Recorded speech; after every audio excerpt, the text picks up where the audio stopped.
a dark void, sand drops through the neck of an hourglass into a heaped pile. The last grain slows in the air, then bursts into cosmic light. The light pulses and myriad galaxy clusters resolve in an abyss. One galaxy spirals radiantly in the dark. Having liberated the hourglass and become keeper of time, my next task was to restart history. Not beholden to past events, I was free to craft a new era. It was with humility and restraint that I approached this blank canvas. After careful preparation, I began work, painting over the darkness. After eons passed, I sketched out the realms. After eons more, I brushed them in with life. A star flares over a planet. In my new era, all beings will have the opportunity to find peace. Whether or not they do will be their responsibility. For my power only permits me to begin this endeavor. It is the duty of mortals to finish it. A title appears over a vista of mountains and red-leafed trees surrounding a shimmering lake. Mortal Kombat 1.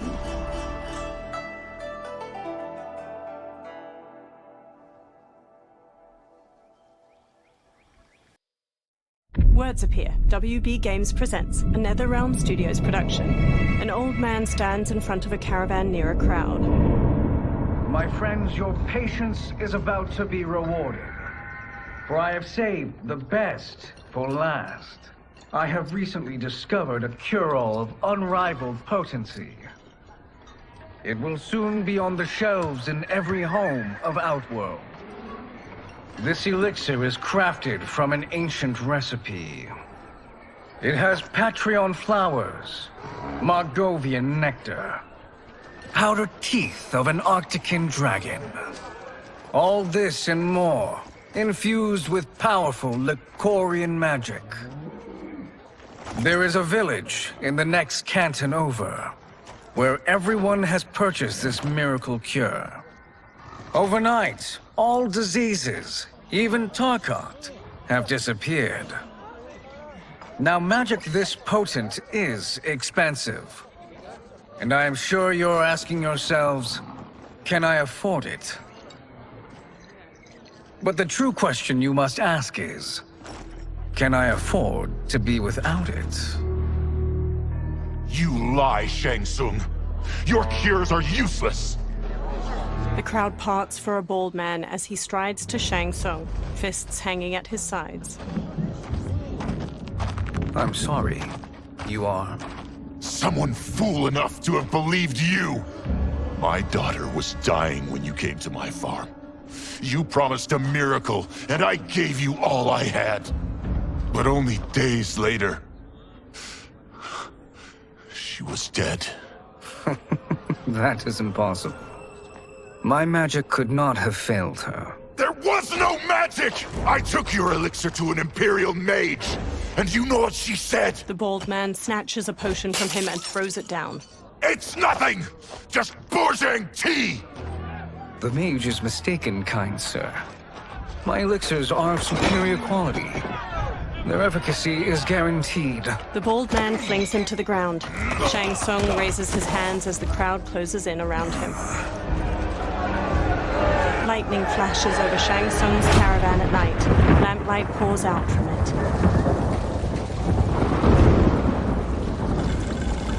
Shang Tsung emerges from a door in his caravan, a small case in one hand.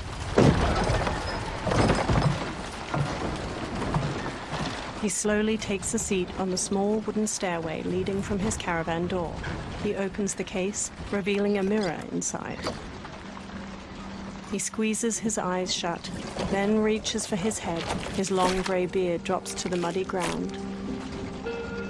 Shang Tsung regards his reflection, now younger, beardless, and with shorter hair. It is an excellent ruse, your disguise. A woman stands nearby. Backwater folk are far more likely to trust a kindly old man. Here on behalf of a dissatisfied customer. If it's revenge you want, have at it.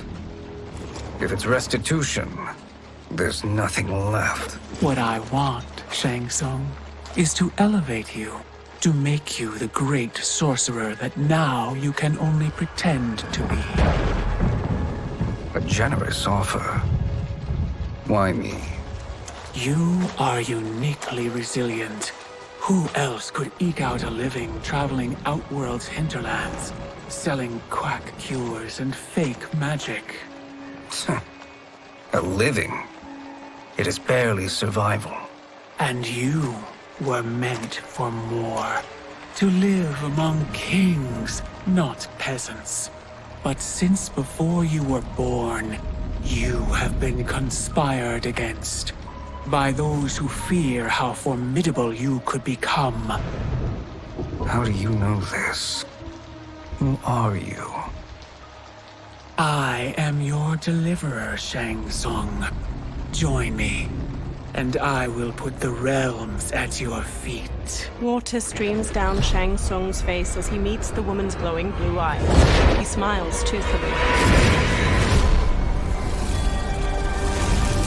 A title appears, Mortal Kombat 1.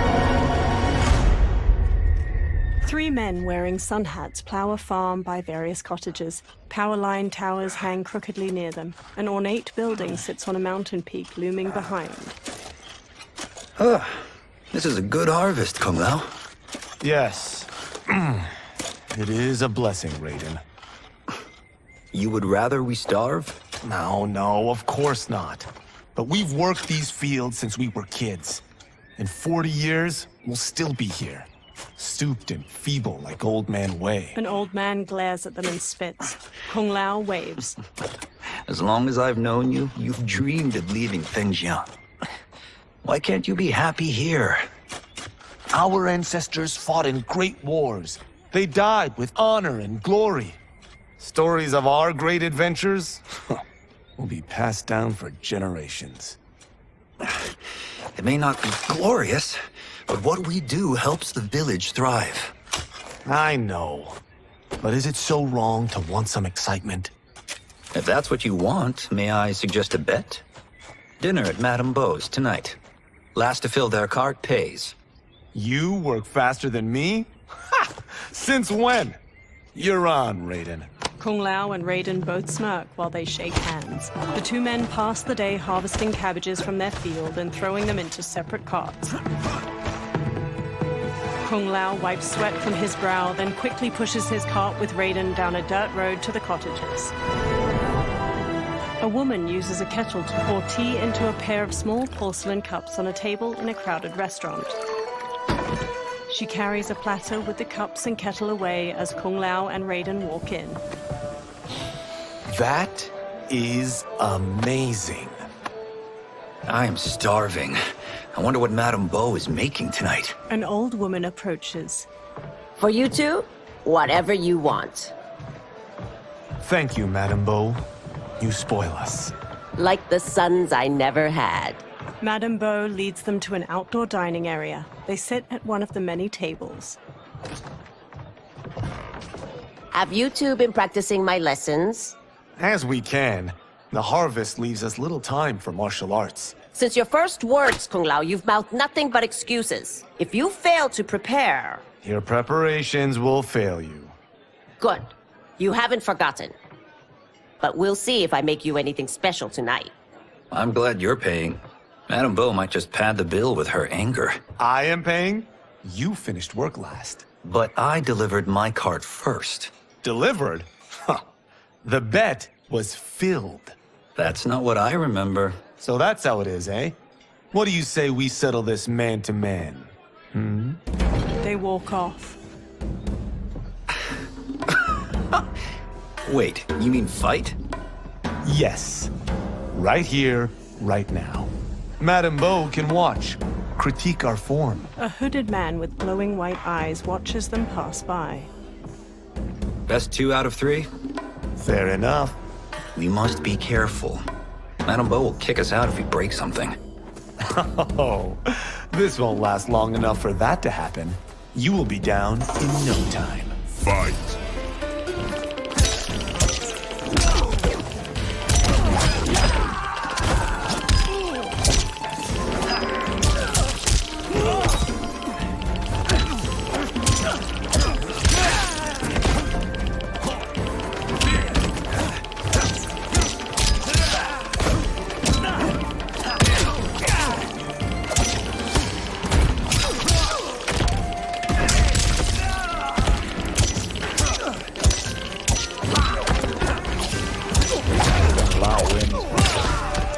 Must we go another round? We both know how this ends.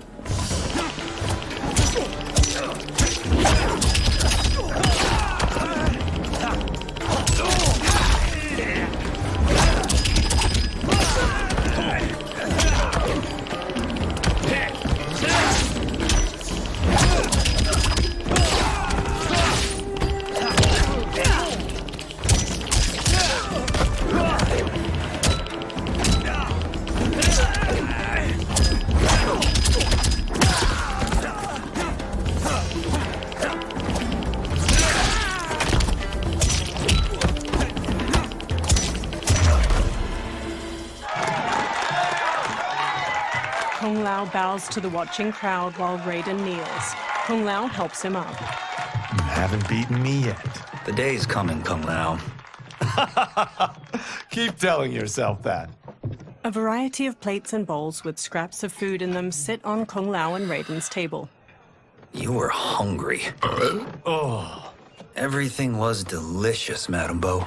Thank you, Raiden. You boys are always a pleasure to cook for. Raiden hands her cash, but his face drops as she beckons for more. A breeze wafts a bill from his hand toward a man in a dark garb and gas mask. He closes his fist around the bill, then looks toward Kung Lao and Raiden. Madame Bo, the Lin Kuei await your answer. 5 people in dark clothes and cloth masks stand with him. He advances on Madame Bo. I have been busy, Smoke. She steps away. The Lin Kuei? Who are they? don't know, but I don't like where this is going. What do we do? Stay ready. Madame Bo, it is a simple choice. Pay for our protection, or risk harm to this fine establishment. You'll get nothing from me. That, Madame Bo, is unfortunate. He turns to the Lin Kuei warriors and nods. They flip tables and chairs. Madame Bo punches Smoke's face. He blocks her next flurry of jabs, then flips her through a railing. She falls onto a table below. Madame Bo! Kung Lao and Raiden quickly get up from their tables and fight their way through the Lin Kuei warriors. Smoke throws a smoke bomb, then jumps through the spreading cloud and kicks Kung Lao and Raiden to the floor. You two are brave, but against us, you are in over your head. We don't care who you are or who you are with. You will not menace Madame Bo. Fight!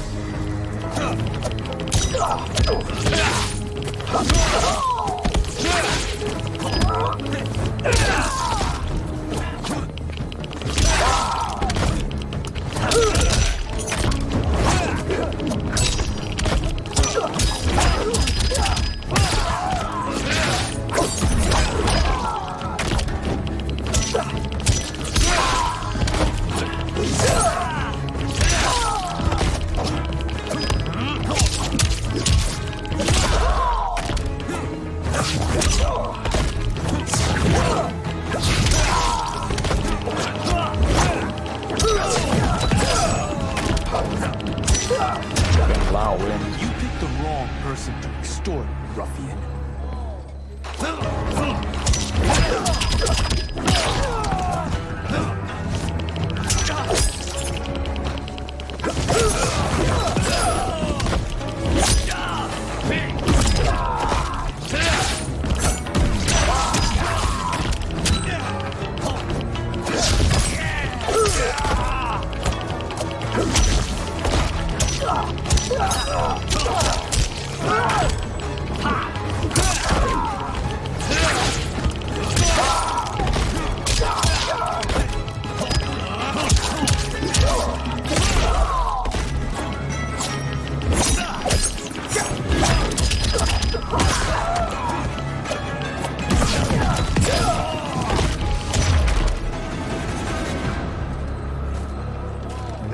in over his head.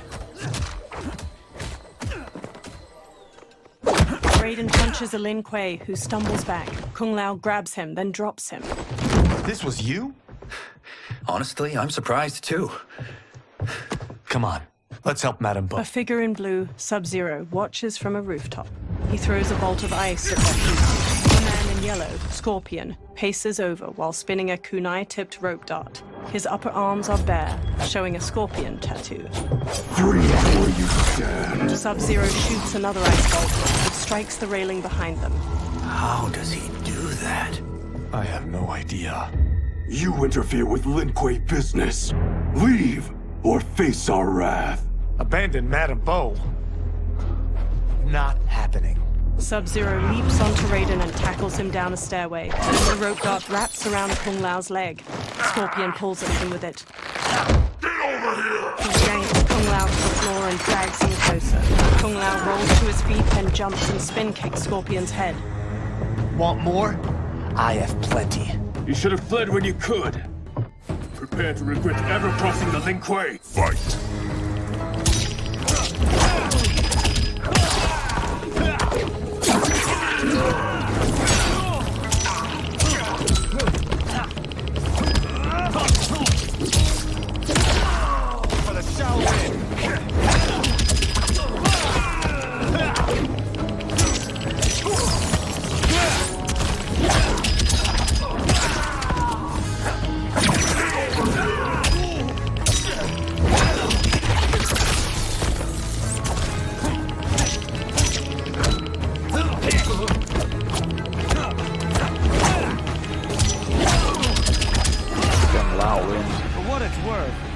I'm not regretting this yet.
It is you who will regret crossing me.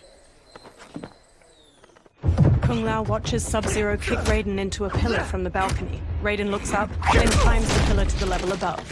Sub-Zero eyes him, then kicks two legs out from under a table, turning it into a ramp. He uses it to vault through the air and kick Raiden on the upper level. Raiden staggers into a bar counter where a man drinks. Raiden grabs a cleaver from a pig's head sitting on the bar and slings it at Sub-Zero. Sub-Zero weaves around the blade and Raiden slices off the cap of the man's liquor bottle. He pours it into a cup. Sub-Zero blasts ice at Raiden, freezing his hands to the bar. The man plucks a bit of the ice and drops it into his drink. Kung Lao throws his hat at Sub-Zero's head. It bounces off harmlessly. Smirking, Kung Lao shrugs. Incompetent. Kung Lao chucks a circular chakram decoration. It nicks Sub-Zero and plunges into a wall. Oh, that works. I have had enough of you. Then go, before I put you down like the rest of your Lin Kuei. You haven't a prayer against the Lin Kuei's Grand Master. Fight!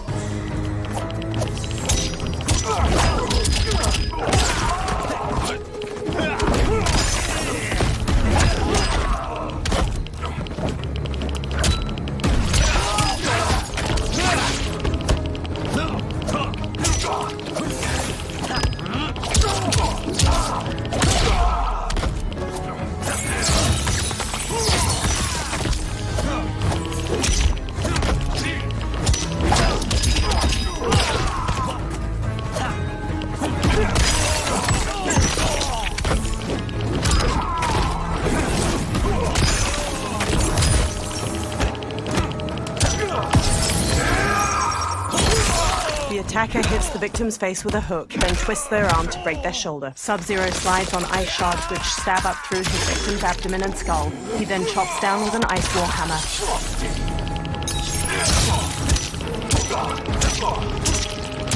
Lao wins.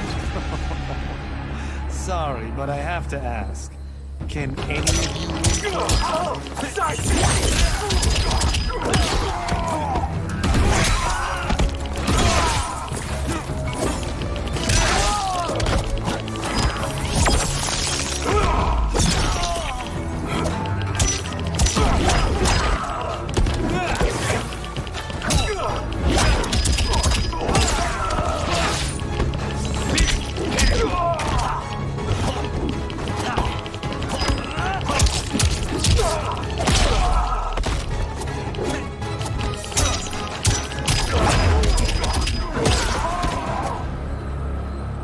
Are you sure you're a grandmaster?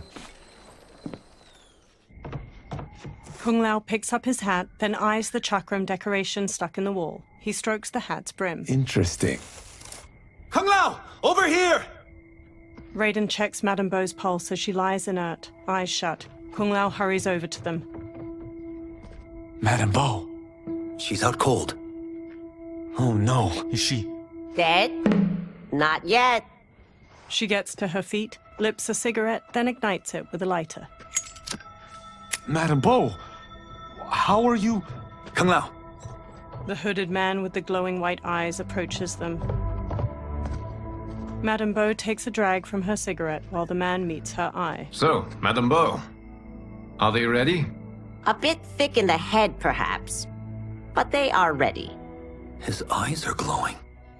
I am Lord Liu Kang, God of Fire and Protector of Earthrealm. God? Earthrealm? Madame Beau has been preparing you for this moment since you were boys. Today, you have proven worthy of joining my champions. This fight was... a test? Of your ability and character, yes. Liu Kang looks to the upper level. Bihan, Kuai Liang. Smoke, Scorpion, Sub-Zero, and the other numerous Lin Kuei warriors get to their feet. Kung Lao crosses his arms and crinkles his nose as Sub-Zero and Scorpion step to him and Raiden. The others stand along the balcony. Sub-Zero and Scorpion stand on either side of Liu Kang. So these two aren't thugs? The Lin Kuei is a centuries-old clan dedicated to Earthrealm's defense. You keep saying Earthrealm. Don't you mean Earth? You boys have so much to learn. Earth is only a part of Earthrealm. Earthrealm itself is one of many realms. Together, they comprise the whole of the universe. The realms can be fierce, bitter rivals. That's why we need champions to defend ours. The time draws near for the grand martial arts tournament between Earthrealm and the realm of Outworld. Held once each century, it allows each realm to demonstrate its strength. While our realms are at peace, there are Outworlders who would prefer us to be at war. Our victory in the tournament will temper their zeal. I've taught you everything I can. You must finish your training with Lord Liu Kang. More training? These two couldn't defeat us. What? They were pulling their punches. Had we not held back, you would not have survived. Come. The monks at the Wuxi Academy await to continue your tutelage. I am ready, Lord Liu Kang. And you, Raiden? Li Fengjian? I'm needed here. Earthrealm needs you, Raiden. You'll best serve the village by being one of its champions. I understand. Excellent. I will join you soon. First, there are other champions I must gather. Sunlight soaks through a jungle canopy. A man in a leather jacket and wide-brim hat hacks through the foliage with a machete. Another younger man with a backpack and rifle trails behind him. The men pause. We're off the map. We should go back, recheck the route. It's this way. The man with the hat slices through the jungle as he strides forward. The pair slow to a stop and look out at a massive human skull carved into the front of a stone edifice, a large doorway at its mouth. The temple. The pair move along a ruined stone pathway leading to the temple entrance. They stop near a seated woman. Flies buzz around her.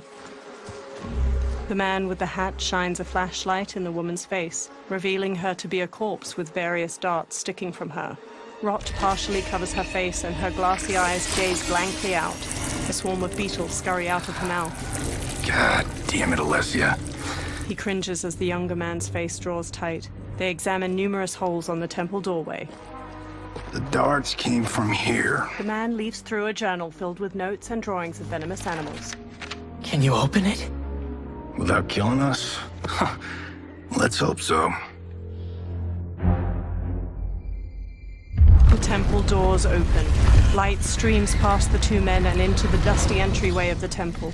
Both turn on their flashlights and step inside. They walk through a broad hall. Thick pillars with human figures carved into them line its walls. They turn a corner. Sunlight floods through ruined parts of the wall to their left, and small weeds rise from cracks in the stone floor. Turn them off. They turn off their flashlights. And we're definitely getting warmer. The pair moves down an aisle hedged in by low walls. Lines of fire flicker along the top of each wall. How are these still burning? Oil bubbles up from the ground. The chamber channels it somehow. They move to a doorway blanketed with ivy at the end of the aisle and pause. The two men hop down a short ledge and continue forward. The man with the hat leads the younger man down a path winding through various tall rock formations. They enter a vast chamber. Metal hooks hang from the ceiling over flames flickering in a central circular dais, where the rotting body of a man sits on a throne made of intricately carved stone. He holds an ornate metal shield in one hand and a mace in the other. Karavala! And his shield! What? Silver liquid shimmers around large stones in the floor beyond. So? There's metal in the floor. That's not just any metal. It's liquid mercury. Shit, that stuff's toxic. Fatal. Only step where I step. The man with the hat carefully picks his way across the path of stones, the younger man close behind. The younger man steps onto a different stone and starts to fall. The man with the hat grabs his shoulder. Huh?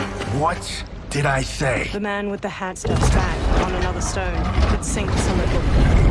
The two men sprint across the stones as liquid mercury floods out of channels and ruined pillars surrounding the dais. The man with the hat reaches the other side. The younger man stumbles, then leaps to solid ground. I'm sorry. Not now. He examines the reflection of a pillar in the liquid mercury surrounding the dais. He eyes the pillar itself. Get out the explosives. That's our bridge? Do this right, it'll fall across. The younger man sets explosives at the base of the pillar. A gnarled hand shoots up from the liquid mercury. Two armored women with tattered bat wings rise up. Kalima? They're real? The Kalima fly toward them. Keep working. I'll take care of the she-beasts. You disturb Kataravalla's slumber. For your sin, you die! Fight!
time to die, crazy lady. The man with the hat rushes over. You okay? Yes, we ready? The younger man nods and detonates a bomb that blows up a pillar. The pillar falls, and they fist bump. Physics for the win. Let's go. They walk across the fallen pillar above the pool of mercury and explore deeper into the overgrown tomb. They stop by the corpse of Kataravala. The man with the hat brushes his hand across its shield. The younger man exclaims, This'll be worth millions. It belongs in a museum. He grabs the shield. The younger man leans in, and Kataravala's face turns. He staggers back and falls into the mercury. He struggles, but the liquid overtakes him. Adam! Kataravala swings a spiked mace. The man dodges and jumps onto the pillar. It strikes the shield and throws him onto the ground. He quickly sits up as it pounces, chucks away its broken mace. It stalks over. You will not have it. He rises. You don't need it. You're dead. Speaking of which, you just killed my best friend. And I'm not one to forgive and forget. Fight!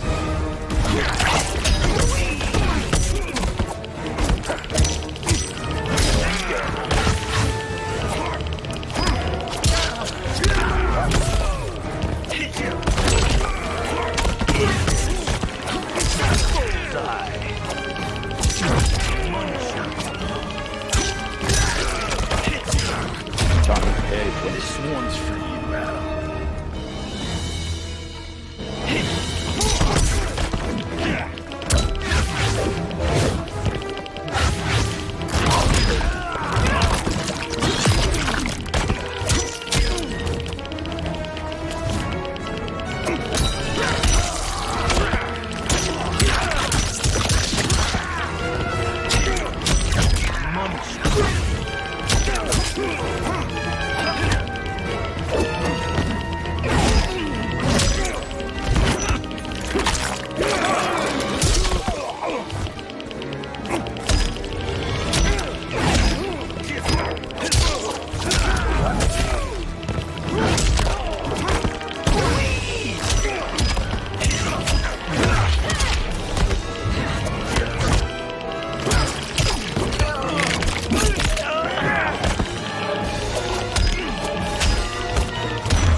Now where's that shield?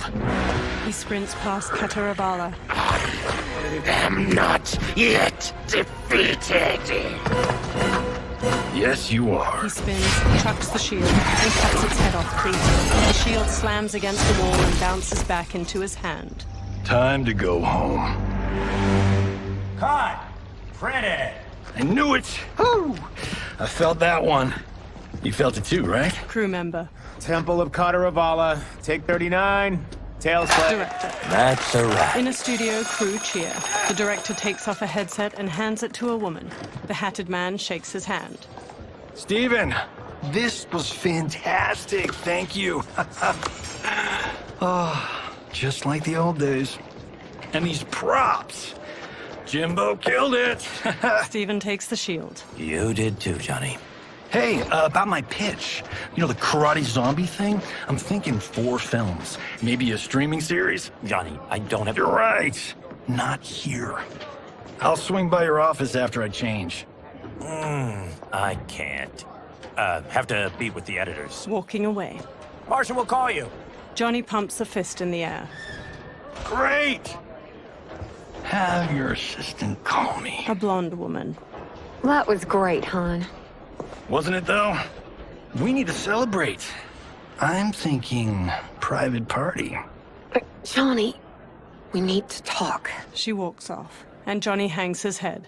Later, in a luxury mansion in the hills. You're not the martial arts megastar you once were, honey. You're lucky Steven owed you a favor. I'm telling you, Chris, we're fine. Can you join me in the fact-based universe just once? We're broke. We have to cut back. Cut back?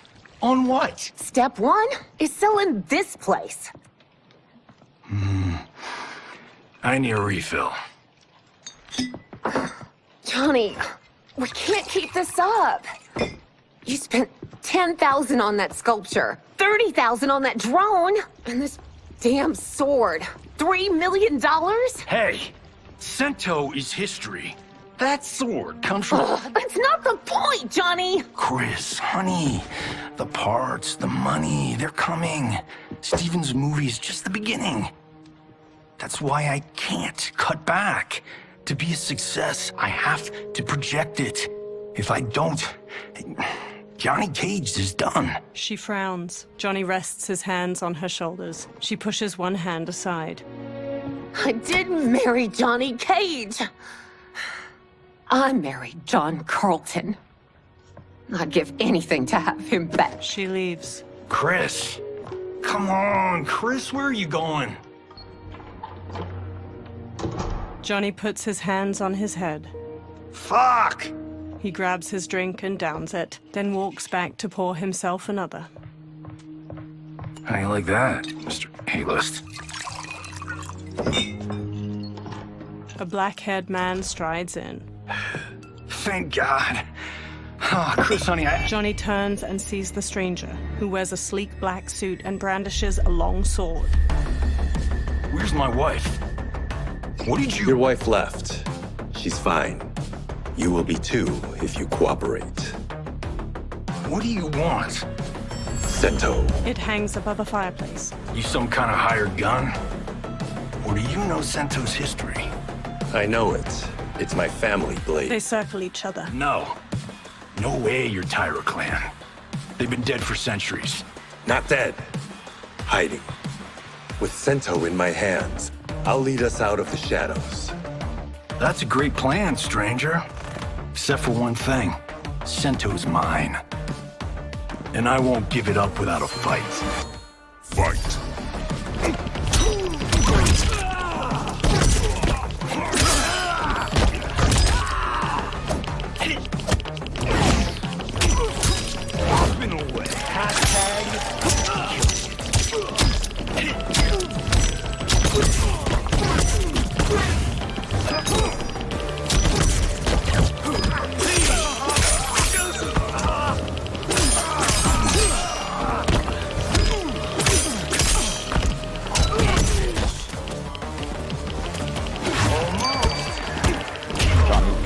Tried robbing the wrong house.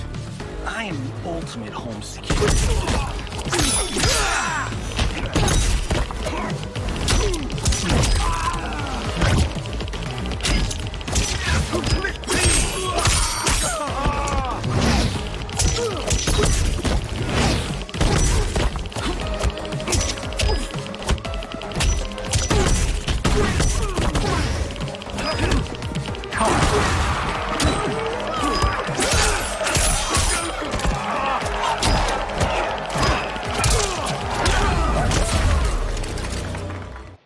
My house, my rules. Later at night, the defeated swordsman is tied to a chair. He rouses from unconsciousness, and Johnny sits across from him. So, you have a name or what? Kenshi Takahashi. I knew you weren't Tyra clan. You know nothing, Cage. 400 years ago, the Tyra clan were one of Japan's first families. They lost Sento after getting slaughtered at the siege of Aomori. There were survivors. They hid themselves by shedding the name Tyra for Takahashi. They joined the Bakuto for its protection. The Yakuza's predecessors. From first family to crime family. I will break us free of the Yakuza's corruption. Reclaim our name and our position. But my clan won't follow me unless I prove that I can lead. That's why I need Sento. And that's Malibu's finest. He walks toward the door. It's a great story. Bullshit. But great. You should seriously consider becoming a screenwriter. Liu Kang, Scorpion, and Sub-Zero wait outside. What in the actual fuck? Good evening, Johnny Cage.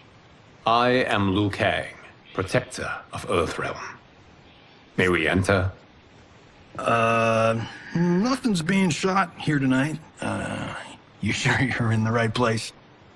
Yes. We come on a matter of grave importance. We must speak to you and your guest. What? Johnny narrows his eyes. How do you know about him? Because I am the god of fire. Chris, you vixen. Nicely done. Sure. I come right in. Glowing eyes are a nice touch. They approach Kenshi, who remains tied up beside an indoor pool. Kenshi Takahashi, a tragic figure with a noble cause. Your actions this evening do you no credit. Who are these people? You tell me. They're your scene partners. I also know of your struggles, Johnny Cage. I am here to offer you both a path forward. Dun, dun, dun. Oh, come on, guys, let's call this. Chris was a doll to set this up, but as pranks go, this one's a bit obvious. This is no prank. Bihan, Kuai Liang, if you please. The blue-robed Sub-Zero starts to untie Kenshi. All right. I'll play my part in this martial arts LARP. The missus ought to get what you paid for. Okay. Hey, you... Hey, you! Get your damn hands off him. I said, get your hands off! Johnny grabs him, and Sub-Zero kicks him across the room. Johnny slides into a table with a $10,000 sculpture on top, teeters and falls. Scorpion. Was that necessary, brother? To put him in his place. That was a Hichuli. One of a kind. He stands. All right, I don't care if this is a damn prank. You crossed the line. Fight.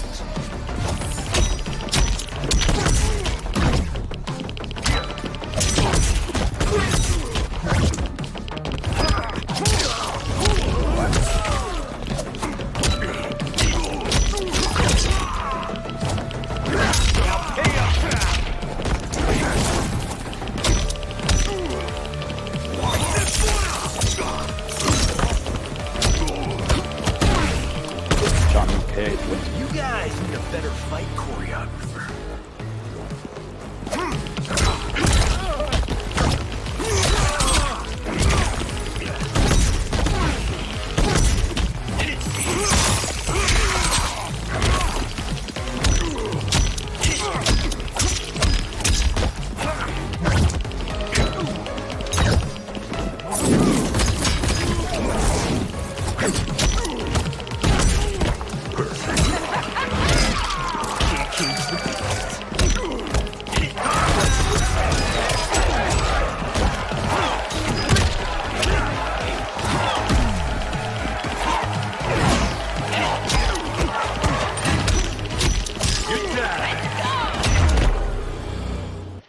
And scene.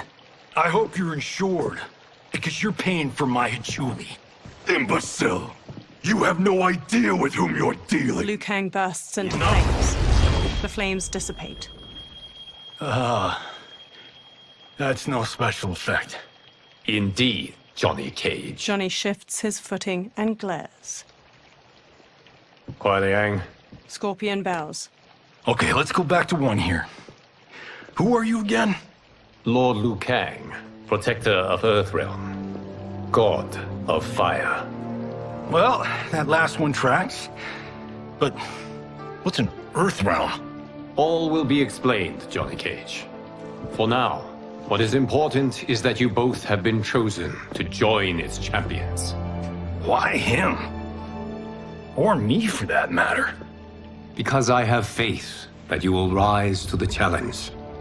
And because your service will change the arcs of your lives. Johnny eyes Kenshi. Later, men spar in a sunlit courtyard. Mountains surround them, and lion statues border the entrance to the courtyard. Red pagodas are situated nearby, and cherry blossoms are in full bloom. Several monks wear brown and orange uniforms. Later, they strike wooden dummies that have small poles sticking out. Others spear their hands into steaming hot sand in rock bowls. Later, a monk with a braid swings at Raiden. Raiden blocks and punches his chest. Another attacks, and Raiden counters with a flying kick. Raiden strikes and front kicks a third challenger. Hunching over, Raiden shuffles in an offensive stance. He straightens and brings his hands together, fist to flat palm, and the nearby monks do the same. Kung Lao saunters up with a razor-rimmed hat. That is not a good idea. It is genius, Raiden. The next time we see Sub-Zero, I will have to thank him for inspiring it. Ow! See? It won't be effective. Kung Lao throws the hat like a flying disc. It slices a target and flies back. He catches it by twirling a finger inside it. Maybe it's too effective. Johnny walks up. We just need to get on with it. I've been cooped up here for months. I can't base a cinematic universe on Outworld's monsters and magic if I don't ever see them. Kenshi joins. That's why you're here? Liu Kang said this gig would change the arc of my life. That's how it gets done. My ex will rue the day she gave up on me. So selfless. Oh, please, Tattoo.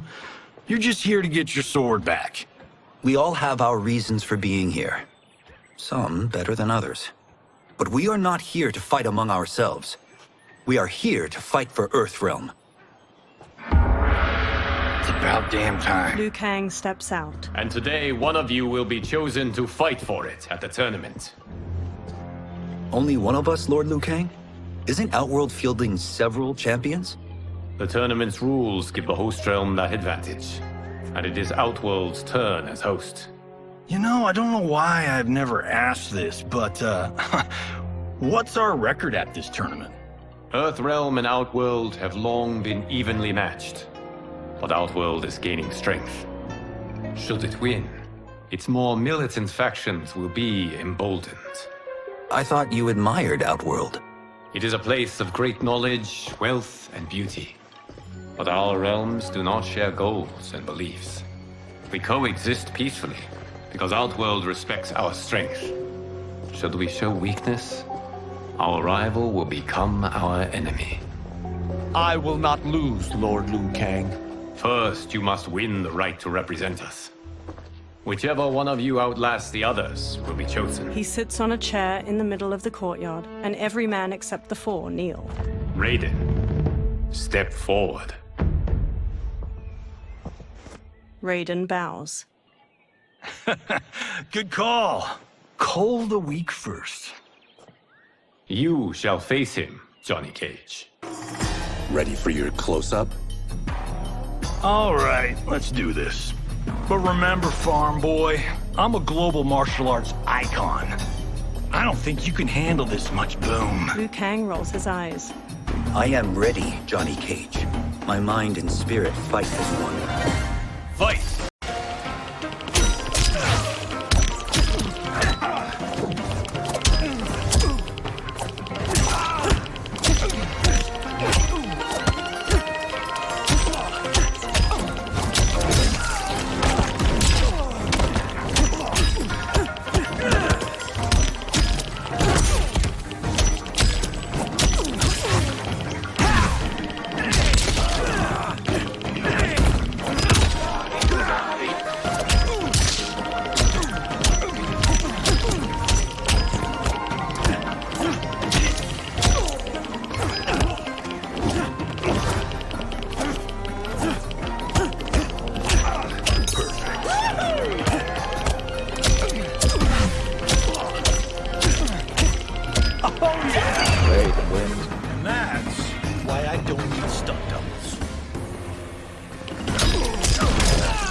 fight was an honor.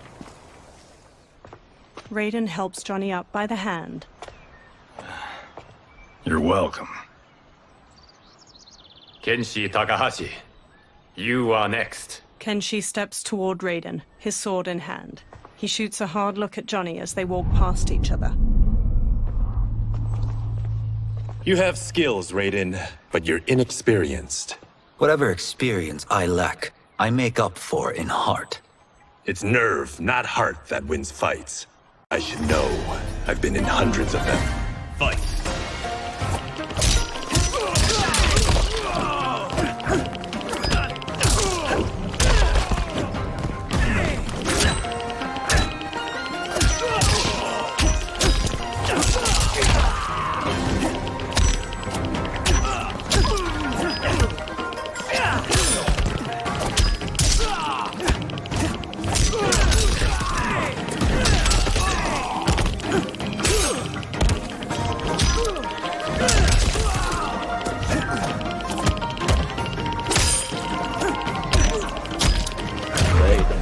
I shouldn't have taken you lightly. I won't do it again.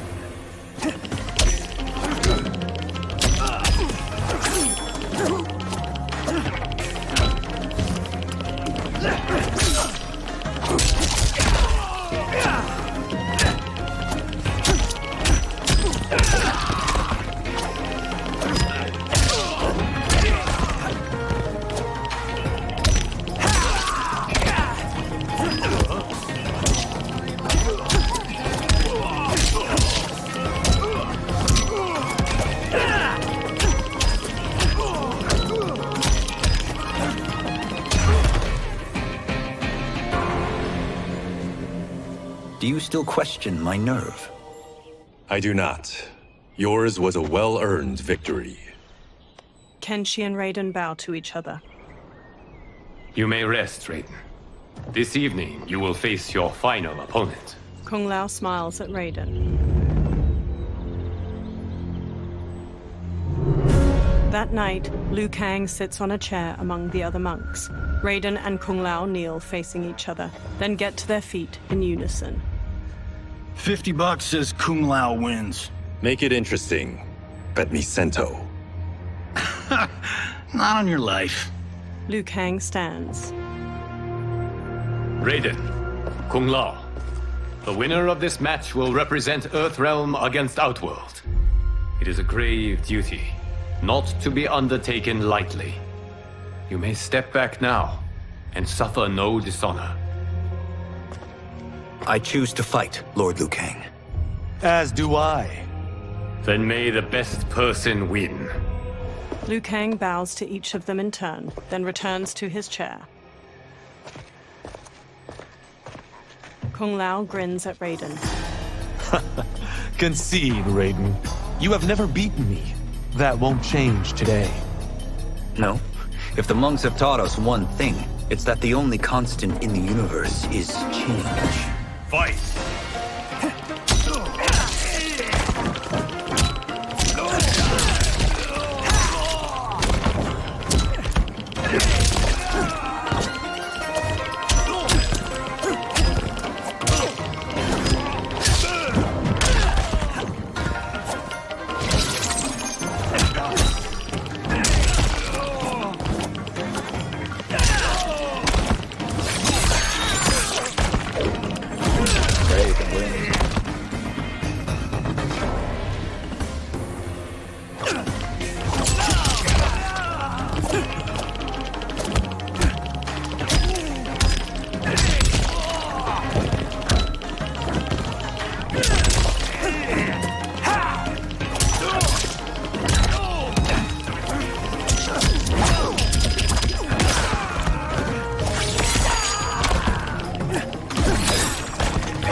There is a first time for everything, Kung Lao.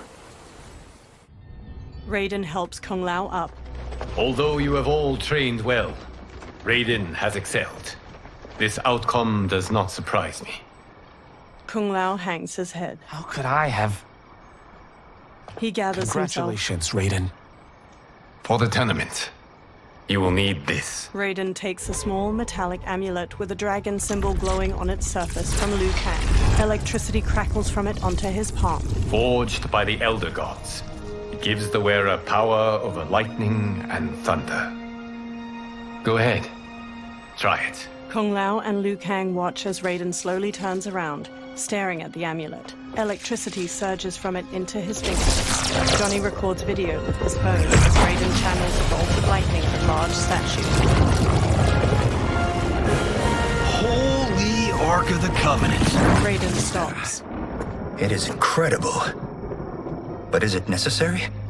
In addition to possessing great might, the Outworlders you will face also wield great magic. The amulet levels the playing field. You must be careful, Raiden. You could get hurt. Even killed. No tournament participant has ever been grievously injured or killed. I would never send my champions unwittingly into mortal combat. We leave in 7 days for Outworld's capital, Sundo. The tournament will be held at the palace of Empress Sindel. Raiden, Kung Lao, Johnny, Kenshi, and the monks follow Liu Kang into a temple with numerous dragon statues coiling near its entrance. Liu Kang waves his hands around in a flowing motion, then a portal opens. Outworld can be both alien and intoxicating to Earthrealmers. Do not become drawn in.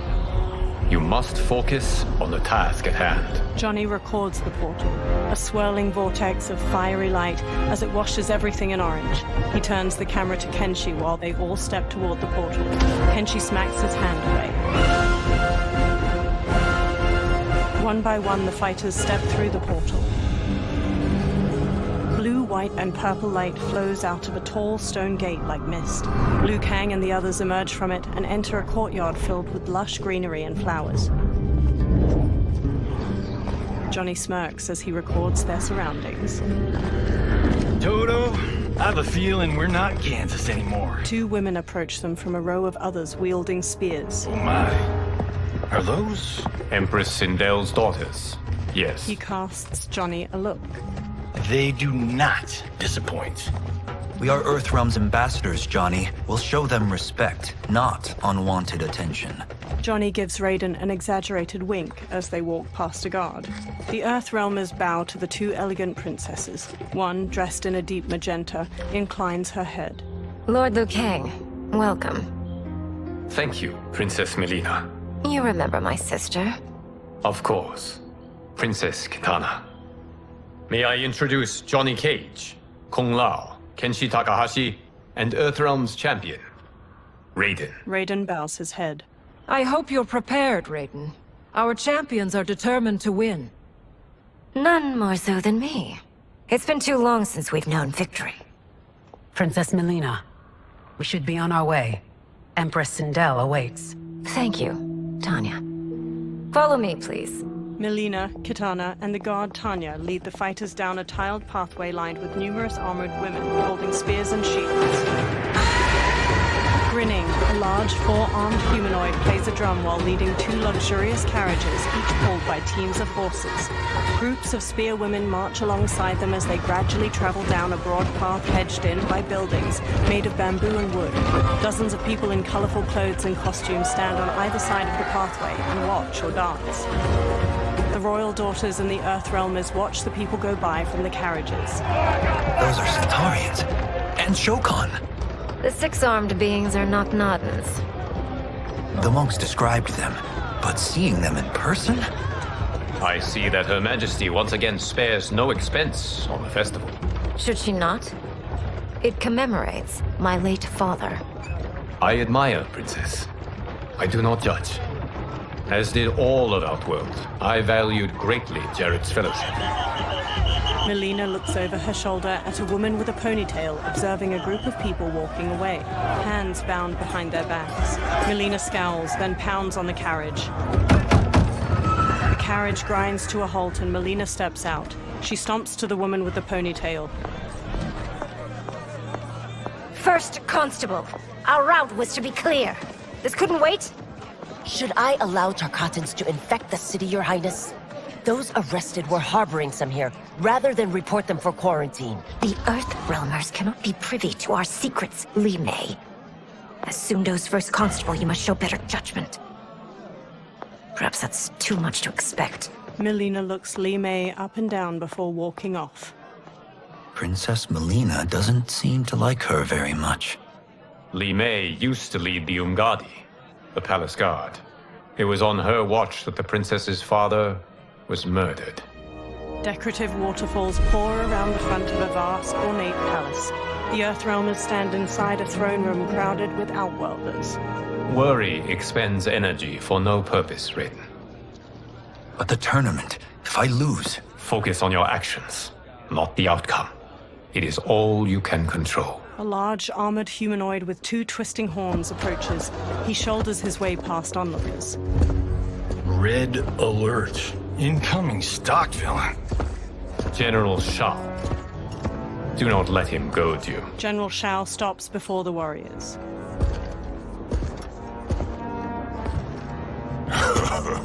Is it me?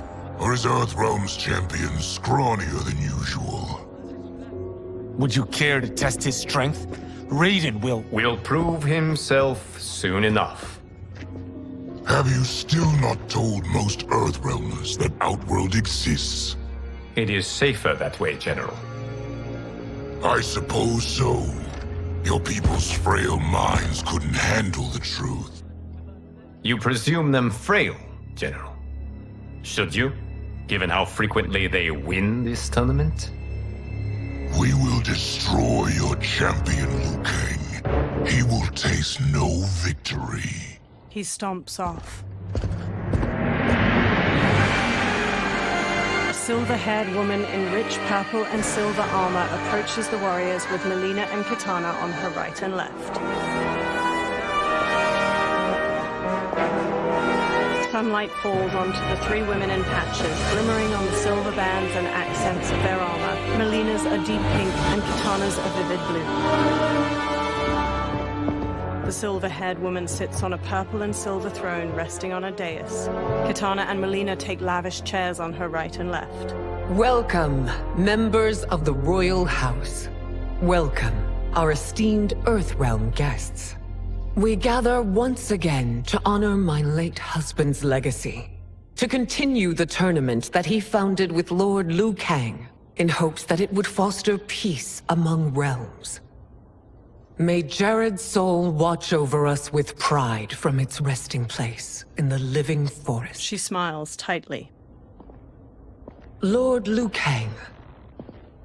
Empress Sindel, it pleases me to once again be your guest.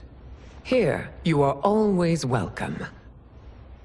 Now, let us meet your champion. Earthrealm's champion is Raiden, Your Majesty. He has earned his place by embodying the very best qualities of Earthrealm's people. You seem nervous, young man. I'm a stranger in an unfamiliar land, here to compete against its greatest fighters. Yes, I am nervous. As you should be. You have a difficult path ahead. Sindel gets to her feet and holds her arms out. It has begun. As tradition requires, Outworld's initial competitor will be Sundo's first constable, Li Mei.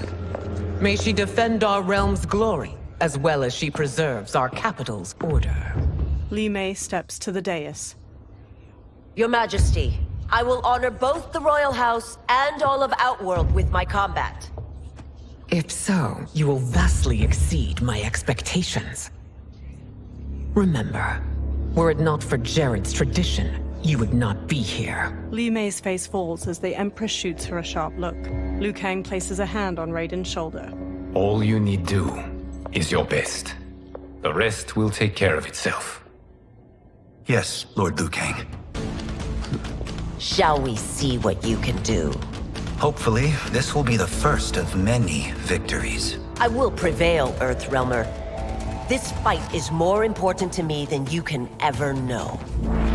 Fight.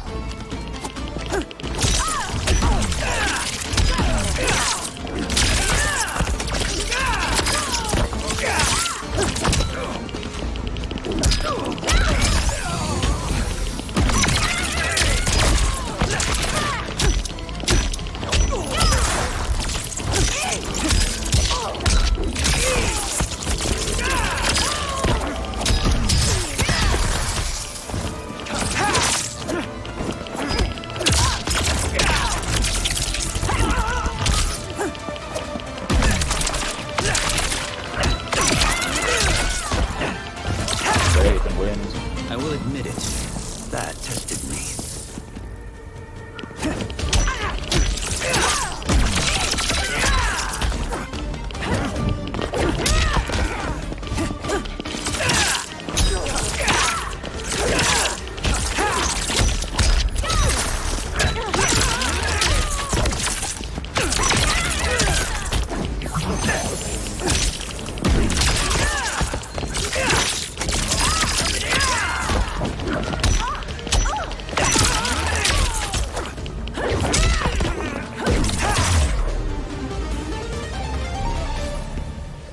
Thank you for the match, First Constable. Li Mei rigidly bows to Raiden. He bows back. Li Mei turns and leaves the throne room. The spectators huddle together as they watch her go. Raiden stands before Sindel's dais. My compliments, Raiden, on a well-fought match. We'll see how you fare in the next. General Shao, whom have you chosen as our next competitor? Your Majesty, I have chosen Reiko, my second in command. As a boy, Reiko was orphaned during the Kafala War. Though captured, his spirit remained unbroken. He scratched, clawed, and survived. After the war, I took him in, molded him into the perfect soldier. Few others are as well versed in the ways of war. Reiko stands near Raiden and performs a combination of elbow strikes, knees, and punches before jumping and spin kicking. He glowers at Raiden. In whose army have you served? In what wars have you fought? I have done neither. Then you are woefully unprepared, Earthrealmer. This will be your last battlefield. Fight!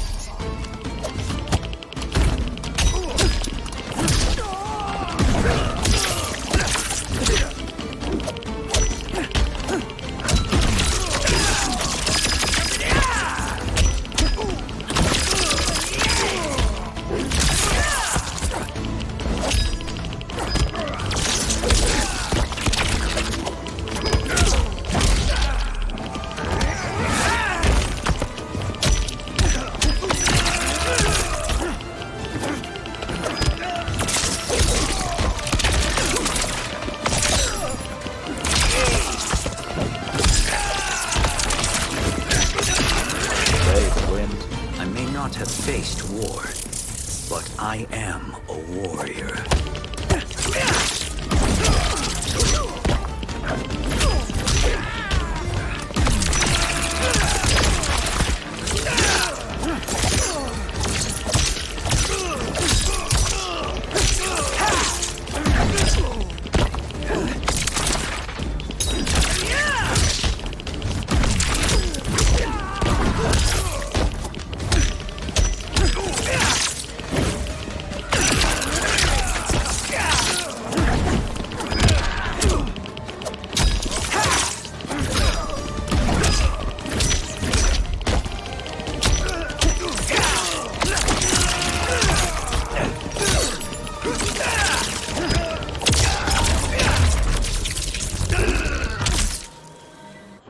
Raiden lowers his hands. Felled by a simple farmer. General Shao curls his lip and walks off as Raiden turns to Sindel. I am ready for my next opponent, Your Majesty. Whom shall I face? Patience, young man. She stands. We are adjourned until first light. I hope to see you all at this evening's banquet. The Empress smiles softly. That evening, Kung Lao wolfs down food beside Kenshi. They sit at one of 3 large banquet tables in a broad courtyard. Sindel sits at the head table. Strange plants glow with soft purples and blues behind her. General Shao and Reiko gape at Kung Lao as he rapidly eats and drinks wine. Johnny sips wine near Katana. I'm sorry, you're 10,000 years old? Oh, talk about aging gracefully. Katana reaches for wine. What do you see in him? He is a hero, Raiden, though he may not yet know it. Do you recognize everyone here? Most, yes. From your descriptions. Except for him. That is Rain, the High Mage of Outworld. Not his given name, but one earned due to his mastery of water magic. Rain smiles at them from his seat at a table. Tanya steps to Melina as she clutches her stomach. Are you unwell, Princess? I am fine, Tanya. Melina winces. I know I'm to fight Melina, but will I also face Tanya? By tradition, you should not. If you did, you would be tested. Why? Umgadi, like Tanya, are warrior priestesses, selected from the firstborn daughters of Outworld. From infancy, they are trained to defend the royal family. Outworld must see much conflict if the Empress needs such protection. Its past has been difficult, though the last 1,000 years of Empress Sindel's reign have been a true golden age. The memories of that strife still linger. Liu Kang gives Raiden a soft smile. Sindel stands and lifts a glass of wine. My husband Jared believed that the future of our realms lay together. Let us move forward in open dialogue, letting no secrets tear our bonds asunder. Everyone stands with a wine glass raised. Your Majesty, it's an honor to be here and to meet your people. I can already see there's more that joins us than divides us. Our peoples could not be more different, champion. Excuse me? You heard me. Earthrealmers are devoid of all... That's enough, General. She gives him a firm look. My apologies, Your Majesty. Perhaps I've enjoyed too much of this excellent wine. With your permission... You may go. General Shao woodenly turns and throws his glass. He marches off with Reiko in tow. Later, Sindel glares at Shao in her chambers. It is bad enough we may lose to the Earthrealmers, but then you go and drunkenly insult them? You needlessly stain my honor and your family's proud military tradition. May I speak freely, Your Majesty? Again with this? If you must. We must act on the Sorcerer's prophecy. He warns that Liu Kang will conquer Outworld. And his predictions are usually impeccable. But I've no proof of Liu Kang's ill intent. His interventions have kept Outworld at peace for centuries. He herds us into compromises, shackles our independence. If we could meet our enemies in battle, we'll take... You would consign us to endless war! Better that than be Liu Kang's lapdog. Sindel's eyes harden. If I see evidence of the prophecy's accuracy, we will act. But only then, and only at my command. Did not your illustrious father teach you that war is the last resort, not the first? He did, Your Majesty. Do not forget that, General. She glares at him, face to face. Come. Melina and Katana open the chamber's doorway and enter as General Shao leaves. You asked to see us? I saw what happened this evening. There was nothing. Something I ate. Was it? I can't chance it, can I? If you fight tomorrow, the symptoms of your disease could manifest.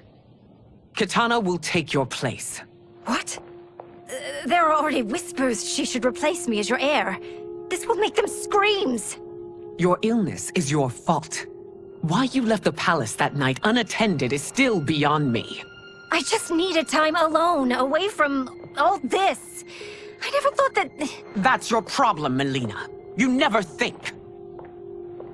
A mother is only trying to protect you, sister. If your disease becomes known, you will be banished to the wastes. For you to hold the throne, we must keep your secret. Melina pulls her arm away from Kitana's hand and strides out of the room. The next day, Sindel sits in a lavish chair in the courtyard. Raiden stands before her. You continue to surprise Raiden. Among others, you have defeated Kotal, Motaro, and Shiva. Only 2 fights remain. Are you ready, Earthrealmer? I am, Your Majesty. Then next, you face my daughter, Kitana. Kitana strides to them. Liu Kang steps between her and Raiden. Your Majesty, this is unprecedented. Raiden's next opponent should be your heir. Melina is unavailable. She's away on pressing Imperial business. But I have not prepared him to battle Kitana. He's already demonstrated great skill. Can he not improvise? Do not worry. I can do this. Very well. I will be no easier to fight than my sister, Earthrealmer. I suffer under no such delusion, Your Highness. I will win this fight. For her, my Empress, and all of Outworld. Fight.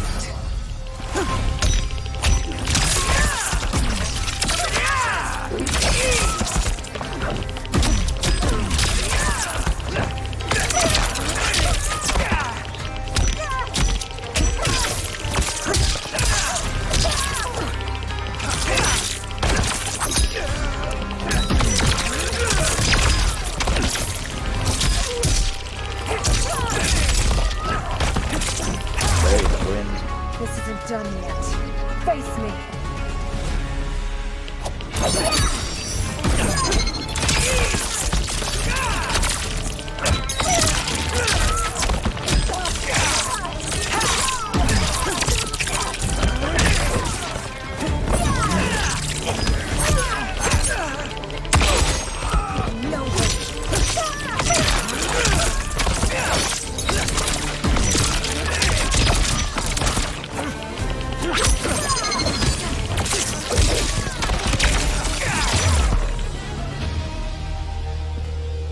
You fight well, Princess.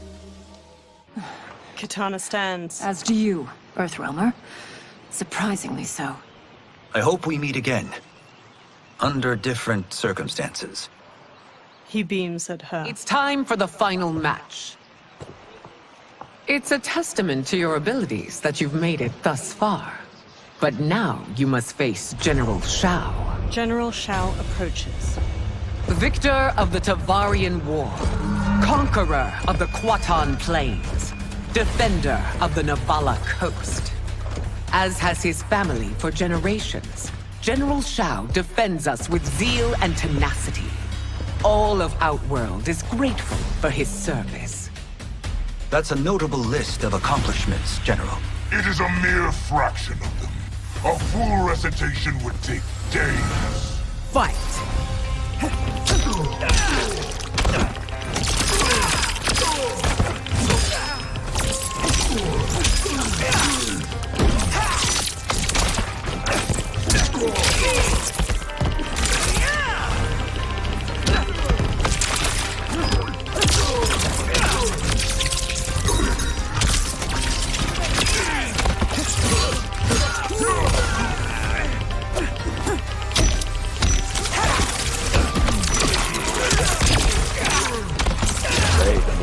Liu Kang's brains well, but not well enough to win.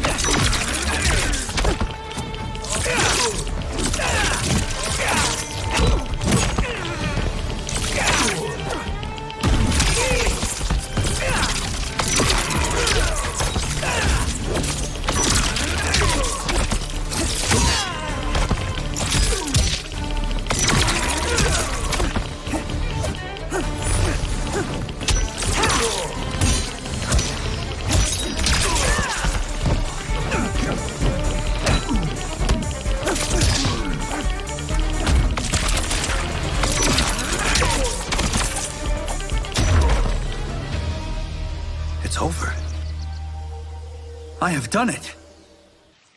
Sindel stands. Congratulations, Raiden. Earthrealm wins.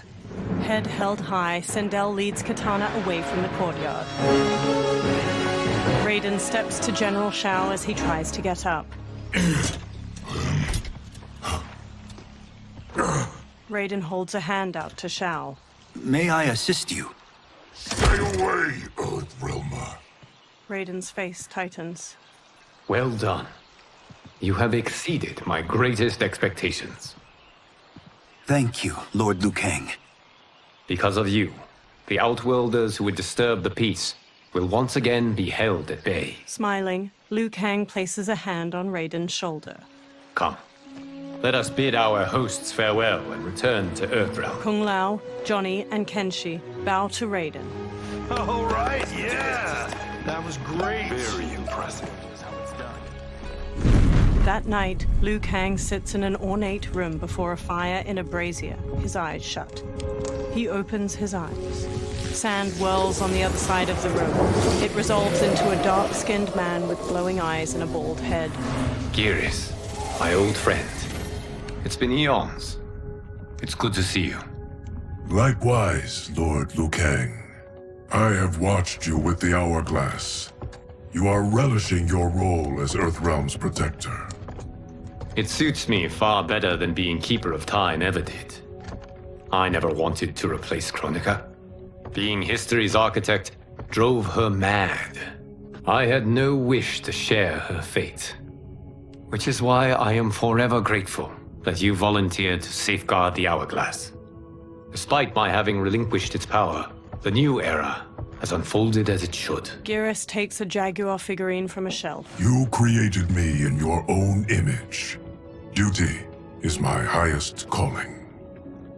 While I am glad you are here, you are not one for social calls. Is there trouble with the Hourglass? With something it has shown me. What, Geras? When you restarted history, you altered the destinies of certain malefactors to neutralize them. At least one of them is defying that destiny. Shang Tsung. Go on. He has escaped his meaningless life and is on his way to becoming a powerful sorcerer. He has already infiltrated Sindel's court. I saw no sign of him during the tournament. But if that snake is in Sindel's ear... Your vision of peace may already be compromised. I appreciate this warning, Geras. I will investigate. Please return to the Hourglass and see what else you can learn. The next day, Kenshi looks at a drawing of Shang Tsung with Johnny and Kung Lao. So we find him in Outworld and bring him here for questioning? Yes. If what I fear has happened, he is a grave threat to the realms. Anything else? Shang Tsung is a master of deceit. Do not trust a word he utters. Sounds a lot like my first agents. It's a tricky mission. I'd rather Raiden go along than this one. Hey, this one is up for the job. This mission must be done quietly.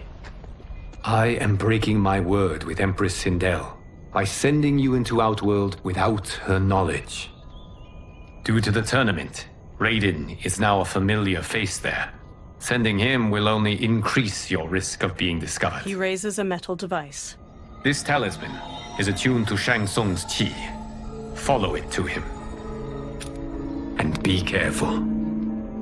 May the Elder Gods protect you. Kenshi takes the talisman, then trades a look with Johnny.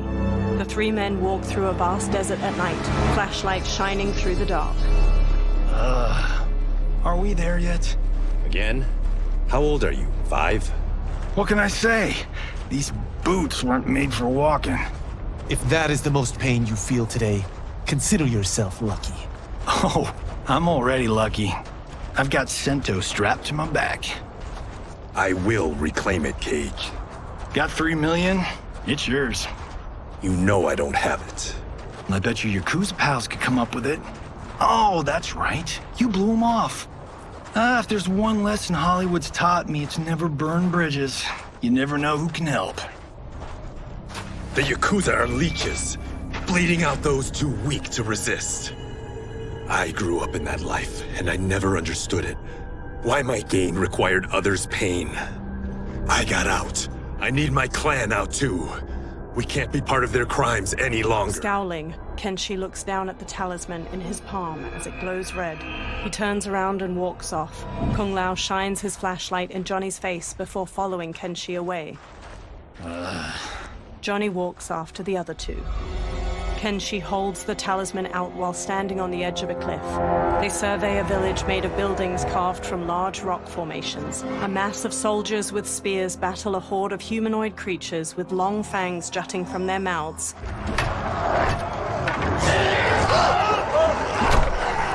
What's your precious say? That Shang Tsung is among those... things. Oh, my fans are gonna go nuts cosplaying them a Cage Gone. Johnny records the battle with his phone. Two soldiers shove one of the creatures through an alleyway in the stone city, his arms tied behind his back with rope. The creature thrashes in their grasp. Firelight shines on his multitude of large fangs and long head. Shang Tsung approaches. Hold him still. If he squirms, I cannot extract marrow. He raises a large syringe. That's Shang Tsung. Let's jump him after he's done. Oh, in Fists of Iron, we did this thing where, like, we're not basing strategy on your movies, Cage. Let me go! You can't do this! A soldier forces the bald creature to his knees. The wound will heal in time. It is a small price to pay for progress. He plunges the syringe into the back of the creature's neck. The creature breaks his restraints, then stabs each of the guards with a bone spike extending from his arms before turning to Shang Tsung. The horde of creatures overwhelm the soldiers outside the village. Shang Tsung blocks a combination of punches and kicks the bald creature throws. The creature spin kicks Shang Tsung's head. On second thought, this scene's playing fine without us. Yeah, I say we let him finish it. We have to save Shang Tsung. Liu Kang needs him alive. The Earthrealm is bound down large stones leading from the cliff. The bald creature punches Shang Tsung to the ground. Kenshi jumps onto his back just as the bone spikes erupt from his arms. The creature kicks Johnny and Kung Lao away. Shang Tsung scrambles back, then smirks and transforms into a toothy creature. He slips past the horde. How did he do that? The bald creature shoves Kenshi away. Kung Lao and Johnny stand before the horde. I would have killed him but for you. I get why you'd want to, but you can't. You're one of his minions. You'll die in his place. Fight!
Kenshi sheathes his sword. Now please, let me explain.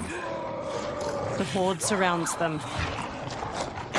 You got us into this. How about getting us out? I know what this looks like, but we don't work for Shang Tsung. If not, why save him? Because Liu Kang, Earthrealm's protector, wants to question him.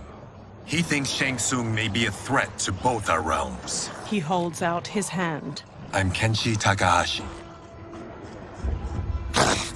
Our kind do not shake hands. I'm sorry. I didn't mean to offend. Don't you know what we are? No, we don't. We are victims of Tarkat. The disease is not easily gotten, but you can't risk more close exposure. Johnny nervously wipes his hands. It disfigures, then debilitates. In time, it will turn us all into bloodthirsty monsters. Death is our only release. So you weren't always like this? I was once a rich merchant, but when I became ill, I was banished. Now I run this colony. I am Baraka. What does Shang Tsung want with your bone marrow, Baraka? I don't know, but he comes here each month to harvest it. Release us, and we'll capture Shang Tsung. And we'll find out why he's been coming here. I promise. Baraka looks back at the others. Let them go. Thank you. We won't let you down. Kenshi looks down at the talisman. Damn. This was guiding us to Shang Tsung. Now we can't find him. His laboratory is near. I'll take you. Morning light shines. Baraka leads the trio toward a wood and stone tower rising over a river. 2 water wheels spin nearby. Any idea what to expect? No. I've never been inside. Stay here. We'll check it out. Kenshi, Kung Lao, and Johnny step to a long bridge stretching from the bank to the tower. The 3 men sneak through the tower to a laboratory. The addition of crushed chitin larva proved an inspired choice. In testing, outcomes improved significantly. I have modified the formula since the last time it was administered. Kenshi motions for silence as the others trail him up a staircase. This new serum is exactly what we need. Its effects will be immediate and long-lasting. How can you be sure? Because it is brewed from freshly extracted Tarkatan marrow. It couldn't be more potent. He raises the syringe, full of liquid. Melina lies on a medical table by him, eyes shut. Rain and Tanya stand nearby. He is infecting Melina with Tarkat. Shang Tsung taps the syringe. And he's got 2 of Sindel's top dogs in on it. No wonder Liu Kang is worried about this guy. We need to stop him. Save a distressed damsel? Sure thing. Johnny smirks, then runs into the laboratory with Kung Lao and Kenshi. They square off against Tanya, Rain, and Shang Tsung. Get away from her! You bitch! Excuse me? You know, the movie! Tiny girl, ginormous alien. Ripley! No? Seriously? Earthrealmers. How did they find it? They've already seen too much. Tanya charges with a 3-section staff. Johnny blocks her attack, then Kung Lao kicks her back. Kenshi spin kicks the syringe from Shang Tsung's hand. I need time. Buy it for me. Liu Kang sent you, didn't he? Sent you to learn our secrets. He sent us here for Shang Tsung, but it looks like he's just part of the problem. Fight.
victim's face with a hook, then twists their arm to break their shoulder. Rain summons 2 tendrils of water which wrap around the victim's hips to electrocute them and shatter their pelvis.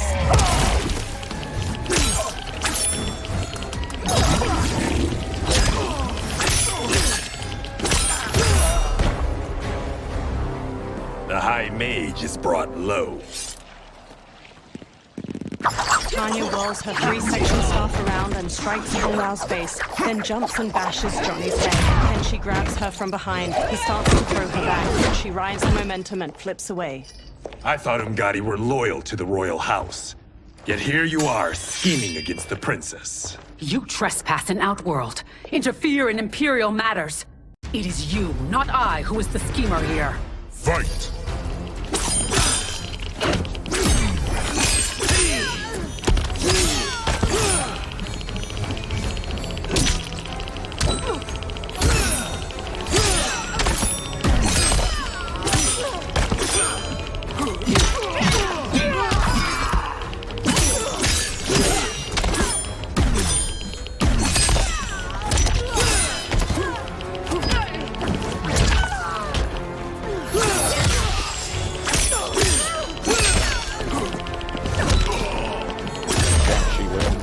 Your plot ends here, Umgadi.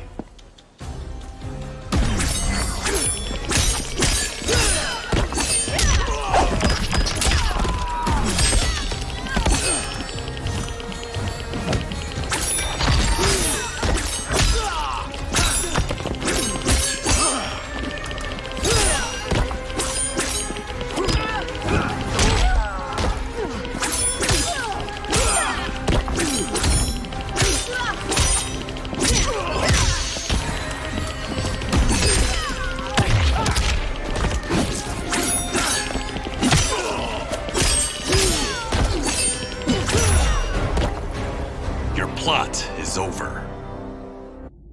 Kenshi strides to Shang Tsung. Step away from the table. This is twice you've been a thorn in my side.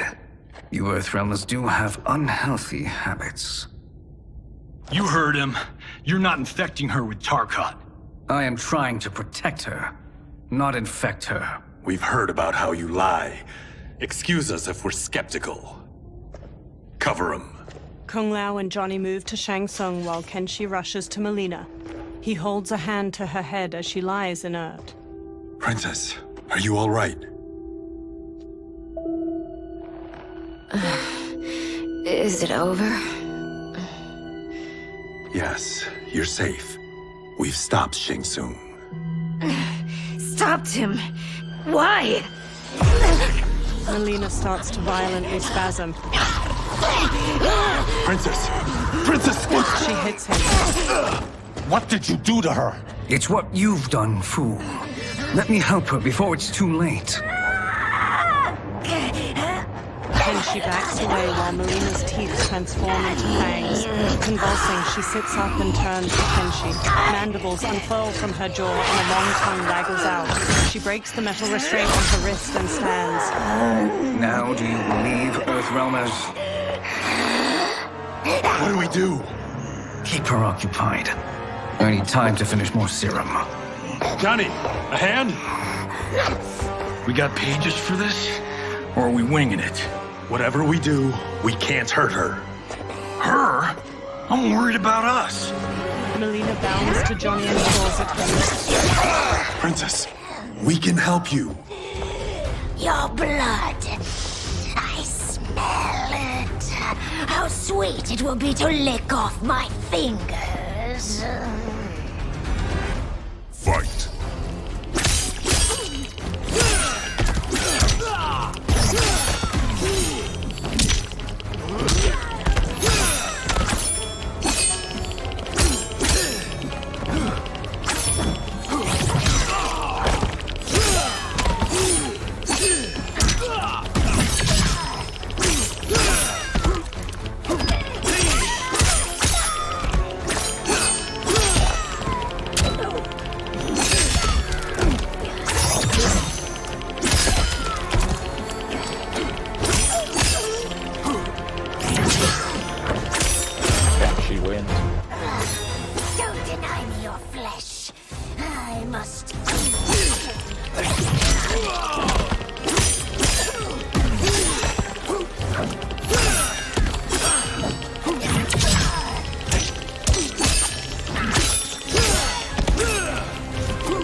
Johnny, Kung Lao. Help hold her down. Kung Lao and Johnny scramble to Melina and grab her.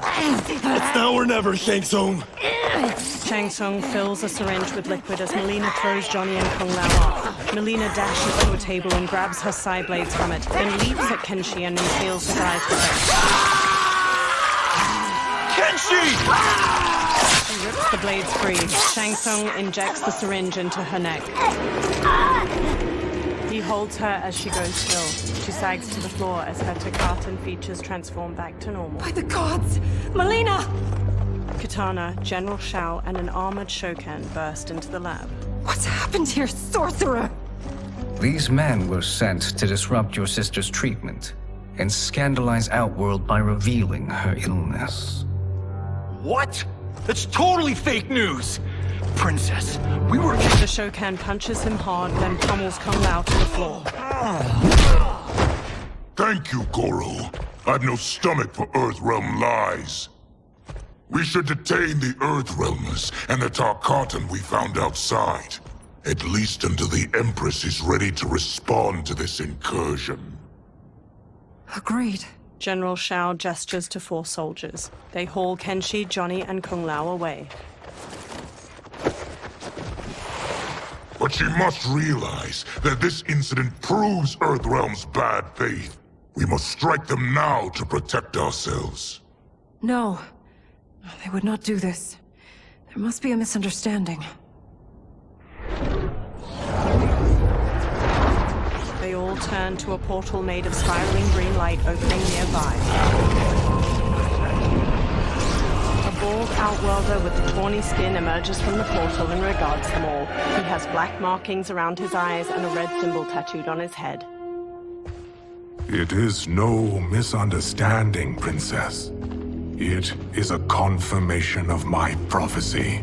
Left unchecked, Liu Kang will conquer Outworld. He kneels by Katana. I apologize for not arriving sooner to defend your sister.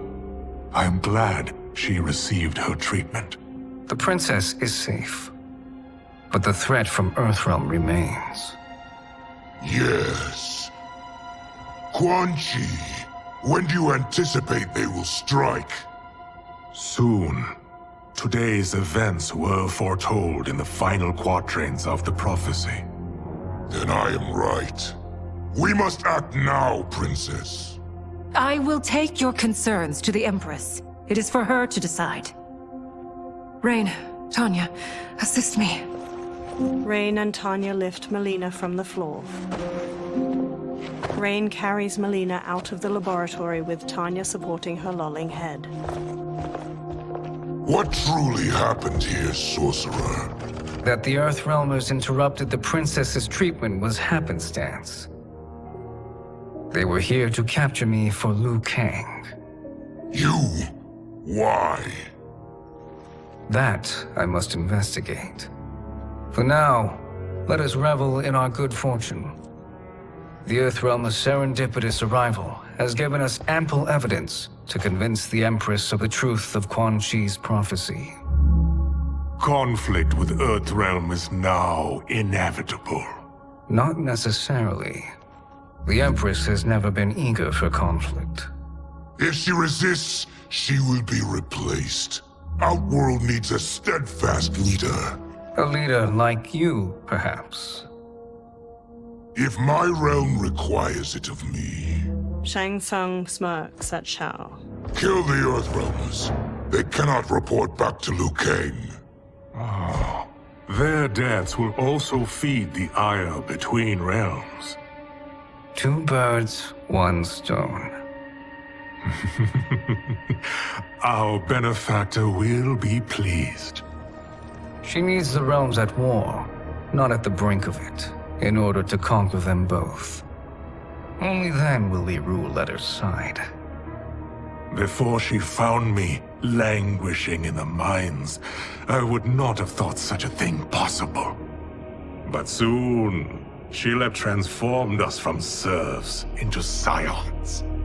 Quan Chi stares at Shang Tsung unblinkingly. twitching, multi-armed Takatin hybrid hangs from manacles chained to the ceiling of a dimly lit dungeon. A fanged face stares out from the creature's chest and tongues stick out from its armpits. Blood oozes from its body and into a drain on the floor.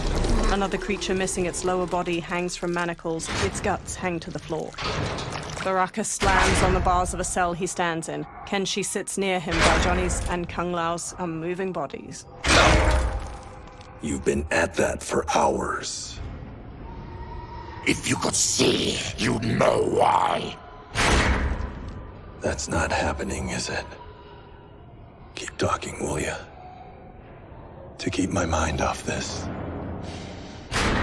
Tell me about life before you got sick. I was doing well, trading goods up and down the Varta coast. My family was comfortable, happy. Then Tarkat came. It took my wife, then my children. Cruelly, it lets me live for now. I think it enjoys ravaging my body more slowly. Johnny sits up. This hangover. Kenshi. God damn it. How bad's the pain? Excruciating. You saved me. I won't forget that. But you may just regret it. What are you doing? Johnny gawks as he stares through the bars of the cell. Various Takatans dangle from chains in the dungeon, many missing large chunks of their bodies. One spasms as they hang from a torture rack. What in the...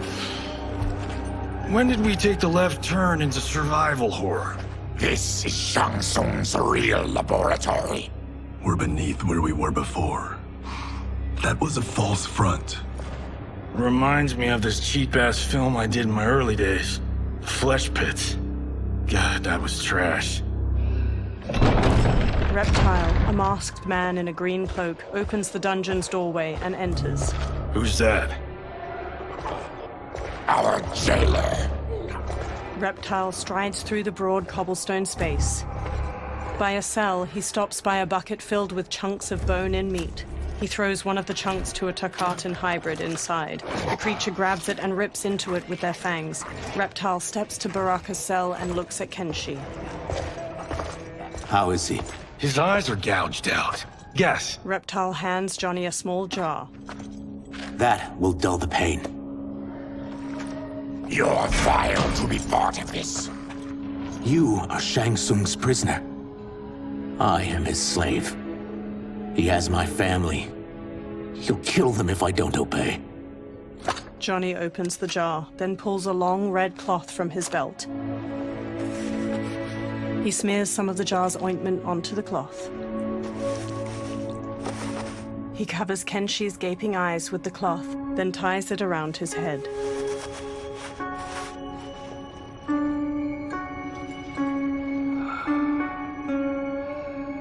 Why did he pick you? So he could learn how I shapeshift. He learned that from you? We saw him do that. It was unreal. So how does it work? You just shapeshift into anything you want? I can shift only between this and my natural form. He shapeshifts into a humanoid lizard. Whoa. You're Zateran. Your race can shapeshift? None can except me. He shapeshifts back as light coalesces near him. It resolves into Shang Tsung. He smirks and steps closer to the cell. Are they ready? It's time. Time for what, sorcerer? Replication experiments. They begin with your vivisection. I'll use your harvested parts to build new creations. The process is fatal, of course. Liu Kang won't let you get away with this. That presumes he will ever learn what happened. But when I am done, there will be no trace left of you. I shall return soon to check progress. I have other matters to which I must attend. He teleports away. You don't have to do this. It's either you or my family. Reptile moves to another cage filled with Takatan hybrids. He opens their cell by pulling a chain through a pulley. in the chambers. The warrior's cell door opens as the creatures charge. Johnny jumps, swings from the bars above, and kicks a hybrid down before punching his head. He kicks one hybrid's face before kicking another to the floor. A third rams Johnny into a wall. Kenshi sits in the cell while Kung Lao fights off two of the creatures, and Baraka viciously stabs another's belly before throwing him away. Baraka strides forward, then impales a hybrid with both bone spikes and flings him over his head. He slashes at another as two of the creatures drag Kenshi past him. The hybrids fling Kenshi into a small cage dangling from a chain fixed to the ceiling. Another pair chuck Johnny into a cage next to Kenshi's. Two of the creatures haul Kung Lao to a third cage. He throws one off, then double kicks the second back before pummeling a third with a combination of punches. He turns sharply and sidekicks a fourth into a table holding his razor-rimmed hat. He throws it and the hat flies in an arc, decapitating two hybrids before returning to his hand. He smoothly sets it on his head. Fight!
Baraka snarls at a fallen hybrid. There is nothing more foul.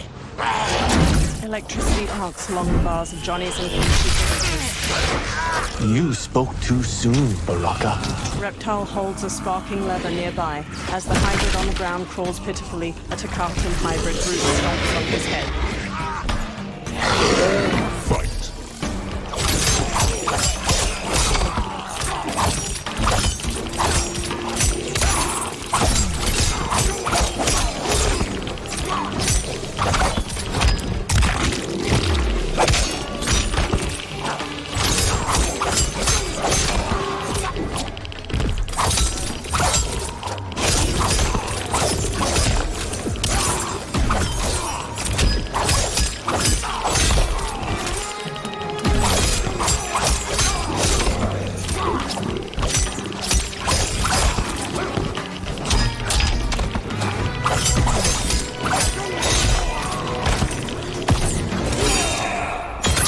The attacker hits the victim's face with a hook, then twists their arm to break their shoulder. Baraka stabs the victim with an arm blade and lifts them before plunging the blade into their throat, shattering their spine.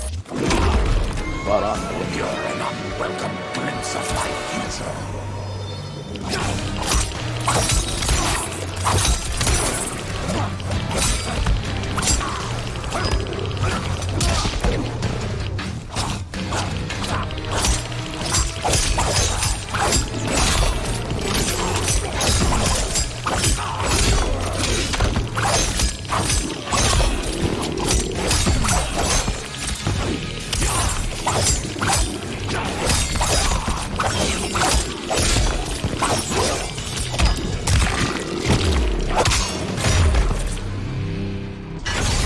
lifts his head. Enough distractions! Brushing Kung Lao aside, Baraka grips the bars of Johnny's cage. He rips it open, then does the same to Kenshi's.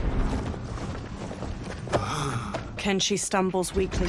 Johnny and Kung Lao help him along, each supporting his weight with an arm over their shoulders. As they shuffle toward the exit, I'm Reptile ruined. walks after Shang them. Tsung will punish me for this by torturing my family. Baraka narrows his crimson eyes. You'll pay for their suffering, Tarkatan. Fight!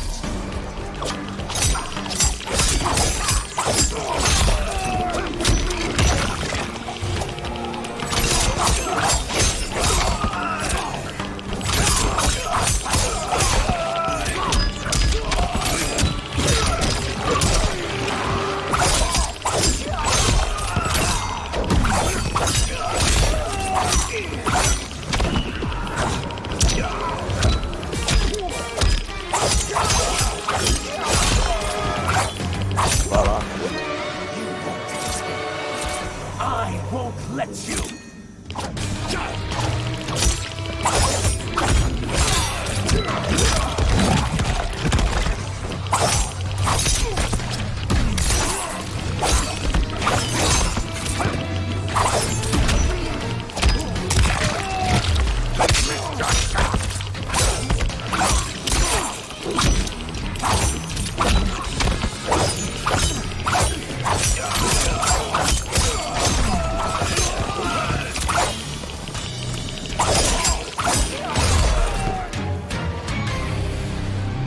We are leaving. Reptile kneels. Then kill me. If I die, maybe you'll spare my family. No, I won't murder you. It's mercy, not murder. Not that what I've done deserves yours. You were protecting your family. I would have done the same. His mask now removed, Reptile stands with sadness in his eyes. Through magical dust, Shang Tsung appears and frowns at the dead hybrids. What has happened here? Johnny takes up Sento and stands with Baraka and Reptile. Shang Tsung points sharply at Reptile. Sizoth, you fool!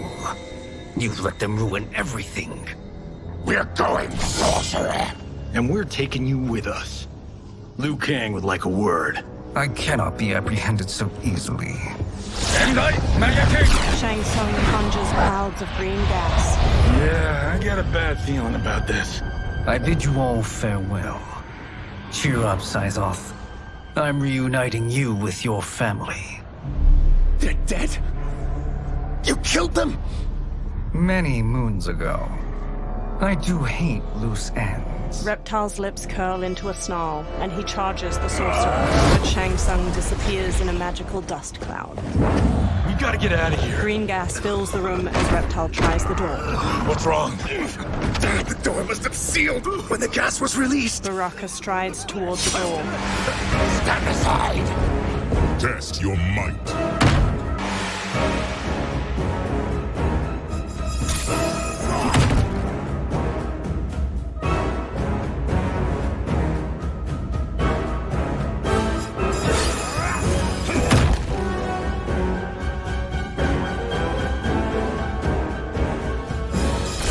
Baraka throws the door open to a hallway. Hurry. Follow me. This way. Johnny and Kung Lao support Kenshi. Leave me. I'll just slow you down. What? Shang Tsung finds you, he'll kill you. Look at me, Cage. I'm useless. Don't risk your lives to save mine. Hey, you are not giving up. The Tyra need you, remember? We are gonna get back home and figure out how to help you. Got it? Baraka and Reptile march ahead, leading the way out of the laboratory and into a bright, clear day. They make their way into a lush forest. We can't linger. We'll be captured. We need help getting Kenshi to the portal at Sundo. I can take you only to the city's gate. Tarkatans are forbidden inside. I'll see you the rest of the way. It's the least I can do to make amends. Reptile trudges on. Dozens of trees have tall faces carved into their trunks. Kenshi walks with a hand on Johnny's shoulder. God, this reminds me of Wicked Planet. We had this forest in the second act? The Manticore battle. Yes! It was a pain to shoot, but man, did it come out epic. I can picture it exactly. Kenshi and Johnny smile. This is the living forest. Aren't all forests living, Baraka? No others have trees that house the souls of the dead. Whoa, wait a tick. We're talking ghosts? Good ones, not evil. You guys know anybody in here? Some distant relatives. You will find no Zaterrans. Why not? The Warmbloods don't welcome us. So we keep to ourselves, living underground in Sikander province. Then how did you meet Shang Tsung? That I could take human form made me a freak among my people. I was terrorized and run out, starving and beggared. I joined a traveling carnival. Turned out there are many who would pay good money to see my gift. Back then, Shang Tsung was a huckster. We crossed paths and he saw what I could do. When he began to learn real sorcery, he asked to study me. When I declined, he took my family hostage. Wow, that's an offer you can't refuse. He is dangerous, and he has plans. He, General Shao, Rain, they are conspiring. To do what? I can't say for certain. I've only overheard fragments. The group freezes. The reptile transforms into a green lizard with a thick tail and elongated arms. He and Baraka charge into a clearing where a woman dressed in white fights off demons. Her pale skin contrasts her dark lips and all black eyes, while red scarification zigzags up her forehead. She twirls with a jagged Chris sword, slicing skillfully at the demons. She stabs the last one, then spots Reptile and Baraka. Quan Chi sends more demons? Wait, we're not... Feathery white wings appear on her back as she charges and kicks Reptile. Baraka squares up. With each of you I kill, my absolution grows nearer. Shedding your blood brings me closer to the light. Fight.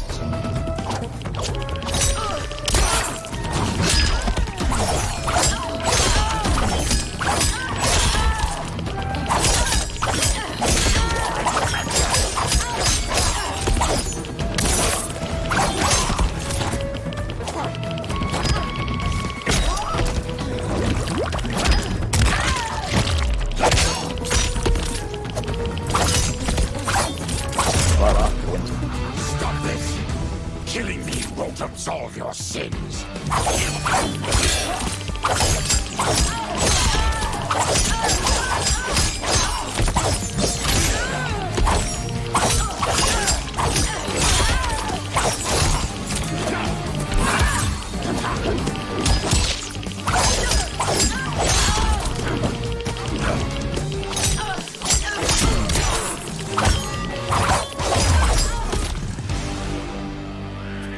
Whoever you are, we are not demons. Eyes narrowed, the woman picks up her sword. If not demons, what are you? He's a Terran. I am a Denian. Or I was before my Tarkat affliction. Outworlders. Apologies. I'm glad I've caused neither of you permanent injury. Kung Lao treads cautiously into the clearing past a demon's head. Kenshi, led by Johnny, crinkles his nose. What is that? Just keep swimming. So, who's our femme fatale? I am Ashra, demon of the Netherrealm. Demon? You look human, mostly.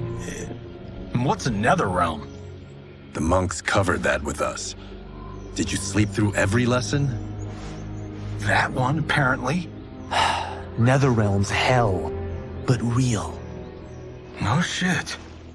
I appear nearly human because I've purged most evil from my soul. When I'm done, the last vestiges of my demonic form will fade away.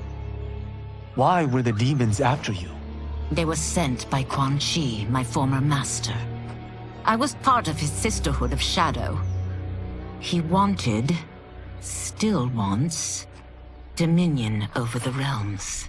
I renounced him when I realized that I could not help him defile them. And now he wants you dead. Precisely. She smirks. I followed Quan Chi from the Netherrealm here.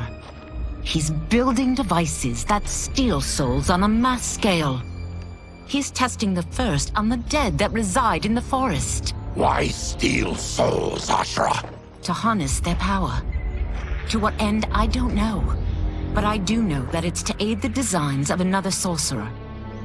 Shang Tsung. Johnny glances at Kenshi. Damn it. That guy's everywhere. You're sure Quan Chi is here? My Chris senses him. Her sword. He's nearby. Nope, no. We're getting you home. We have a job to do. Quan Chi could lead us to Shang Tsung. Your Liu Kang is right. Shang Tsung's a danger that must be dealt with. I will aid you. As will I. Well, I guess the eyes have it. Motion carries. Ashra, lead the way. Johnny gestures magnanimously. With a friendly smile, Ashra leads them deeper into the living forest. Ashra's jagged Chris sword glows white as they walk onward. Quan Chi is close. The emanations of his evil grow stronger. That is a powerful weapon. And my perfect ally. As I smite the evil it finds, I am further purified. Now, I've done steps, so I'm all for self-help. But since when does a demoness want to be less evil?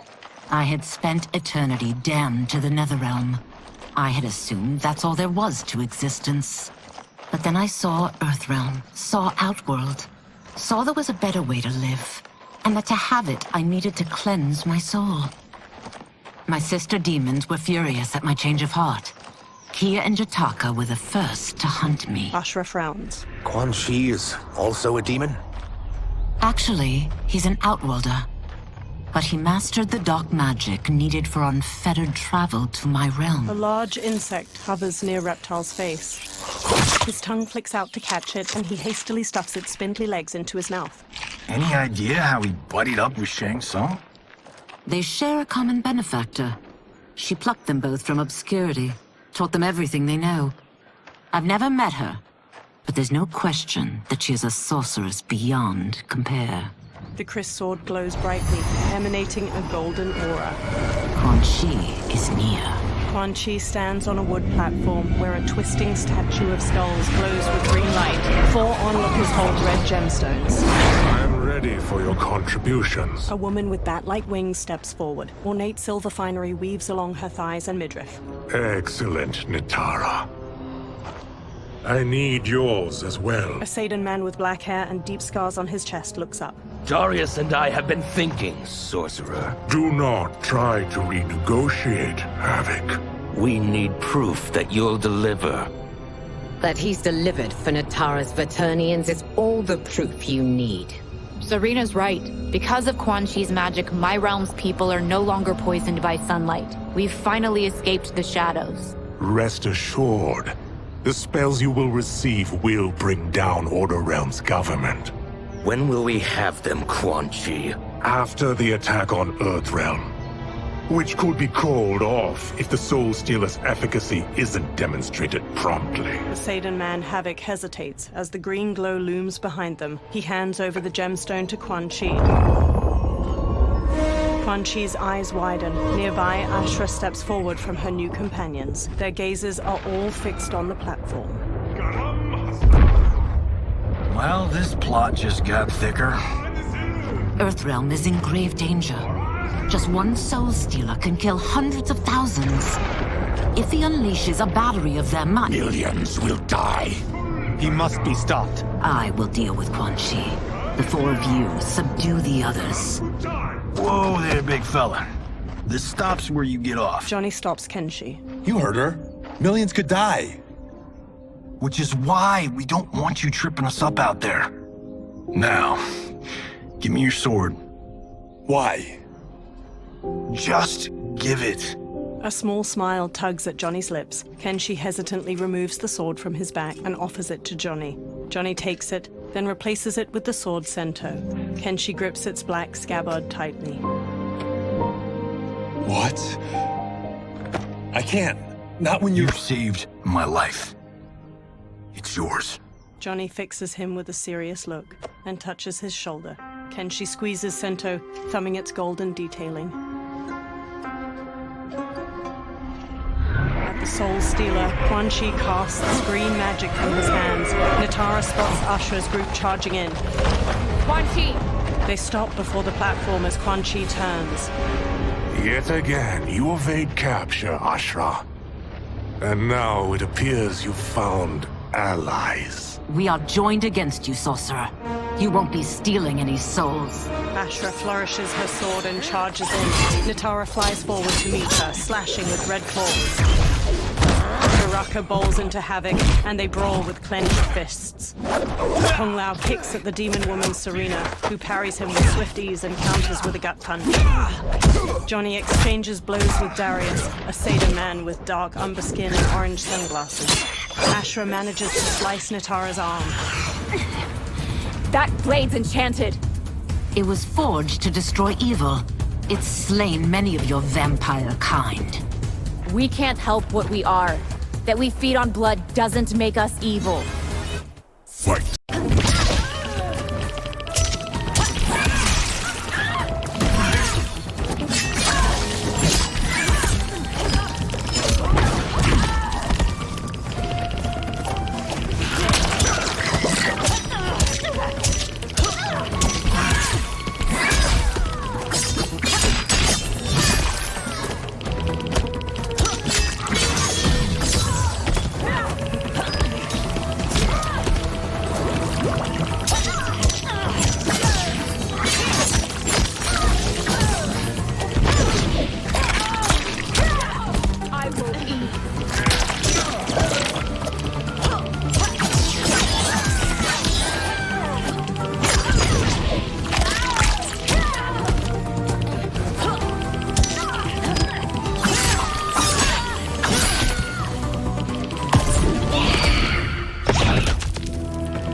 Much more.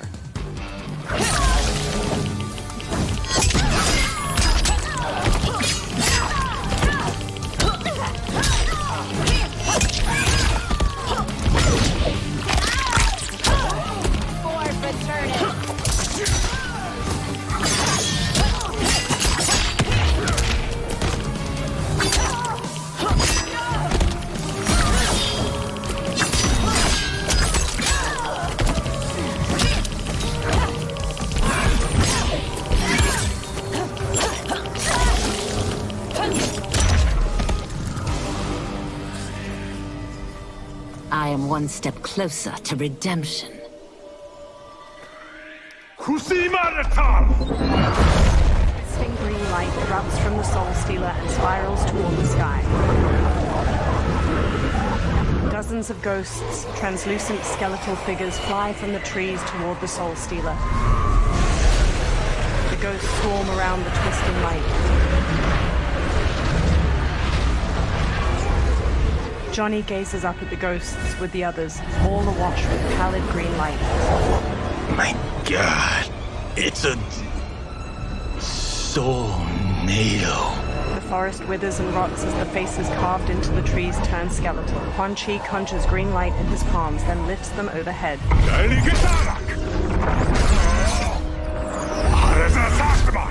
Teeth gritted, Quan Chi thrusts his hands to the Soul Stealer and channels green magic into the Soul Nado. Strands of light from the Soul Nado coalesce into a humanoid form wearing a red and black cloak over corpse gray skin. The humanoid stretches his jaw open, then collects himself and stares out at everyone with glowing green eyes. The humanoid raises his hands while floating in front of the Soul Stealer. Ashra narrows her eyes at him. What dark magic is this? We are Ermac, a collection of souls bound by Quan Chi's magic. We live to obey his commands. Kill them.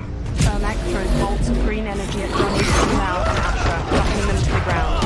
Ermac Ermac telekinetically raises Baraka into the air, and Barton charges, then throws him away. Reptile tackles Ermac to the ground, but Ermac frees himself and blasts Reptile back with an energy bolt. He yanks Ashra toward him, then jabs her face before launching her through the air to the ground.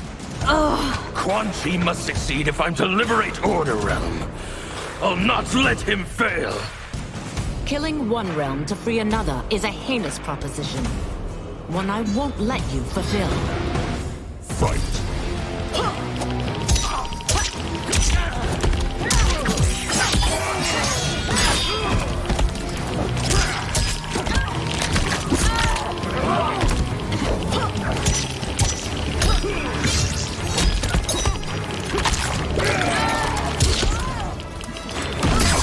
To the left.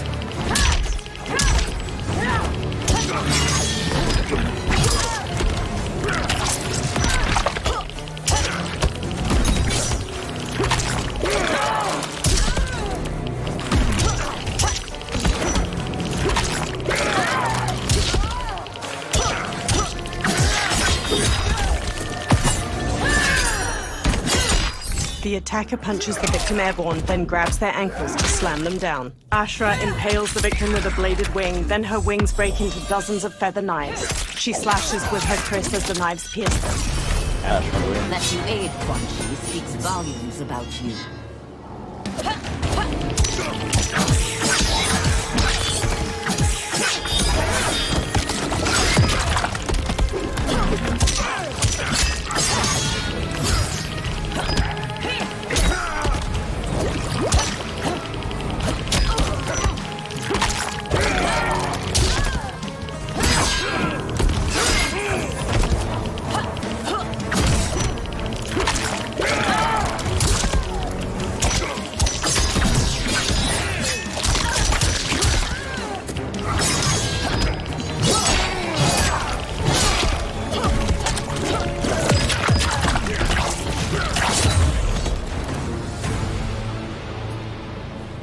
Take your chaos elsewhere.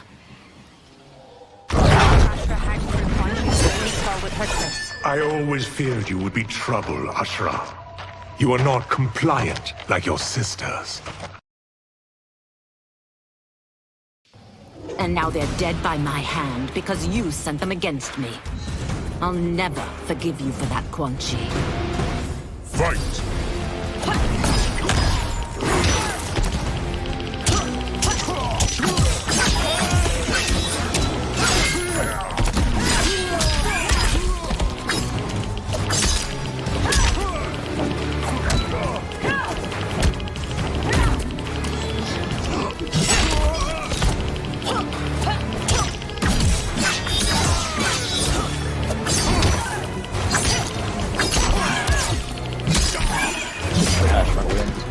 This has been a long time coming, sorcerer.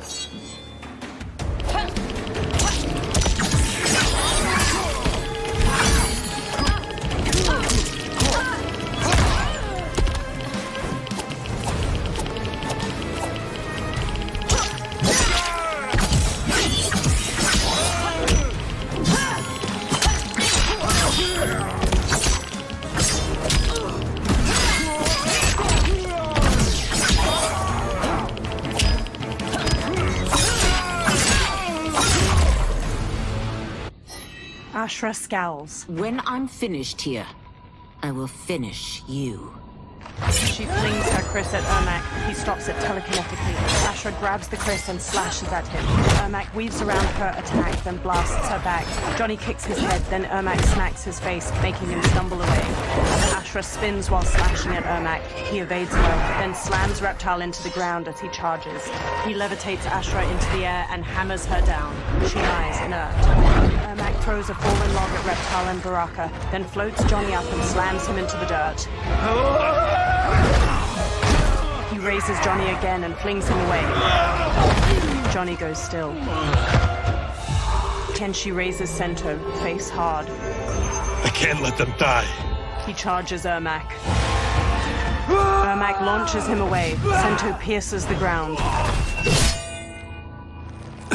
Kenshi gradually sits up. He frantically feels around the ground. Dim lighting reflects on Sento's sleek blade. What? Who is that? Your ancestors. Come to us. Kenshi crawls to Sento. He clutches the sword's hilt, then lifts it as he stands. In this, your time of need, the terror will not fail. Blue light shines from Kenshi's eyes and bleeds out past his blindfold. He sees Ermac speed through the air to him. He dances around Ermac's punches, then runs Sento through his chest. Blue light flares from Ermac's eyes and mouth and starts to get sucked into the blade. Then he blasts Kenshi away. He tosses rocks at Kenshi, but Sento floats in the air and deflects each of them. Kenshi gently takes the hilt. It siphoned his souls. It now has his power. Ashra runs over. That was unexpected. You're telling me. Shall we finish this? Let's. Ashra and Kenshi face Ermac with the Chris and Sento at the ready. This fight's not over. I'll defeat all of Quan Chi's minions. We are many. You are one. We will destroy you. Fight!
Resistance is never pointless. We are many. You are one. We will destroy you. What's wrong with him? Combat must have weakened the magic that binds his souls together. Sindel, I'll find you. Ermac sags to the ground. What was that? Watch him. I'll shut down the Soul Stealer. Ashra dashes to the Soul Stealer. She plunges her Chris into its red gem, making it split. Quan Chi raises a hand to her. Ashra, don't! The gemstone splits and releases energy that launches Ashra away. The ghosts pour out of the Soul Stealer. One flies to Quan Chi and grabs his head. The ghost sucks blue energy from his face, turning his skin ash white, then vanishes. Quan Chi staggers back before collapsing. Ashra regards Quan Chi's motionless body, then strides to him. Since that didn't kill you, I will. No, Ashra! He's too dangerous to let live. Liu Kang needs to question him. He knows Shang Tsung's plans. Ashra lowers her Chris. Very well. Well, clearly I underpaid for that. Did you know what it could do? The legends never mentioned mystical powers. The souls of my ancestors live within it. They intend to guide me. Just don't forget who gave it to you, Takahashi. I won't, Cage. Now, let's get him to Earthrealm. They all look at Quan Chi. I know home's here for you, Baraka. But size off, Ashra. You can come with if you want. I'm sure Liu Kang will welcome you. I've never had a home. That would be wonderful. Snow falls around the ruins of an immense stone fortress nestled among tall mountains. Shang Tsung waves his hands around on the top of the fortress and conjures a portal made of fiery light. The benefactor emerges from it. Report, Shang Tsung. The Soul Stealers are under construction. Quan Chi tests the final components as we speak. And the army? Will obey your every command, once it's been fed sufficient souls. I've also conceived the plan to break the Lin Kuei away from Liu Kang. Instead of defending Earthrealm, they will betray it. Excellent. You have learned quickly, Shang Tsung, and well. You will soon reap the bounty of what you've sown. He beams. Moonlight falls over the rooftops of Sundo. Reptile leaps from one roof to another. He looks down at a massive festival of Outworlders in the streets below, each wearing brightly colored clothes. Paper lanterns hang from strings over them. Reptile dashes along the rooftops, following General Shao as he moves through the crowd. Reptile leaps to another rooftop, changing into his lizard form as he goes. He bounds through the air to a different roof. He scurries up to its sloping apex, then shapeshifts back into his human form. Reptile steps across the roof, then stops and looks out at the hundreds of people gathered around a massive two-story wooden building, its sides open and the people inside visible. Long strings of different colored paper lanterns hang over the ground, and a group of performers move a large dragon prop around in a dance. Kitana and Melina stand on the bottom floor of the massive building, each in full regalia. Tanya and numerous others in lavish clothes stand among them. Kitana smiles and waves to the festival outside. Li Mei steps to General Shao and walks with him. Who are these Earthrealmers we're looking for? You have their descriptions. You could at least tell me why they're here. What they've done. State secrets. Not for your ears. He strides away through the bustling street. Melina and Kitana smile and wave to the people. Melina beckons Tanya. Yes, Princess. Fetch us water, please. Tanya smirks. As you wish. Melina smiles warmly as Tanya leaves. Careful, sister. Entanglements with Ungadi are forbidden. You know their vows. Who told you? No one. I have eyes. As do the snakes at court who would cheer your downfall. The Ungadi's rules are ridiculous. And you can change them when you are Empress. For now, you cannot jeopardize your ascension. Melina stomps off. Quan Chi sits in an alley behind one of the crowded streets. Johnny puts a big hat on him near Ashura, Kenshi, and Kung Lao. Night-night, sweet Prince of Darkness. They all wear festival costumes. Oh, perfect. You'll fit right in. You couldn't steal a more functional hat. What? It hides your face. And honestly, it suits you. Ashura gives him a questioning look. I still don't know about this. Carrying him around will attract unwanted attention. Look at it out there. It's like Mardi Gras. People will think you just party too hard. Reptile jumps down to them from a rooftop. What's the word? Go toward the stage, then right to the portal gate. But there are soldiers and constables everywhere. Are you sure these are enough? One person spots us, and we are dead. That's why I'll create a diversion. They're out for you too, Syzoth. To catch me, they must see me. Reptile turns invisible. Damn. You didn't tell me you could go full Predator. Kenshi and Ashura lead Kung Lao and Johnny as they carry a listless Quan Chi through the immense crowd of festival goers. People glance at them. Ashura catches her hat as it slips off, then readjusts it. 4 guards eye them from across the street. We could use that diversion. A string of paper lanterns overhead bursts into flames. Good work, Syzoth. They carry on. The surrounding festival goers flee. Kitana looks out at the chaos in the streets.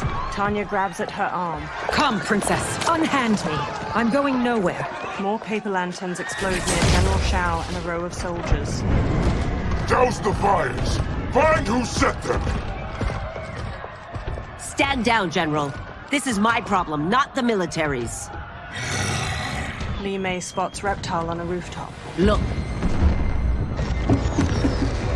Size off. You know him? Who is he? Unimportant, but it means the Earthrealmers are here. Reiko! Reiko rushes over, then looks at Reptile. He and Li Mei hurry through the crowd toward him as he sprints away. Li Mei and Reiko pursue Reptile while he jumps to another building's roof. They pause. Reiko fixes him with his gaze, then throws a shuriken, striking his hand and making him fall to the ground. Reptile clutches his hand and flees, partially invisible. Li Mei and Reiko examine green blood trailing away. I'll get him. She runs off. Reiko pauses, then hurries after her. Kenshi looks around while leading the others with Ashra. He spots Li Mei and Reiko in the distance, following the blood trail. Size off! Kenshi shoves his way through the crowd after them. Li Mei and Reiko run to a small bridge. Reptile turns visible on the other side of it. Green blood?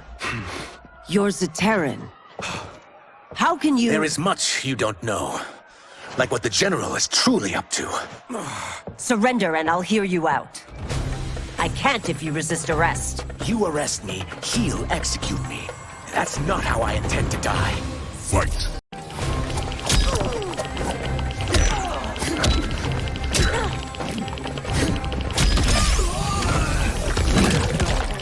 Be still!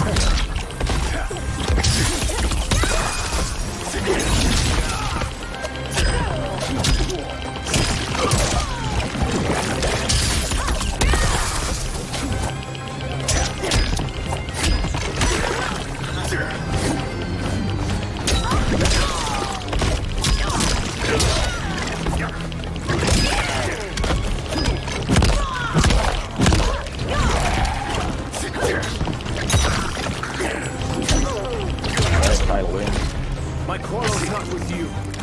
Let me pass.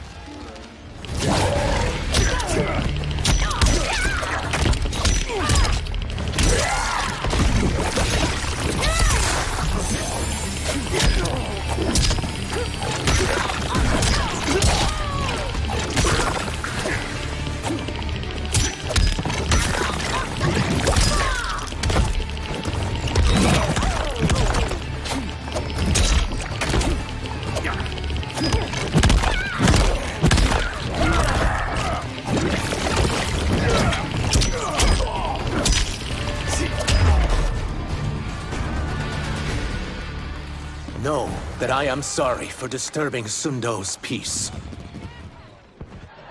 Kitana glowers. Ludicrous. Princess, no! You could be hurt! Kitana unfurls two fan blades and charges Reptile. He dances around her attack, then punches at her. She dodges just as Tanya strikes at him with her three-quarter staff. He counters her swings, then kicks her away. Insurrection from a Zaterran? This is a day I never thought I'd see. You misread my intentions, Princess. Sadly, I've no time to explain them. Fight!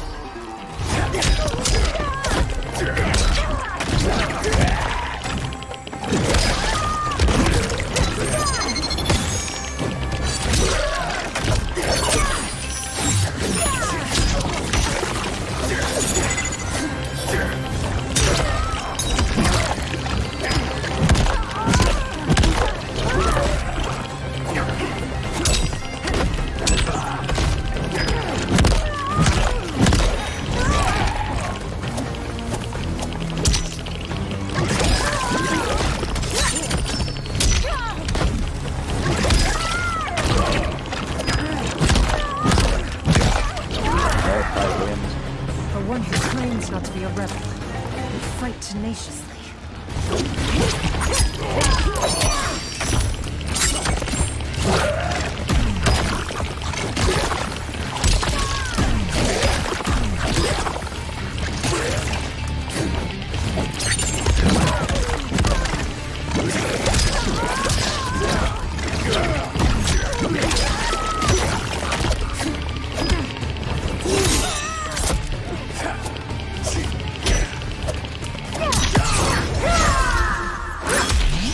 attacker hits the victim's face with a hook, then twists their arm to break their shoulder. Kitana flings her fan blades into the victim, leaps, summons the fans back, and drives them into their skull.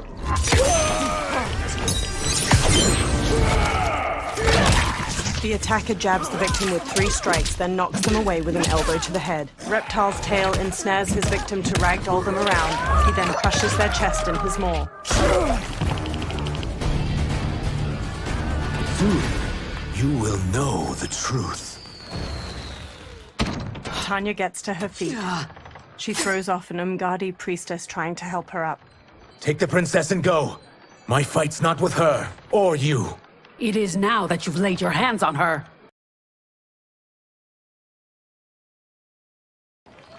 I will take your life as punishment. Fight.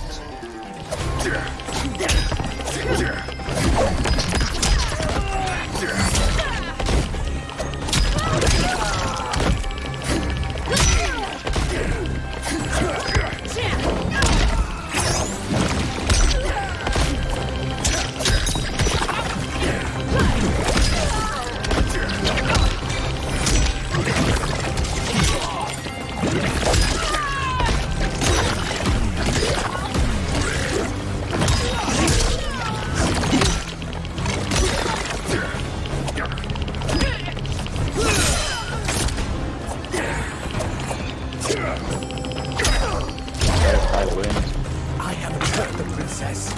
This need not continue.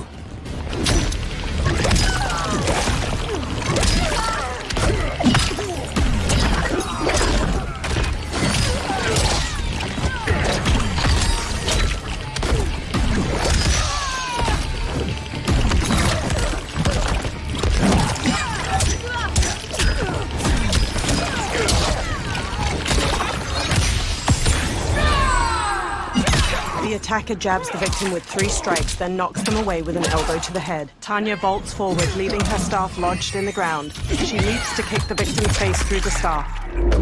How ungodly!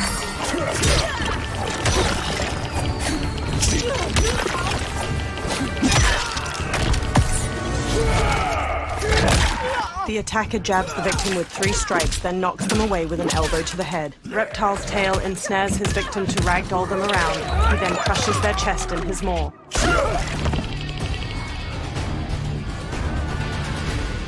My sentence is suspended, Umgadi.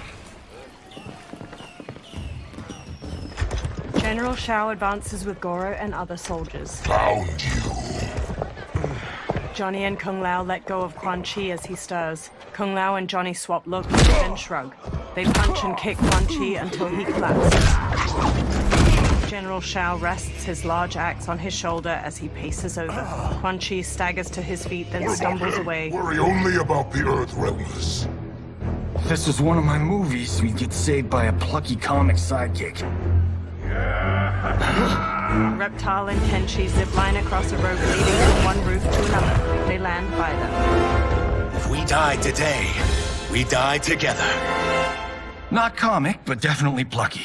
Johnny sidekicks Goro, then Goro grabs his arm. Ashra parries the swords of several soldiers and counters. General Shao brings his axe crashing down on Reptile. He dodges, then shifts into his lizard form and bashes Shao away. It's unlike Shang Tsung to leave loose ends. Now that I'm free of him, I'll reveal your conspiracy to all of Outworld. You'll do nothing of the kind. Dead men tell no tales. Fight!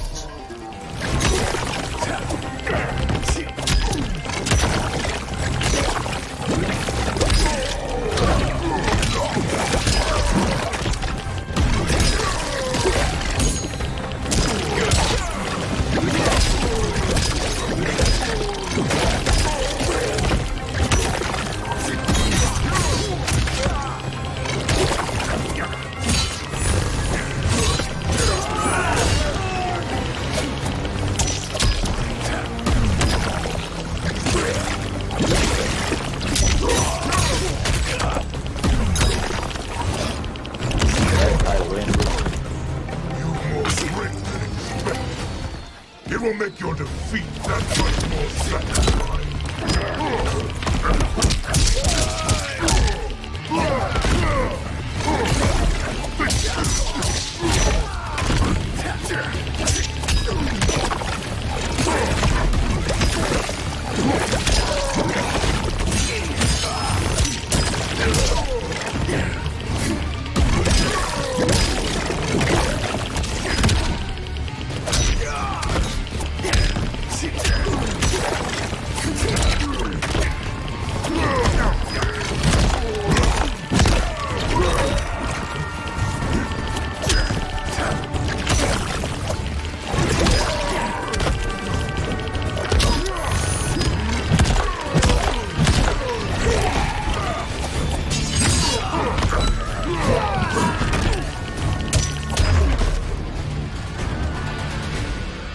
You won't silence me, General. Kenshi, Johnny, Kung Lao, and Ashura knock down the remaining soldiers. More soldiers rush over. We must go. Now! Johnny punches Goro as he gets up, then flees. A portal opens by Liu Kang's temple. Kung Lao, Ashura, Reptile, Johnny, and Kenshi hurry out of it. They turn back to the portal, fists raised. It shuts. Liu Kang approaches from behind.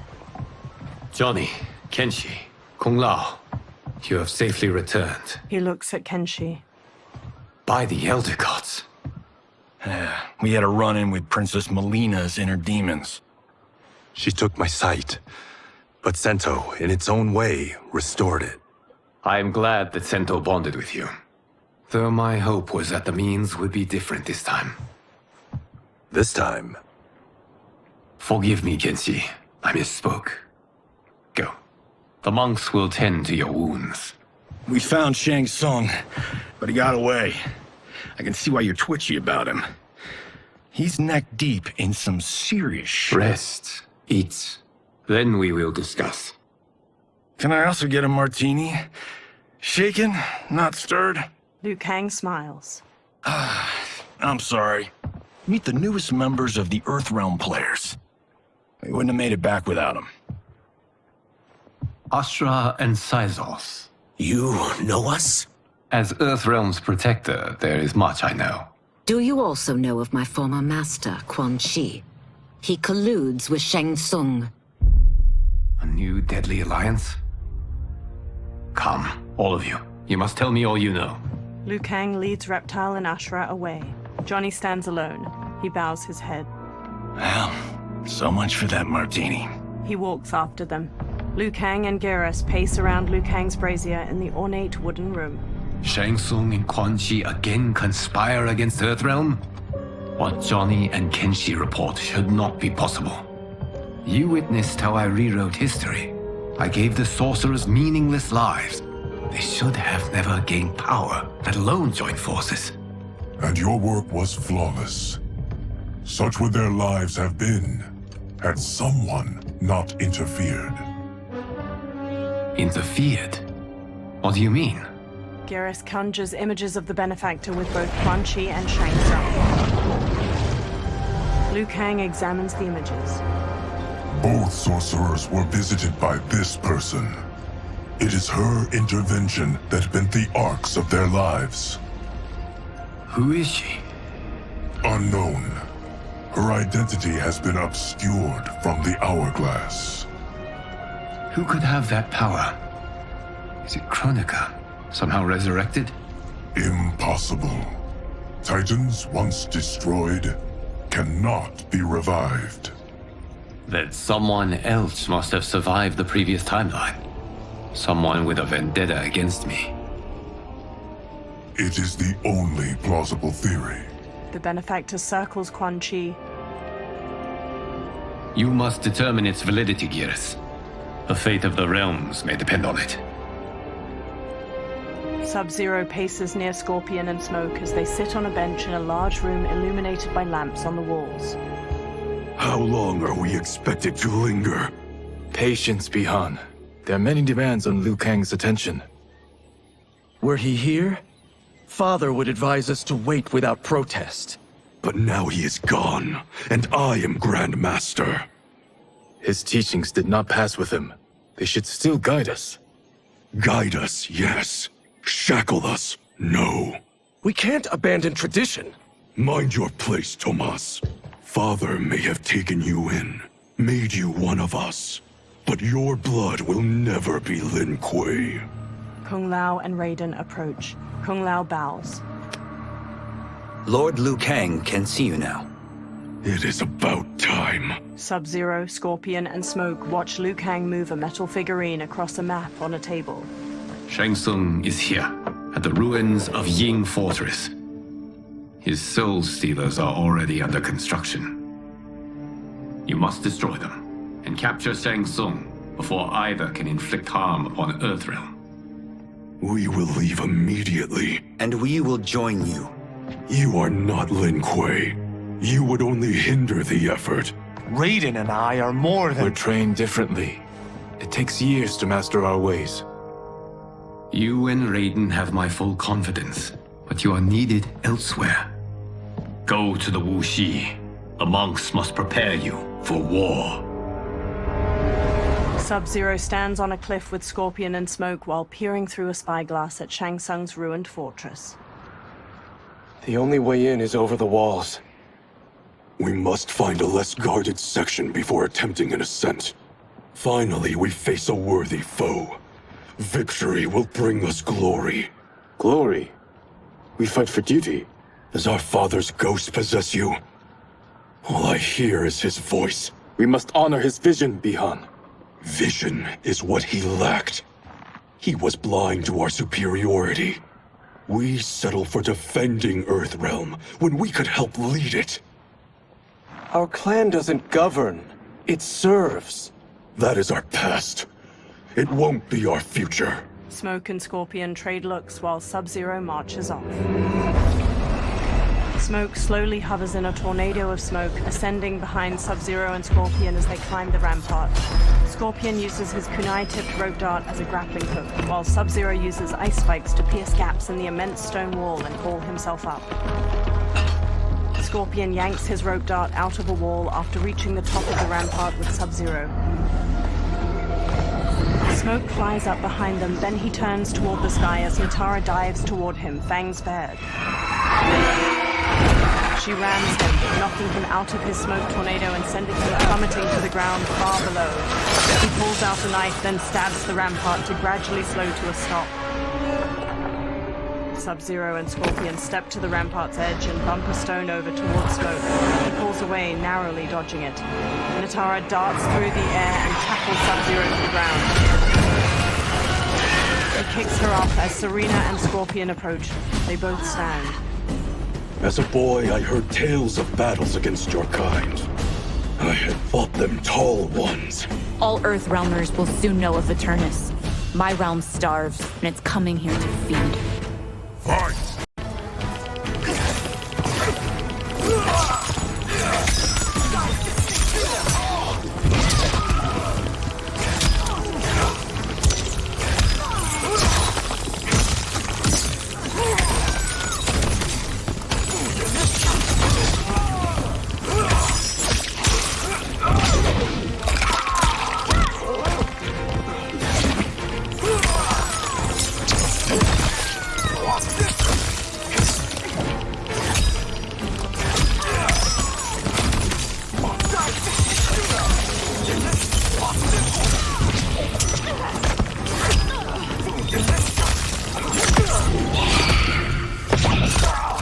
Serena punches the victim airborne, then yanks them back with her tail to punch through their abdomen. Natara kicks her victim upward, then stabs her claws through their neck before slamming across the floor. The attacker hits the victim's face with a hook, then twists their arm to break their shoulder. Sub-Zero slides on ice shards which stab up through his victim's abdomen and skull. He then chops down with an ice wall hammer. Think you'd overcome me? Think again.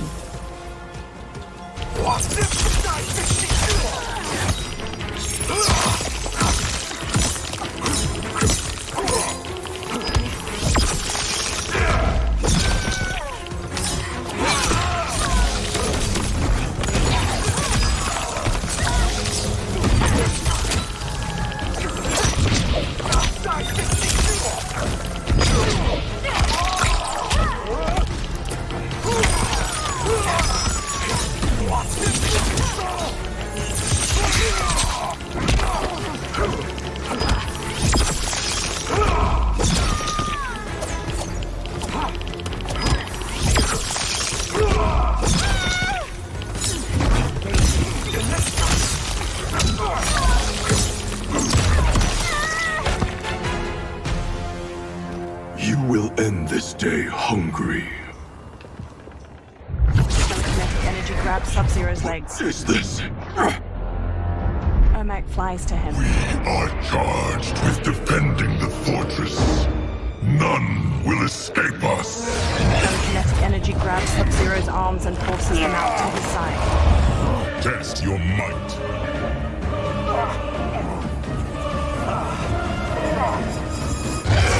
Sub-Zero launches an ice bolt at Ermac, knocking him out of the air to the ground. You are Quan Chi's creation. Liu Kang warned about you.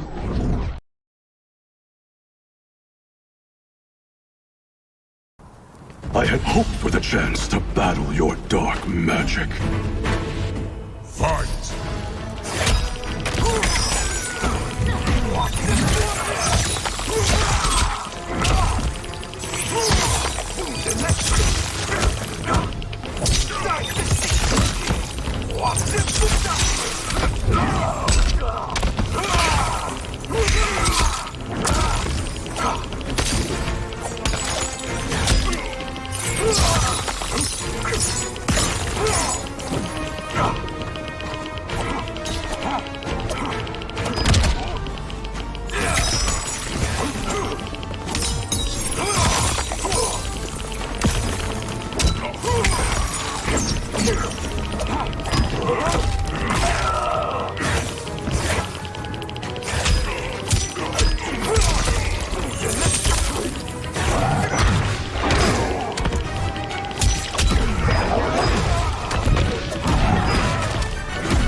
Sub-Zero eyes Ermac. You are not so fearsome. Scorpion and Smoke run to him. You're both unharmed? We are, brother. Good. After our years of idleness, it pleases me to again face combat. I will be pleased when we complete our mission.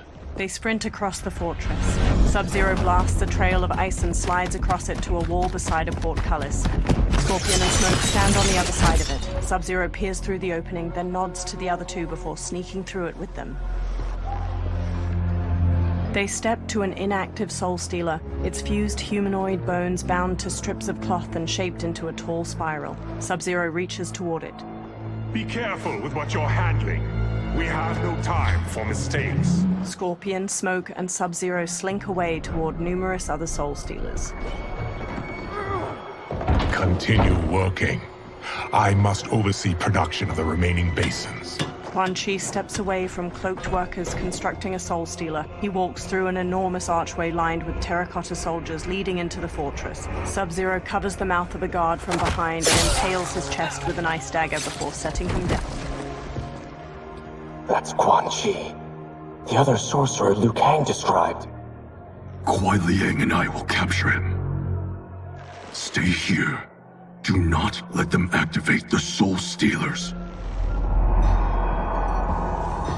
Quan Chi steps down a corridor hedged in with more terracotta soldiers.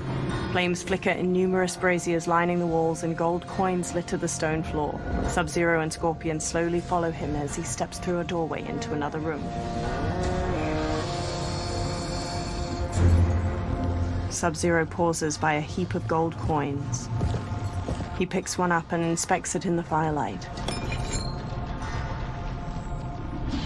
He looks past it at mounds of gold coins sitting in the room beyond the corridor. Sub-Zero and Scorpion look past the treasure at Quan Chi on the other side of the room with multiple women in leather armor and skeletal masks. There will be spoils in this war. Let us win it first, brother. They glance at the doorway behind them, then hurry off as Shang Tsung emerges from it. Smirking, Shang Tsung strides across the treasure room toward Quan Chi and the women. Quan Chi steps to him. Will the Soul Stealers be completed on time, Quan Chi? Yes. Our benefactor's guidance has proven most helpful. If we break it, we'll halt their construction. Agreed. Sub-Zero and Scorpion step out from behind a large ruined door and charge Quan Chi and Shang Tsung. Green energy pools around Quan Chi's hands and he blasts heaps of skulls at Sub-Zero. Sub-Zero smashes his way through them while Scorpion trades blows with Shang Tsung. Sub-Zero and Quan Chi each dodge the other's kicks. Then Sub-Zero front kicks him back. Ah, the Lin Kuei. We have been expecting you. Were you told also to expect defeat? This ends no other way. Fight!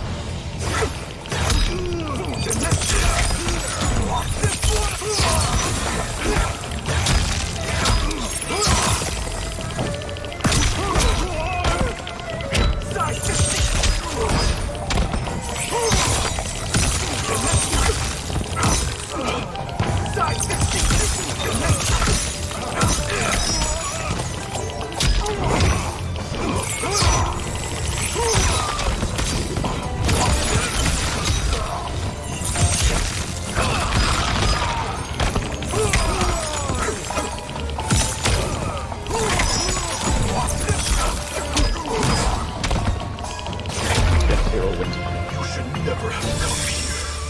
I will bury you in this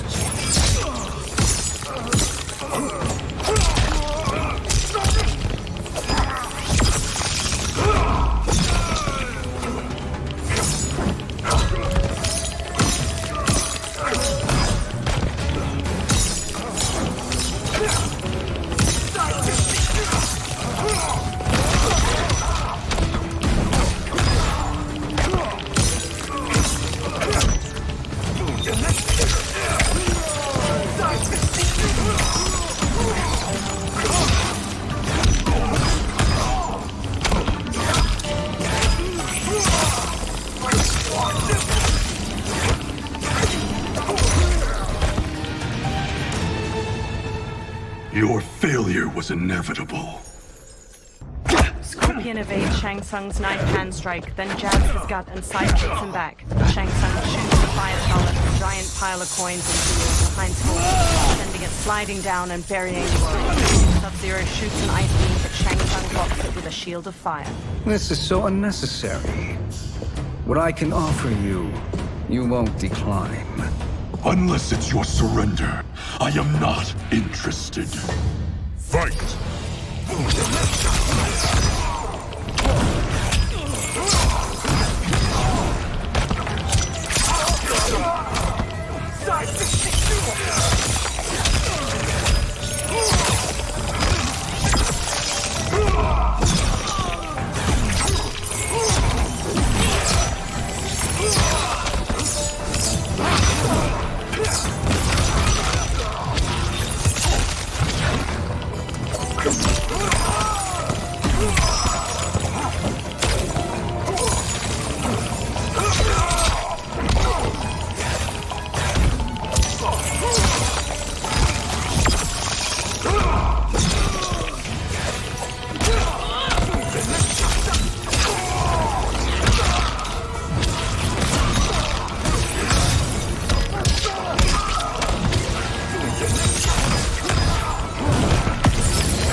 Attacker hits the victim's face with a hook, then twists their arm to break their shoulder. Sub-Zero slides on ice shards which stab up through his victim's abdomen and skull. He then chops down with an ice war hammer.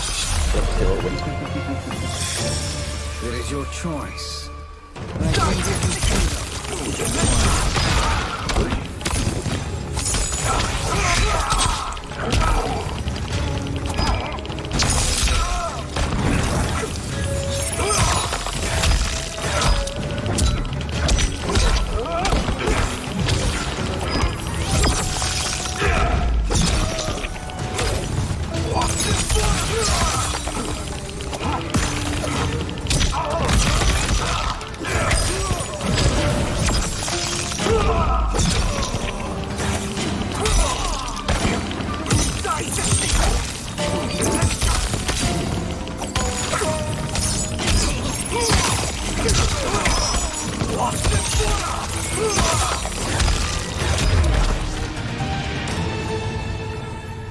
I had hoped for a worthier enemy.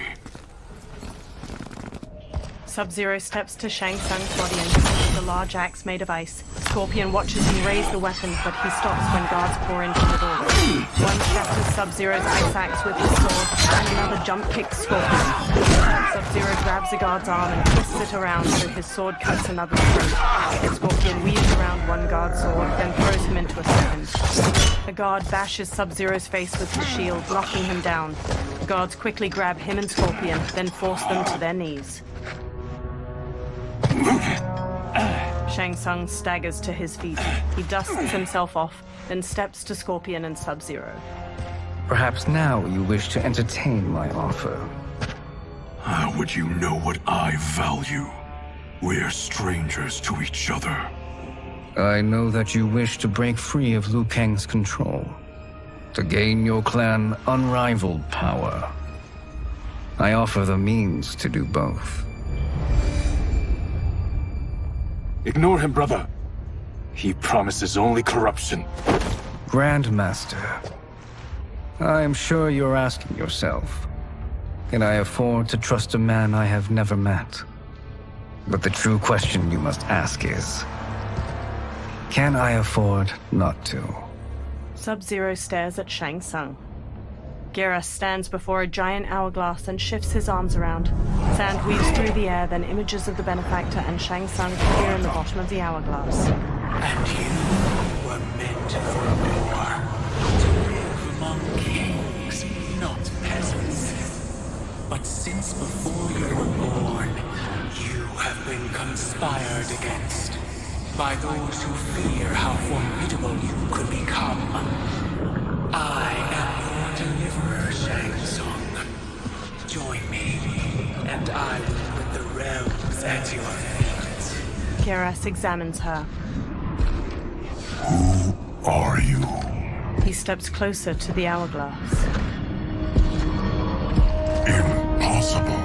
Shang Tsung, and multiple soldiers usher Scorpion and Sub-Zero forward, their wrists bound by manacles. My realm and your clan have much in common. We both feel the pull of Liu Kang's leash. Once Outworld rules Earthrealm, you will be free to remake the Lin Kuei in any manner you see fit. Bihan, don't listen! We must stop them, not— Silence, Kuai Liang. But brother— Obey your Grandmaster. Can you win this war? Soul Stealers are deadly, but they're not enough. You only think so because you don't understand their true purpose. Explain. Emperor Ying built this fortress during one of Earthrealm's most turbulent periods. Enemies beset him on all sides. He built a great army to protect his empire. They built a second one to protect him in the afterlife. This is Emperor Ying's Dragon Army. They enter a vast, icy chamber hewn from an enormous cavern. Hundreds of terracotta warriors surround them on the ground floor, and various floors above them. Impressive. But does this history lesson have a point? These statues were constructed and enchanted by the great mages in the Emperor's court. Sub-Zero and Scorpion follow Shang Tsung around a central cobblestone platform to a large wooden chest. Shang Tsung kneels, then opens it, revealing a velvet-lined interior housing a silver crown made in the likeness of two dragons facing each other. Shang Tsung takes the crown, then pours green liquid from a vial onto it. They are animated by fragments of souls. Once alive, they fight tirelessly, unburdened by remorse or pity. Green mist coils off of the crown as Shang Tsung sets it on his own head. Green energy fills the gaps in a row of terracotta soldiers' armor, and their faces turn skeletal. They turn towards Sub-Zero and Scorpion, then punch and kick the air in unison. The warriors stop. As our ally, you will be given command of several battalions. Few in Earthrealm could then resist the Lin Kuei. Sub-Zero walks to the row of dragon warriors and examines them. He approaches Shang Tsung and holds his manacles up to him. Two soldiers grab Scorpion as he steps forward. Beyond! Shang Tsung removes Sub-Zero's manacles. How could you? Father would turn in his grave if he saw this! He was a doddering old fool. He did us a favor having that accident. And I was right to let him die. Let him die? You said you tried to save him! A lie. Because you couldn't, and still can't face the truth. Father had doomed the Lin Kuei to mediocrity. Now, we will achieve greatness. Sub-Zero gestures to the Dragon Warrior. Scorpion elbows the pair of soldiers holding him back, then hammers General Shao's face before whipping Shang Tsung's head with his chain. He whirls around to Sub-Zero and bashes him to the ground. A soldier grabs him, then Scorpion knocks him down and pummels his head. His chains glow orange as he takes down several more soldiers. Then General Shao swings his axe at him. Scorpion ducks under the attack, then snatches the axe with his chains, tears it from General Shao's hands, and flings it away. He whips Shao's face with his chains, then Shao backhands him. Scorpion maneuvers behind Shao to wrap his chains around his throat, jump onto his back, and strangle him. General Shao throws him off, breaking the chains. Scorpion gets to his feet as Shao grabs his axe. He is a feisty one. Are you going to blather or make yourself useful? This Earth Realmer must be neutralized. Fight.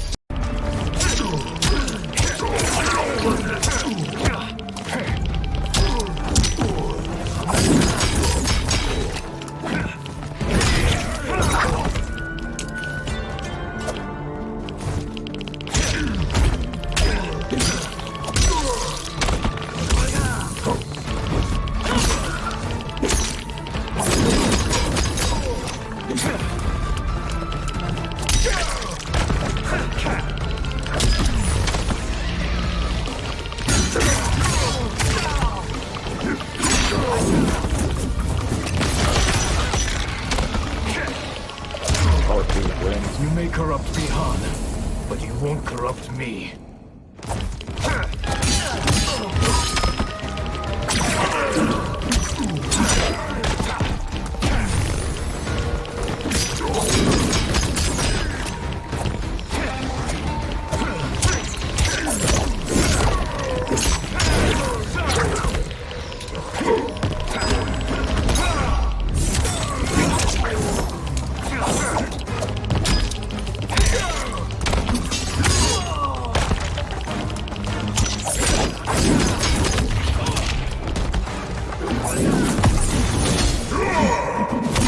The attacker jabs the victim with 3 strikes, then knocks them away with an elbow to the head. General Shao's axe bashes the victim into the air. He leaps and slams the axe to cleave their ribs apart, then dives to stomp them.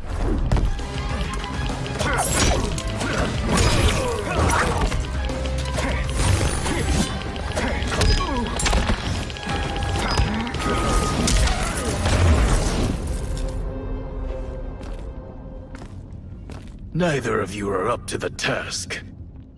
Do not let Kuai Liang escape! Shang Tsung directs the dragon army with a crown. They charge at the Scorpion. Scorpion shoots flames to burn the undead warriors. They disintegrate one with his sword a mere hair. He sprints out of the tomb of the dragon army, past hordes of unanimated warriors. He dashes toward the dilapidated castle. He enters the Great Hall and sneaks cautiously through wood and stone wreckage. He reaches 3 fire pits, where Quan Chi and Rain gather. The duo discusses a pot of melted metal as it pours. Purity is important. Pollutants impact efficiency. Like barnacles on a ship's hull. They create drag and reduce speed. I see. As Scorpion slinks past, his reflection glints off of a shield that hangs from a wall, which catches Rain's eye. Rain squints. Unaware, Scorpion tiptoes away. Rain wields his staff and hurls a burst of water at him.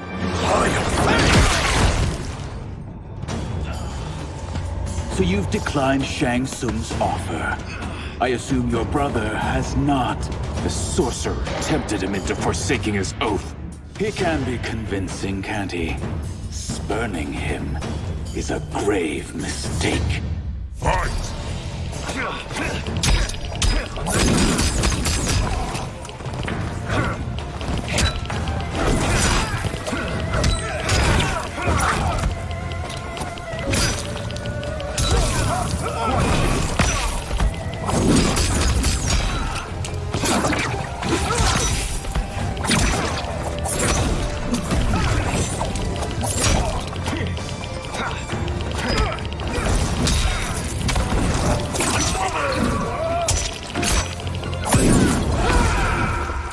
The attacker jabs the victim with 3 strikes, then knocks them away with an elbow to the head. Rain summons 2 tendrils of water which wrap around the victim's hips to electrocute them and shatter their pelvis.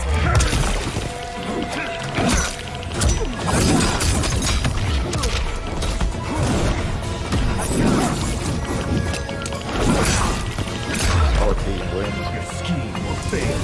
I'll see to it.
Scorpion relaxes and glares. The mistake is yours, Outworlder. Havik and Darius storm in. What have you done?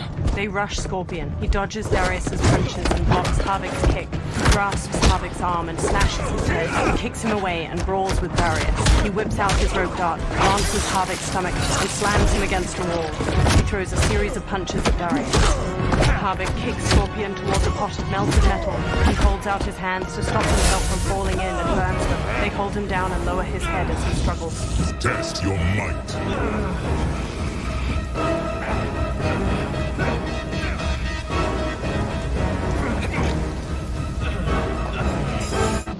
Scorpion headbutts Darius and strikes Havik. He elbows Darius away. He grips Havik by the neck and shoves his face into the boiling metal. He releases him and Havik covers his face with his hands.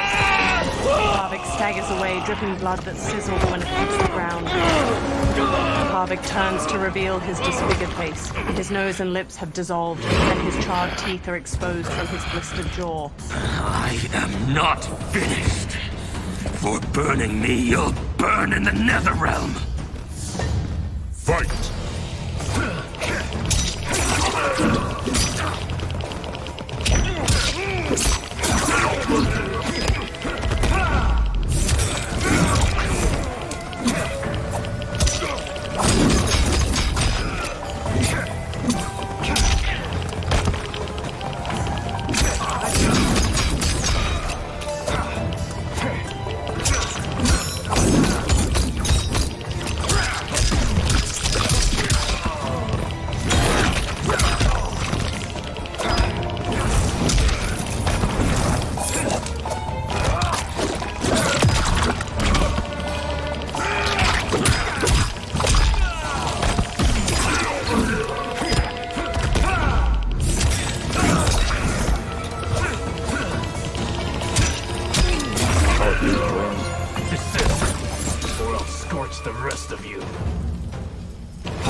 A Lin Kuei's flame is not easily smothered.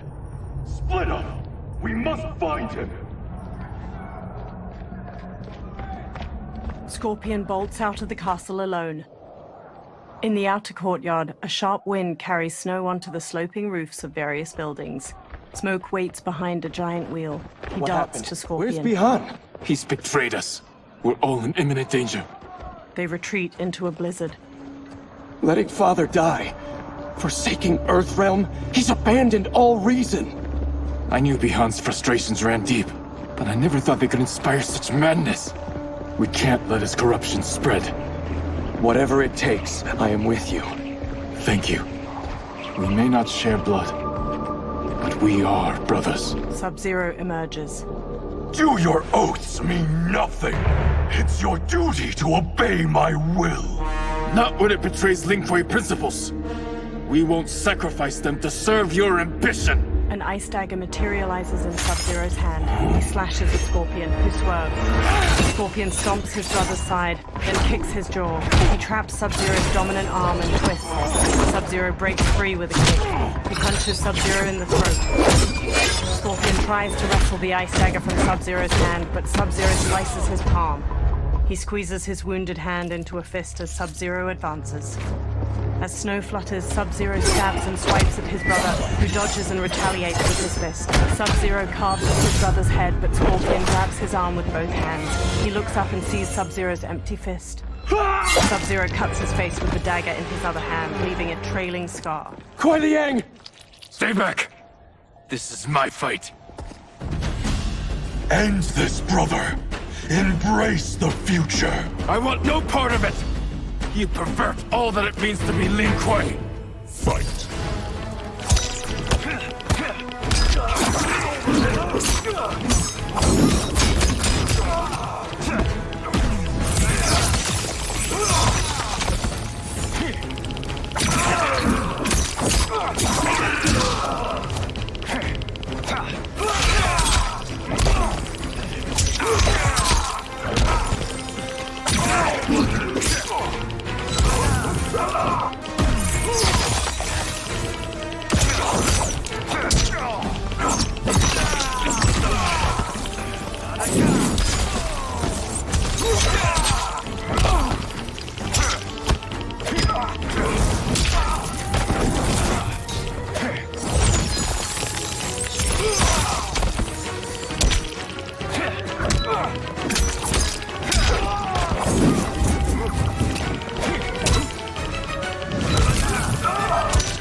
You disgrace our family and clan.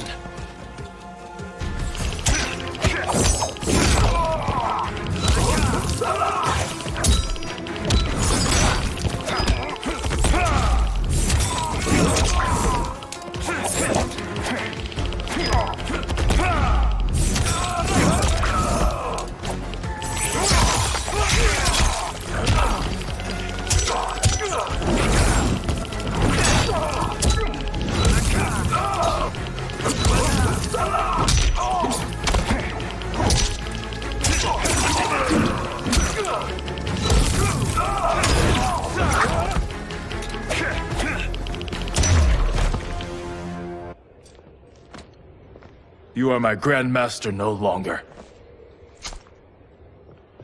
What are you doing? Scorpion kneels. Once he's exposed, won't you be made Grandmaster? You forget Cyrax and Sector. Their loyalty to Bihan is absolute. They'll sooner abet his corruption than follow me. We must chart a new course. One that both honors our father's legacy and serves Earthrealm. He stands behind Smoke. Help me. We can't leave him here to aid Shang Tsung. Later, Scorpion rushes into the surrounding woodland with Smoke, shouldering Sub-Zero's comatose body. They halt and watch 4 columns of green light flare from the Yin Fortress ruins, swirling into the clouds. Simultaneously, at the Wuxi Academy, Liu Kang studies the same Soul Nados. How did you achieve this, sorcerer? Behind him, particles of sand dance with shards of light. The small sandstorm forms Geras. You arrived not a moment too soon, Gareth. What have you learned? In scrutinizing Shang Tsung's first meeting with his benefactor, I made an important discovery. Her life essence, the very time crystals that make up her being, are not of this timeline. Not of this timeline? How could someone from a previous timeline enter this one? That cannot happen. If that cannot happen, then what has happened, Gears? There are no other timelines than those that have come before. All evidence points to the presence of a second timeline, which exists concurrently with ours. Two timelines, side by side, moving forward simultaneously? Never in a billion lifetimes have I seen this. But that does not make the other timeline any less real. There can be no doubt that Shang Tsung's benefactor hails from it. And who she is, why she's here, where she's from. All questions we need answered, which we can't while we are under attack. I will go to Sindel, convince her to withdraw from Earthrealm by showing her how history is being manipulated. That will require revealing to her your prior role as Keeper of Time. The situation gives me no choice. I will need your help, Gears, to prove my claims to the Empress. They observe the Solnados while trees sway in the wind. Later, in Outworld, Sundo's portal gate emanates energy, surrounded by tropical greenery and colorful flowers. Liu Kang materializes from within. The constabulary await. Li Mei approaches as the others draw their weapons. She walks between weathered lion statues and reaches a platform bordered by water. Return home, Lord Liu Kang. I am to let no one pass. I must see Her Majesty. She must call off her attack on Earthrealm. Her decision was unwise, but she no longer seeks my counsel, and I doubt she's interested in yours. The Empress has been deceived. Shang Tsung and General Shao have fomented this crisis as a means to steal her throne. General Shao? I knew he was hiding his true intentions. But join Shang Tsung? I knew he couldn't be trusted. Were I still Umgadi, he would never have breathed the same air as the Empress. My palace sources told me he arrived out of nowhere, and immediately had the Empress's ear. He gained her trust by treating Princess Melina's condition. Tragically, she is afflicted with Tarkat disease. Tarkat?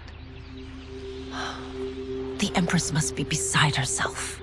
If Shang Tsung found a treatment, no wonder she embraced him. I have shared this with no one. I trust that you, of all people, will keep this secret. Of course. Were it made public, it would bring down the royal family. Li Mei, Empress Sindel needs our help. Will you join me? Emperor Jarrett's death, the pain it caused Empress Sindel, has always haunted me. I failed the royal family once. I won't do so again. She clenches her jaw. Later, Li Mei and Liu Kang ride in an enclosed wooden carriage pulled by horses, while her constables run alongside it.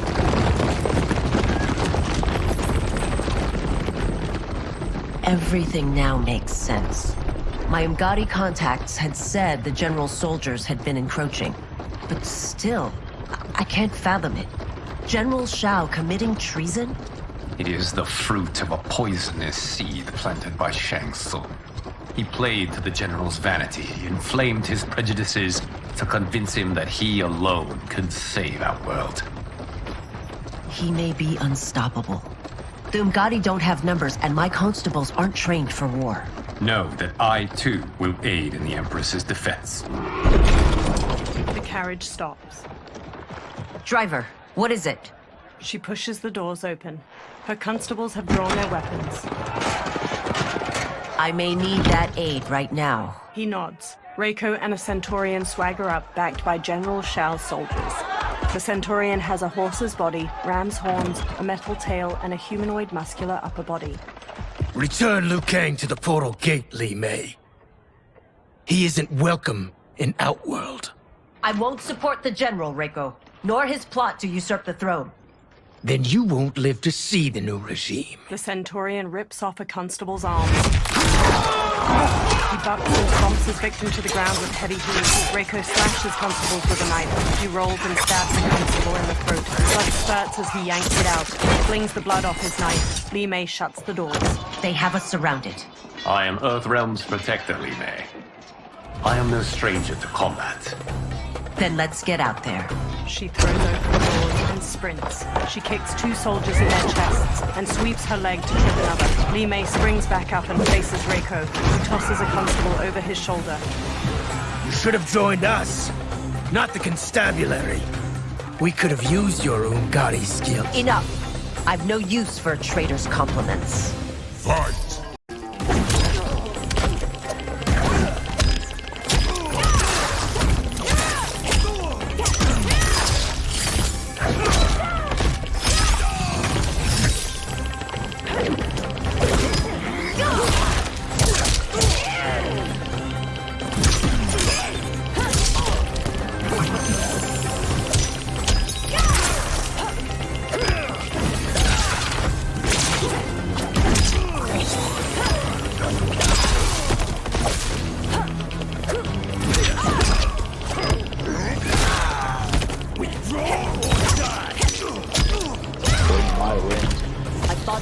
Soldiers were better trained.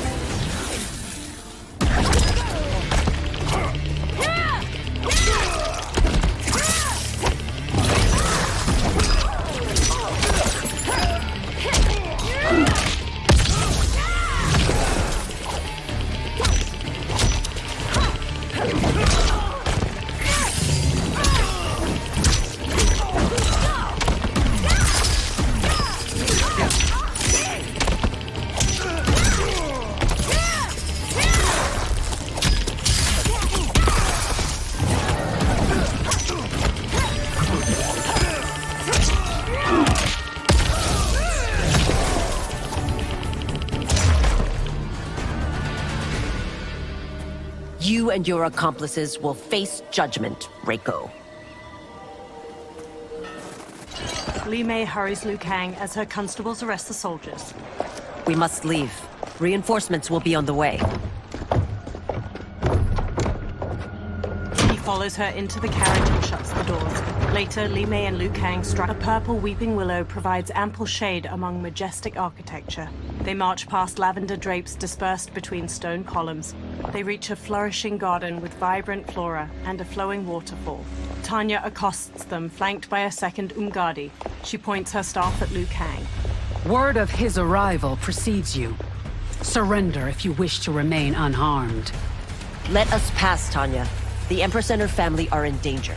He brings word that Shang Tsung and General Shao plot against them. The General? Are you so easily taken in by lies? Once again, you prove incapable of protecting the royal house. Fight!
The attacker jabs the victim with 3 strikes, then knocks them away with an elbow to the head. Tanya bolts forward, leaving her staff lodged in the ground.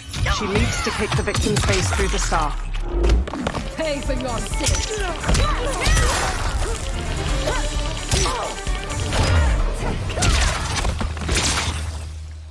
To Tanya. I'm sorry you made that necessary. Umgadi priestesses rush in. They circle Li Mei and Liu Kang, pointing their spears. Priestesses. Li Mei holds out her arms as she and Liu Kang stand back to back. You know who I am. Of my deeds when I was one of you. I may no longer be welcome. But in my heart, I am still Umgadi. I will always honor my vows. He's here to end a threat to the Empress. Stand against us, and she will lose the throne. Stand with us, and we will save the Empire. Later, Li Mei and Liu Kang escort a bound Tanya down a hallway. Why didn't you kill me? Because we mean you no harm. And that you live will help prove that fact to the Empress. Umgadi follow as the trio enters the colossal throne room. Purple fabric drapes over the walls and pink flower petals twirl in the air. They reach Empress Sindel, who sits between Kitana and Melina. Umgadi thump their spears. How dare you, Li Mei? It's not enough that you let Jared be murdered. You'd let Liu Kang destroy the rest of my family? My heart broke when your husband died. I lost not only my emperor, but you, my closest friend. I know you may never forgive me. She puts a hand to her chest. But don't be blinded by anger and grief. We are here to help you. Tanya chokes Li Mei with rope tied around her wrist. She elbows Tanya's head and twists around to strike. Liu Kang seizes spears. Kitana charges in, to Melina. No, daughter. Your condition. Li Mei sidesteps Tanya's punch, then kicks her to the ground. Kitana closes in. Your faithlessness astounds, Li Mei. How can you side with Earthrealm against us? I'm acting for your family's benefit, and for Outworlds. If you took a moment, you'd realize it. Fight!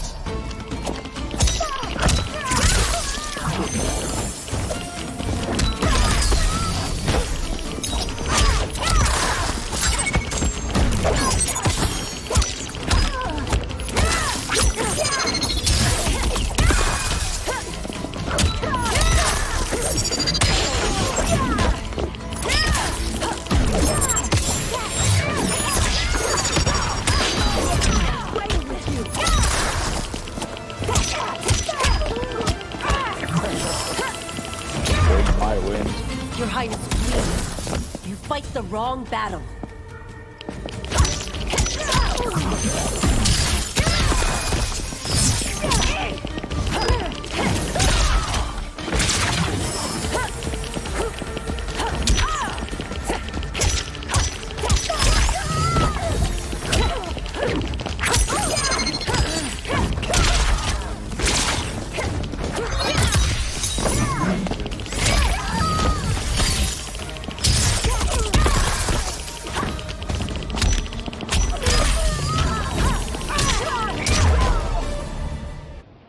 You must be smarter, Princess. Sindel. I forbid it. I must. If I won't risk my life for the throne, I'm not worthy of it. Brushing away Sindel's hand, she strikes Li Mei. Li Mei drops. She cleaves Li Mei's throat and kicks her to the ground. I remember teaching you that, Princess. You were but a girl. That was long ago. Much has changed. My loyalty to your family hasn't. Trust me now as you did then. Melina lunges and throws punches. Li Mei ducks and kicks her down. Please, Princess, just listen. We shouldn't fight. Melina rises and reveals her Tarkat symptoms. Her jagged teeth protrude. Her sharp tongue jerks as she knocks Sindel over. Li Mei dashes over to pull Melina off her mother. Forgive me, Princess, but I won't allow you to hurt yourself or anyone else. Fight!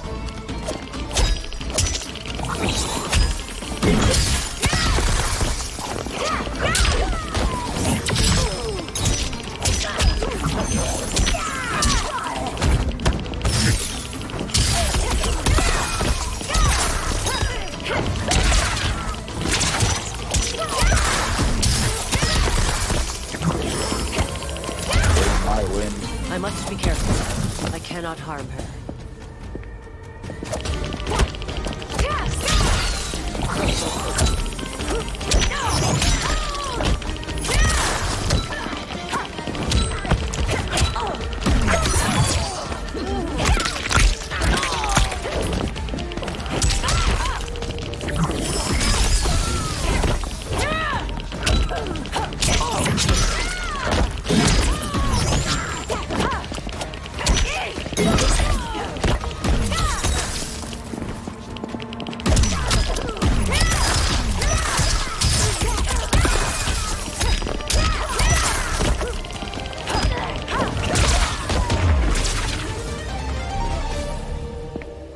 Tarkat makes victims of us all.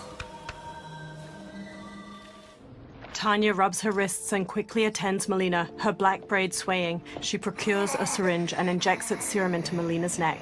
The princess's wide, deformed mouth and jagged teeth recede, and her face transforms back to normal. Life returns to Melina's eyes. Sindel stands to face Li Mei. Melina groggily places her hand on Tanya's. They exchange looks. Tanya smiles. Praise Argus. Thank you. I am in your debt. No, Your Majesty. There can be no debt between friends. Liu Kang steps in. I am glad she is safe, and that our conflict has ended. It is paused, not ended. Li Mei has earned my goodwill. Whether you do remains to be seen. I seek only peace, Your Majesty. She squints. Is that why you send minions on secret missions into my empire? You've proved yourself the enemy I was long warned you would be. I understand your anger, but I had reason to believe that Shang Tsung posed a threat to both of us. Until I confirmed them, I did not want to burden you with my suspicions. And now? They have proven true. Shang Tsung, Quan Chi, the General.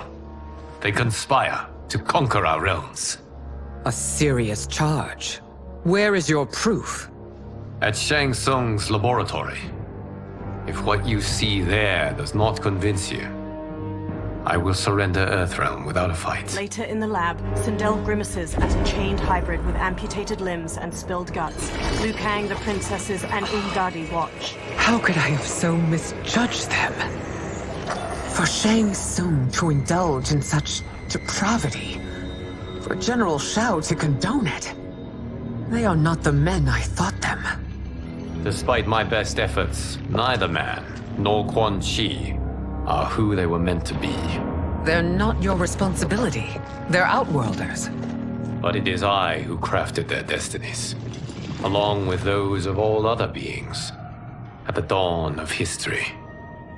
You created the realms. Is your mind addled, demigod? I am a mere demigod now. But eons ago, I was more powerful than all of the Elder Gods combined. I was a Titan, and the Keeper of Time. He pushes air in a circle to create a small sandstorm. Sand and light collect to form Geras. A gold dragon tattoo sits on his bare brown shoulder. He conjures an image of an hourglass. This is Geras. Your Majesty, Your Highnesses. Geras is the guardian of the Hourglass. A celestial object which lies beyond the realms. The Hourglass regulates time and destiny. When I wielded its power, it was upon me to craft all of existence. Which I did when I restarted history. Restarted? This timeline was preceded by billions more. Though this is the first of Liu Kang's design. The others were designed by his predecessor. Kronika was obsessed with equalizing good and evil.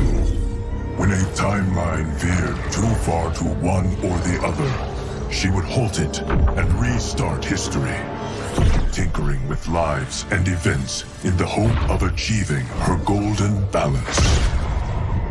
Prior timelines, Kronika gave Shang Tsung and Quan Chi mastery of the most vile magics.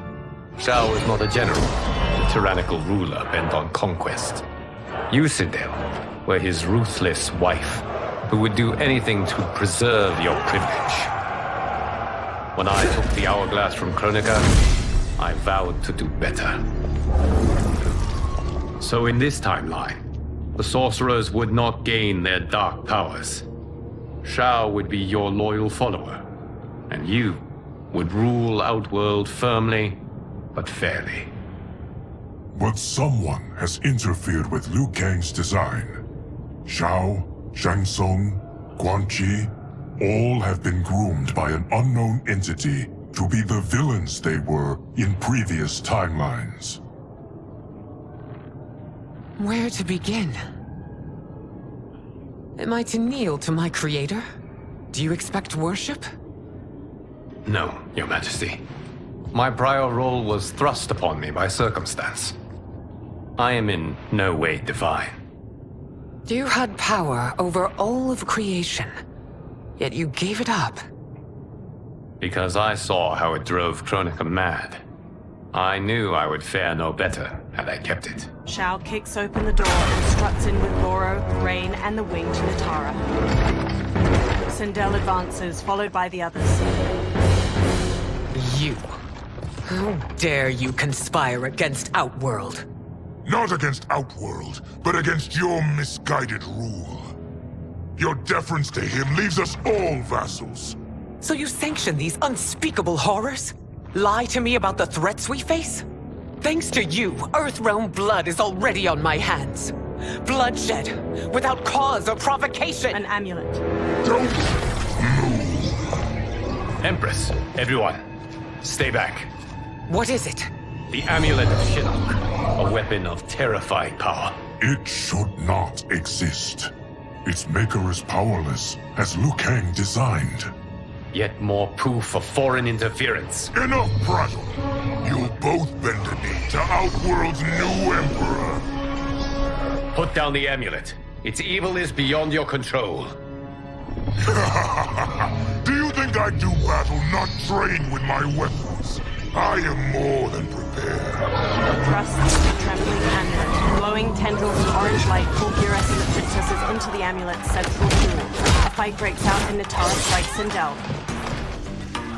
So General Shao casts his lot with Outworld's enemies against me. He's a fool to ally with you blood-sucking fiends. Fight.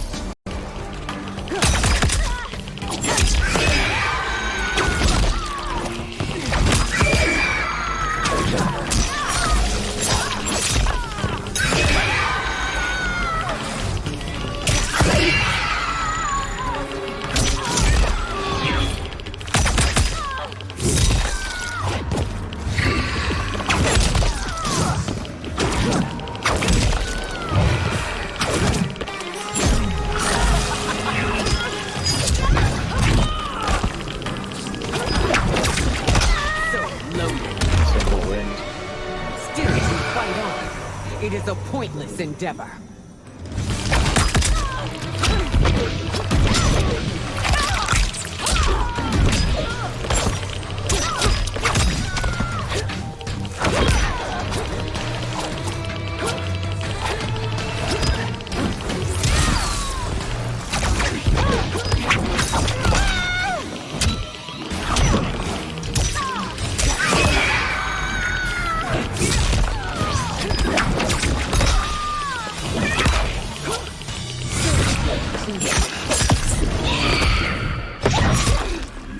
Goro wallops the victim in the face, then pulls both arms apart to rip them out of their sockets. He headbutts the victim. Natara kicks her victim upward, then stabs her claws through their neck before slamming across the floor. Devoured.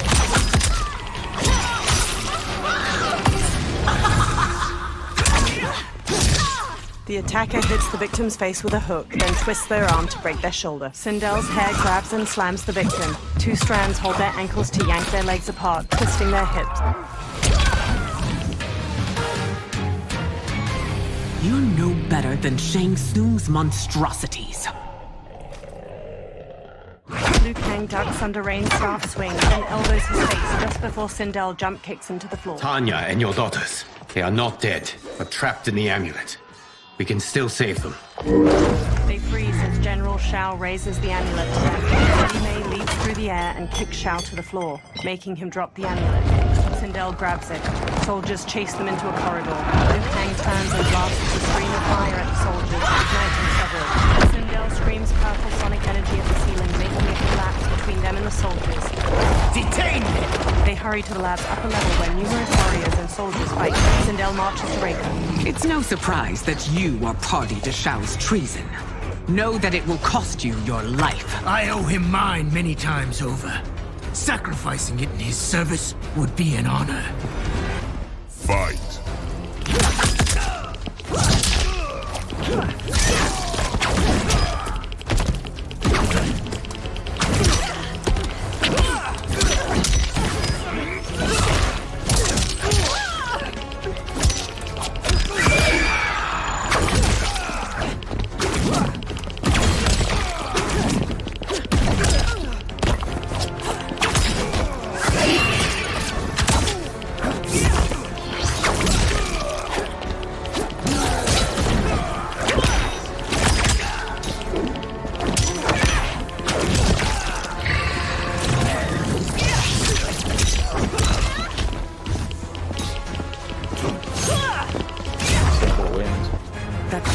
misled you makes you no less culpable. You will answer for this crime.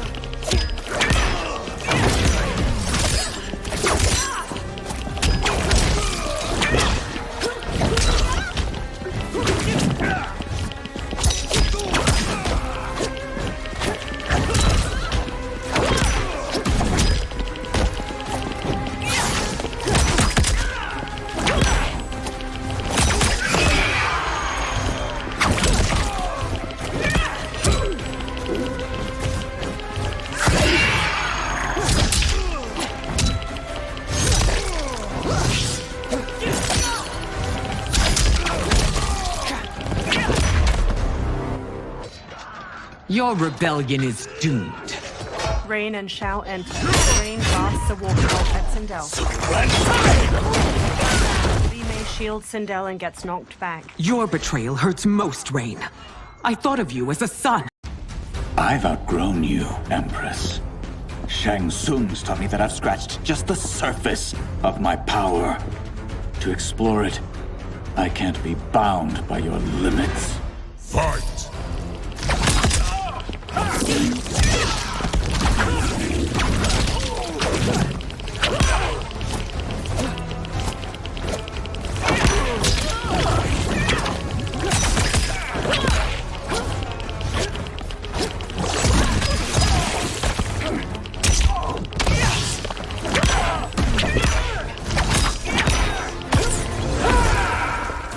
The attacker punches the victim airborne, then grabs their ankles to slam them down. Rain summons 2 tendrils of water which wrap around the victim's hips to electrocute them and shatter their pelvis.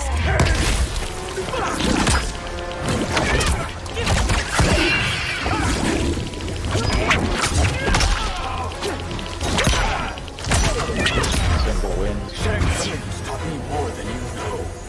It's time I showed you.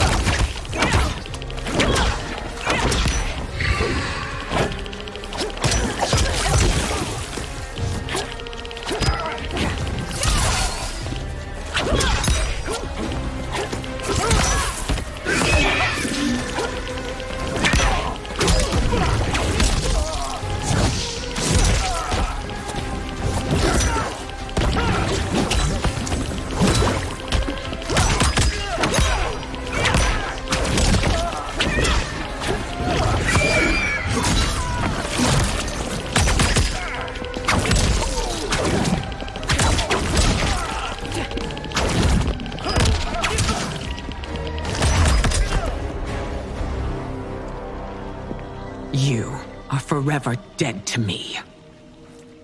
General Shao headbutts an Umgadi, then cleaves off her arm with his axe. He hacks into another shoulder, then wrenches the blade out. Your reign is over, Sindel! I remember the weak, sickly boy you were.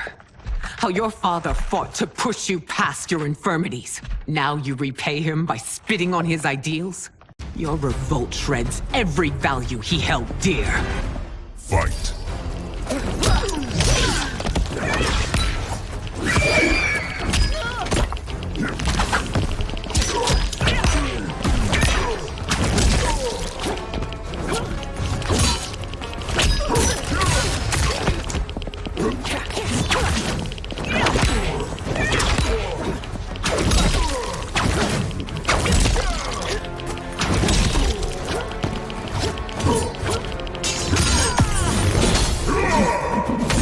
The attacker punches the victim airborne, then grabs their ankles to slam them down. General Shao's axe bashes the victim into the air. He leaps and slams the axe to cleave their ribs apart, then dives to stomp them.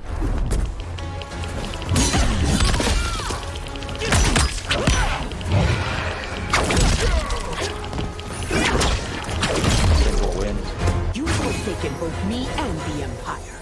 Your family name will be forever tarnished.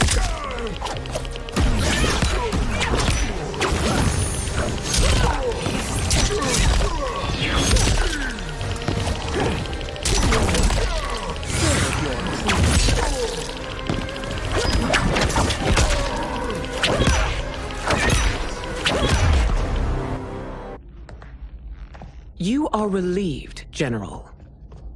The amulet, Your Majesty. Sindel hands Liu Kang the amulet. Fiery light pours from it as Liu Kang holds it up. Orange energy streams from the amulet. Melina, Kitana, Tanya, and Geras materialize. Sindel runs to her daughters, and they all hug tightly. I hate to disrupt, but we must act quickly to save Earthrealm. Is that the command of my creator? No, Your Majesty. It is the request of a friend. He smiles warmly. Later, Liu Kang, Geras, Sindel, Tanya, Melina, Kitana, Smoke, and Scorpion stand in a tree line of the forest surrounding Shang Tsung's ruined fortress and gaze up at 4 green solnados shining from behind its ramparts. Shang Tsung and Quan Chi stand before a large stone well filled with green light. The dragon crown rises out from it. Shang Tsung takes it.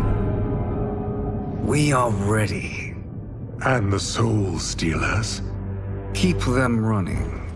I am sure we'll find a use for the collected souls. They walk to the stone steps of the fortress's immense entryway. A soldier stands with his back to a railing in a terrace. Kitana hops up from behind and stabs his neck with a knife. She throws him over the balcony, then jumps up over it to the terrace with Tanya and Melina. Melina dashes to a soldier manning a siege weapon on the rampart from behind. She plunges a knife into his neck, takes control of the weapon, and fires its massive bolt at a soldier standing at another Scorpio nearby. Kitana shoves the soldier over the top of a rampart as she and Tanya hurry past. Scorpion stands at the edge of a tall wall. He throws his kunai-tipped rope dart at the head of a soldier below. It impales his skull, then Scorpion hoists him up. Smoke runs along the rooftop of the portcullis, then hops down to the others standing at its entrance. They peer at numerous soldiers marching near the 4 Soul Stealers. Will they stand down, if ordered? No. Those are the General's most loyal lieutenants. They must be neutralized if we are to shut down the Soul Stealers. Yes, they do. We should split up. Liu Kang, Melina, Smoke, Sindel, Kitana, Tanya, and Geras sprint through the portcullis into the soldiers guarding the Soul Stealers. Umgadi priestesses and other warriors fight the soldiers while Melina and Tanya break away from the group and raise their weapons to a Soul Stealer. They freeze and turn to Ermac as he floats behind them. Stay behind me, Princess. No. We fight together. He telekinetically throws chunks of a wall at them. One knocks Tanya to the ground while Melina bounds across the others midair and leaps to Ermac. He launches her back just before she can strike with her side leg. Ermac throws Melina and Tanya up to the fortress ramparts. Tanya tries to sit up, teeth gritted and a hand over her torso. Melina crawls to her. What's wrong? My ribs. They may be broken. Ermac levitates above them, green energy pooling around his hands. Help me up. No, Tanya, stay down. This time, I protect you. We are Ermac. It is pointless to resist us. Come any closer, and you'll feel the points of my blades. We are many. You are one. Your souls will become part of our collection. Fight!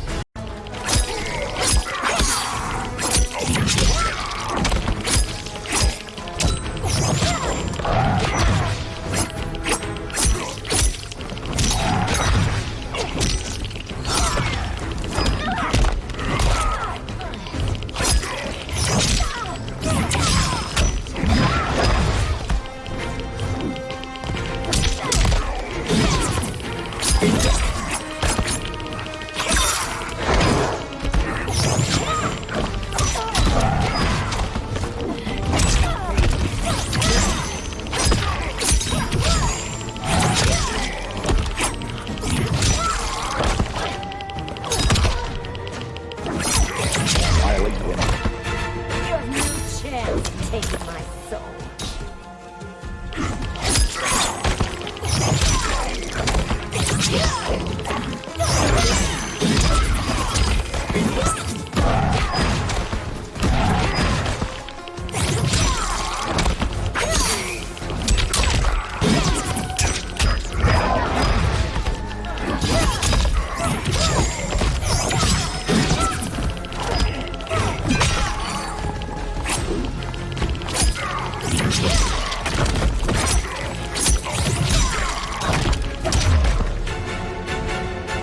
You'll have no part of me, Ermac.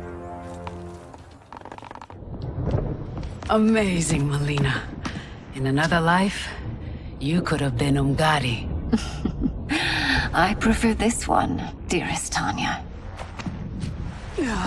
Melina helps her up, then holds her arm as they pass by Ermac's twitching body. We must leave. Quickly. Melina, wait. Melina stops and turns to Ermac.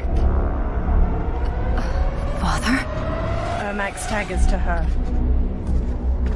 His dry and gnarled face transforms, softening into that of a living man's. His eyes are a muted green.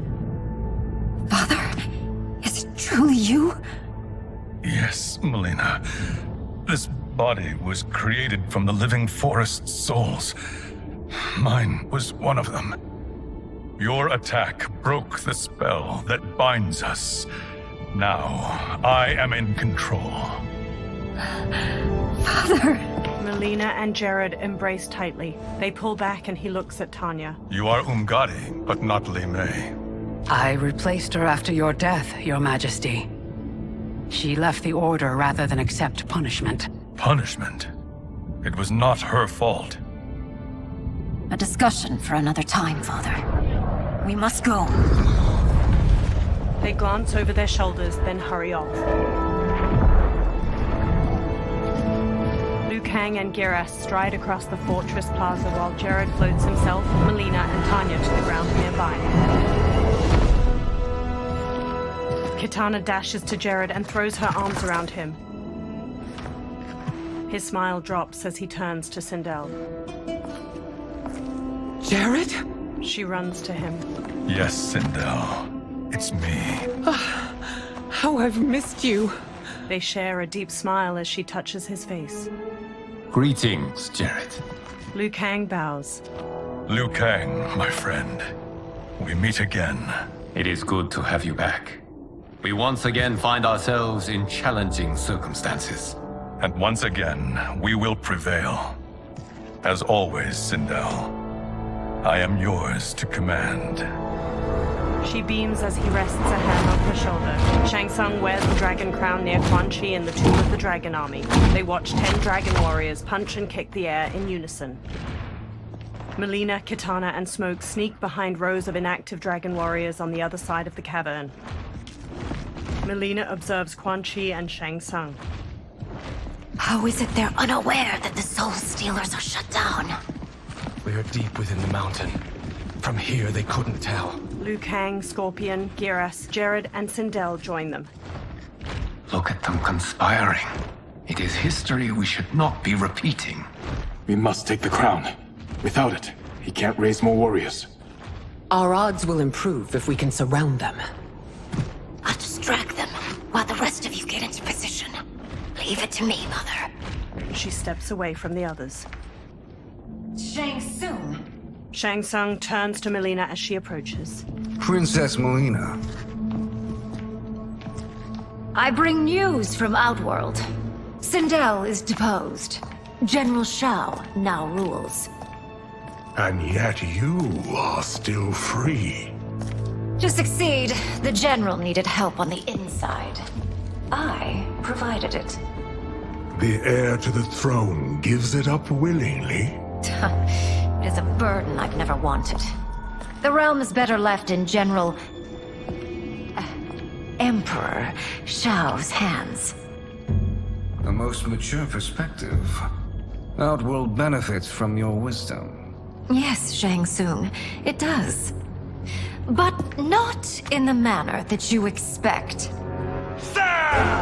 Everyone else drops from the upper level and quickly surrounds Shang Tsung, Quan Chi, and the Dragon Warriors before attacking. Liu Kang and a warrior trade punches.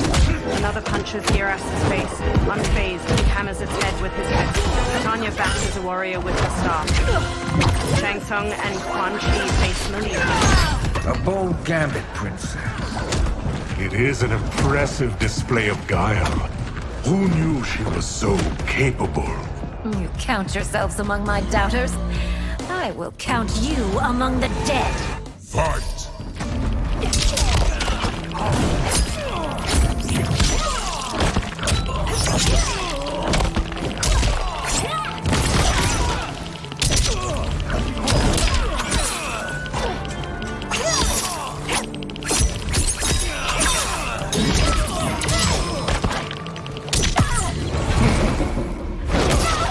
The attacker jabs the victim with 3 strikes, then knocks them away with an elbow to the head. Shang Tsung injects his victim with a green syringe. The toxin causes bones to mutate out of their innards like roots.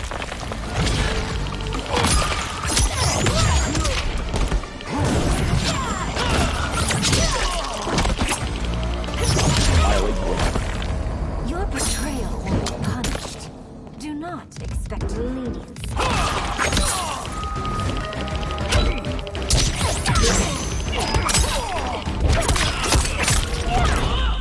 Obey your queen!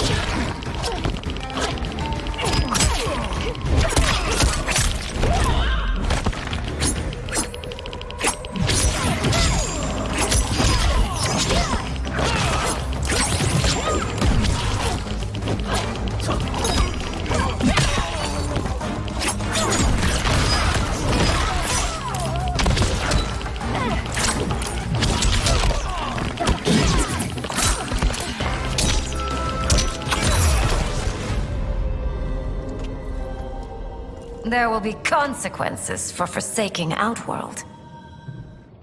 Shang Tsung clenches his teeth and sits up. He looks at the terracotta soldiers, then turns to the dragon crown on the floor near him. Thanks to the princess, this fight is ended.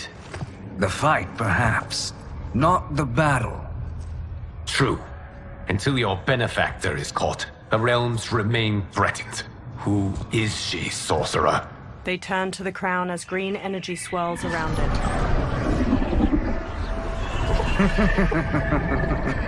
Speak of the devil.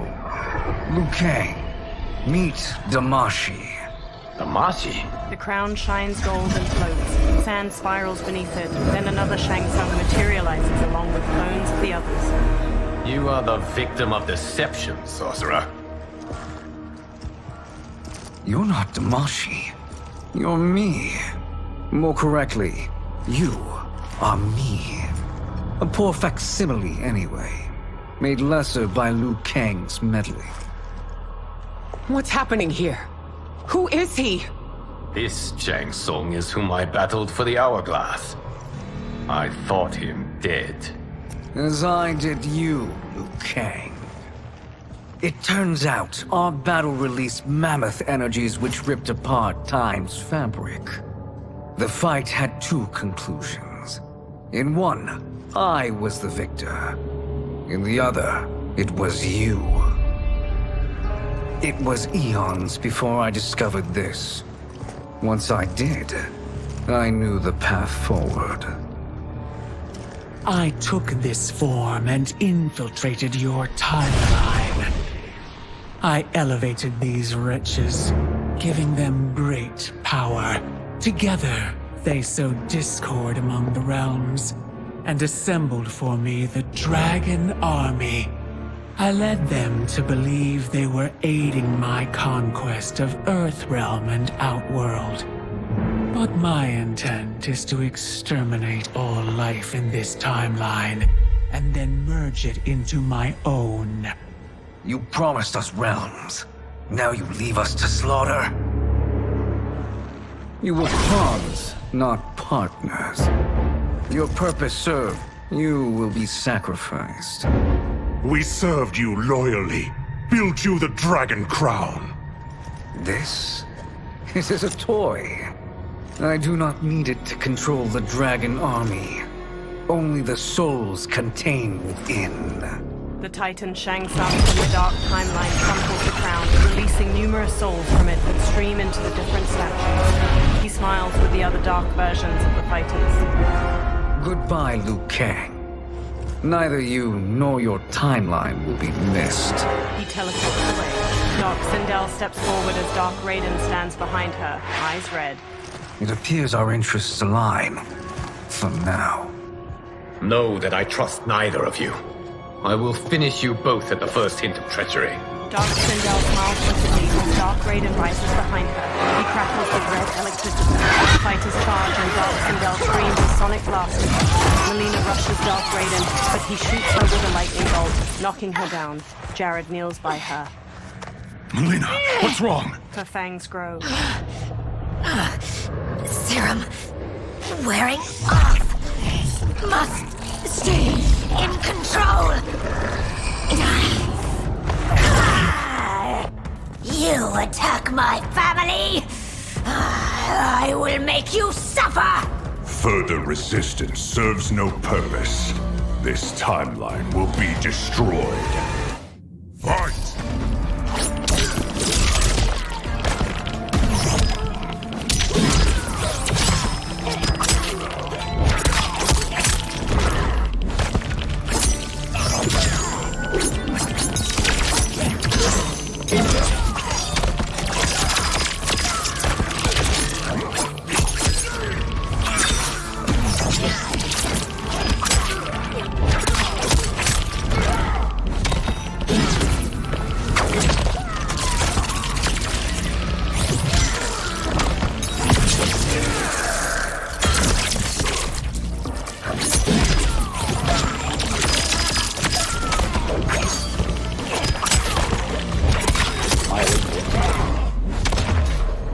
You haven't much fight left. It won't take long to finish.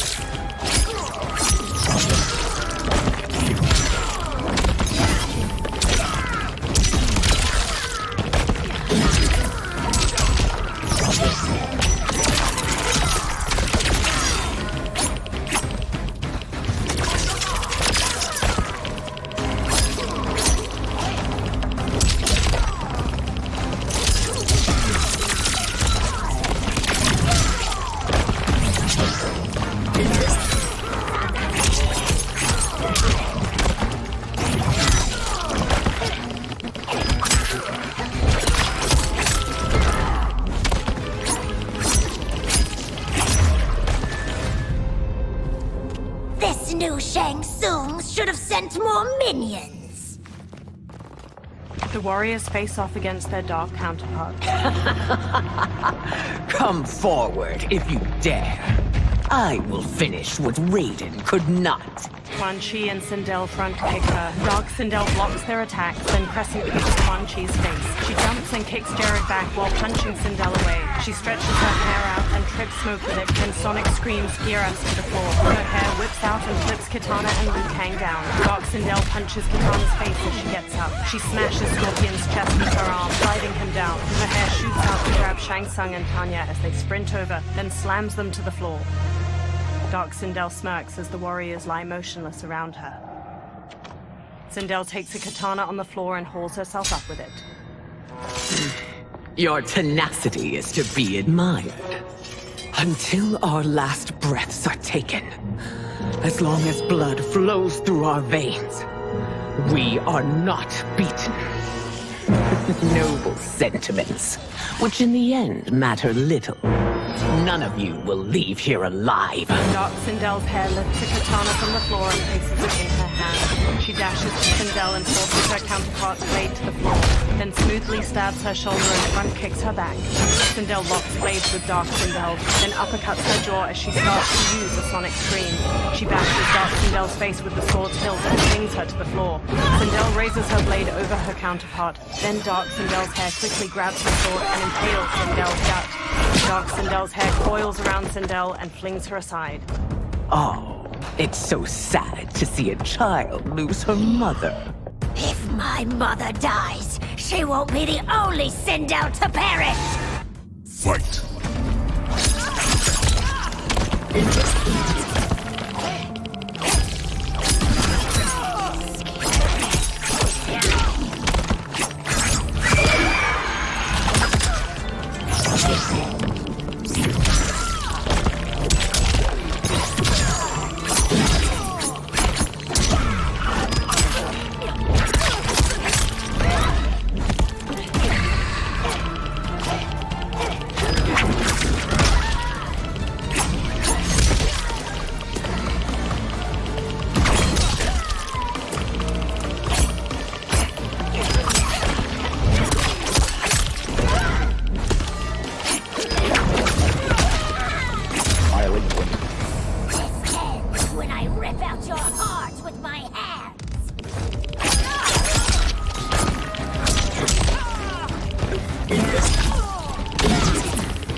The attacker hits the victim's face with a hook, then twists their arm to break their shoulder. Sindel's hair grabs and slams the victim. Two strands hold their ankles to yank their legs apart, twisting their hips.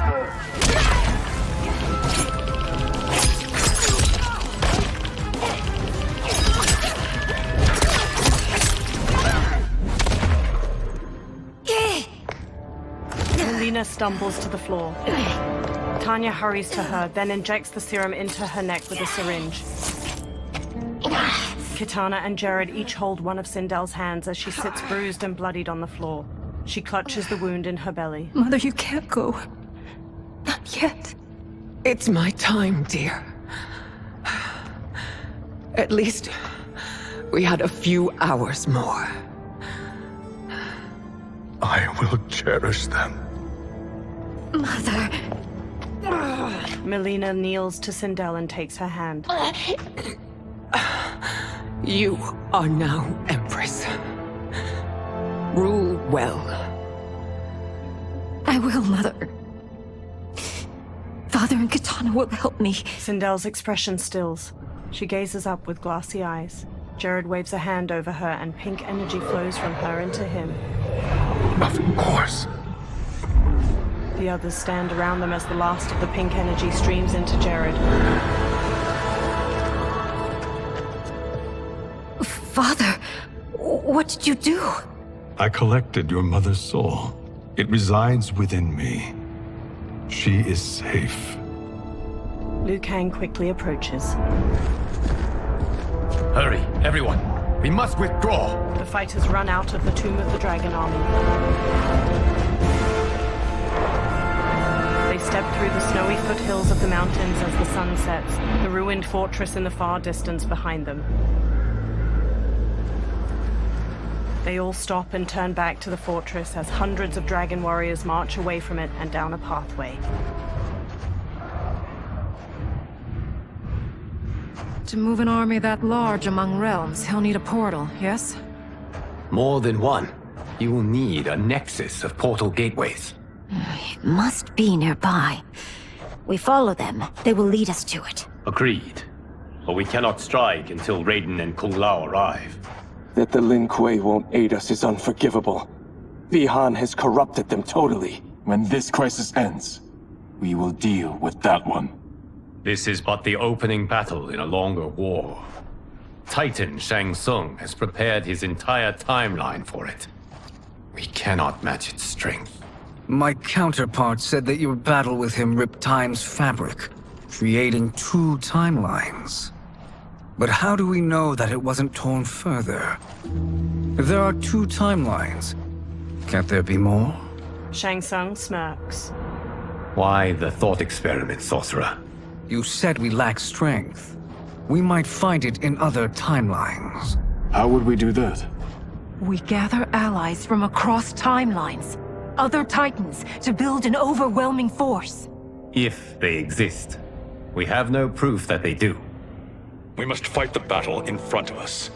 We can't stake our survival on pure conjecture. If Liu Kang is right, the battle in front of us is already lost. This may be our only hope. Geras, your thoughts? It is possible. But as I am only the Hourglass's steward, such a search is beyond me.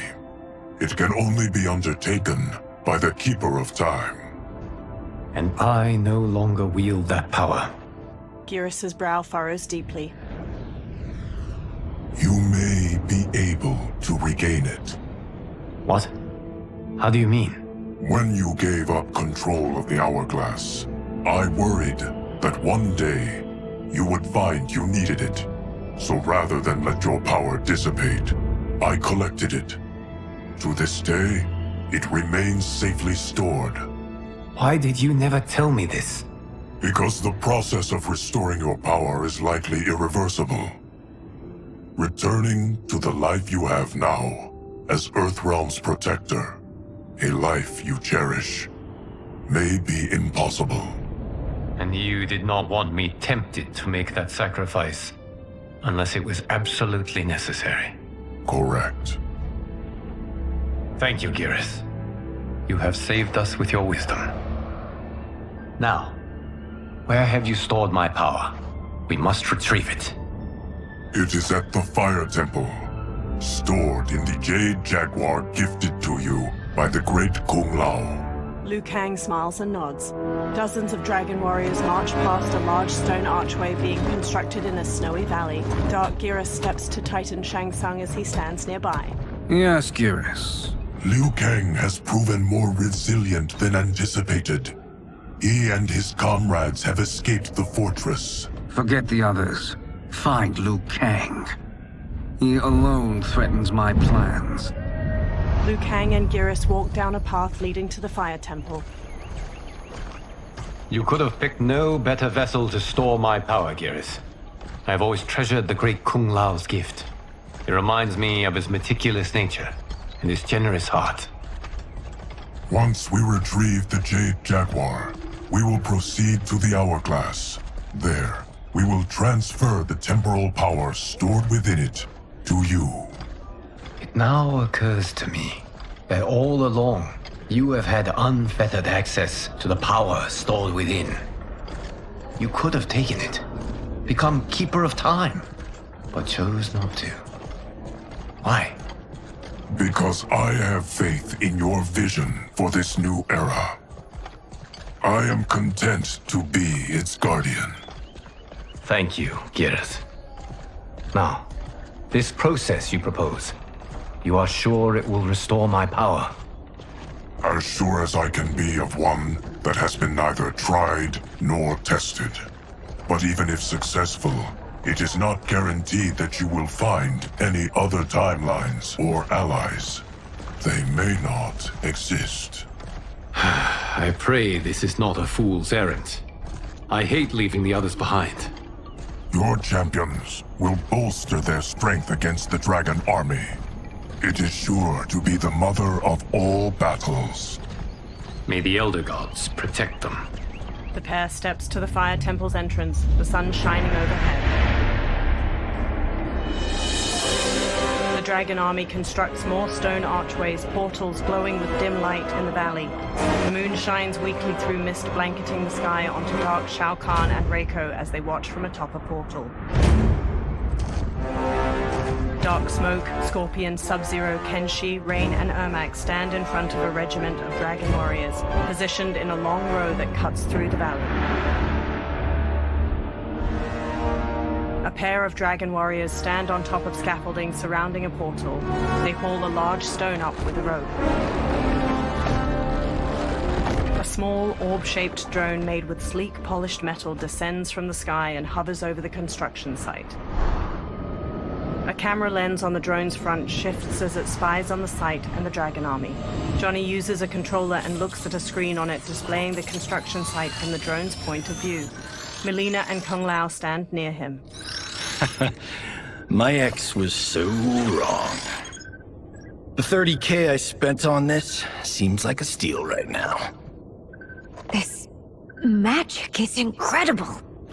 Not magic, your loveliness. Technology. Either way, it's clear what must happen next. The gateways and the Dragon Army have to be destroyed. Scorpion, have you a plan? We must divide our forces. You, Shang Tsung, Quan Chi will use your magic to attack the portals. As you do, Kenshi and Jared will grind down the Dragon Army. The rest of us will attack our dark doubles. If they're defeated, it will hopefully throw the Dragon Warriors into disarray. An astute strategy. Truly, I could not have devised a better one. Enough with the empty flattery. If you want our trust, give us actions, not words. Shang Tsung gives a haughty smirk.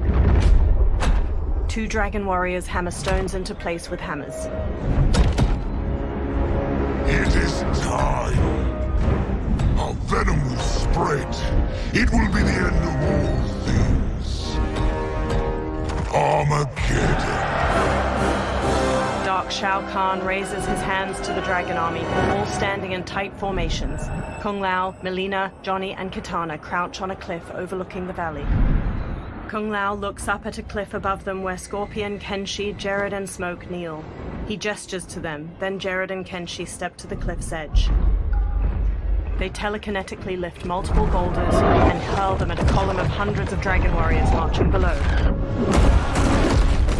Boulders slam into a group of soldiers. Dark Shao Kahn turns to them while Scorpion and Smoke launch fireballs and bolts of smoke at other warriors. Melina, Kitana, Johnny, and Kung Lao charge the dragon warriors, weapons drawn.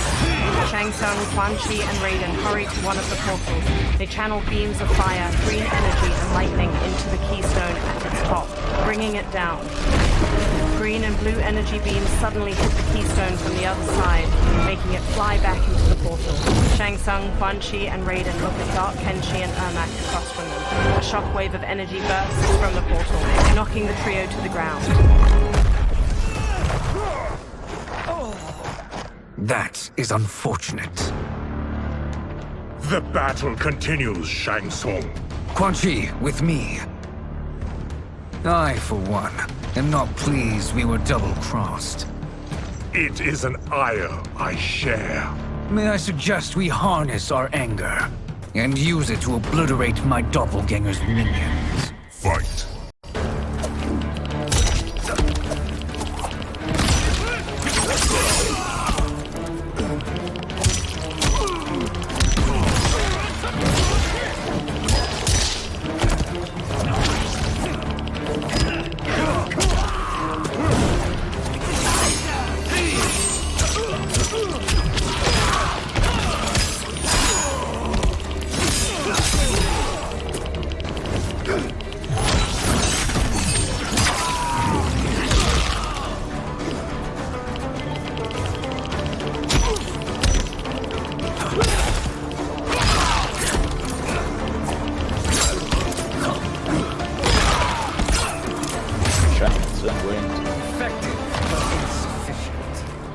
Cannot thwart me.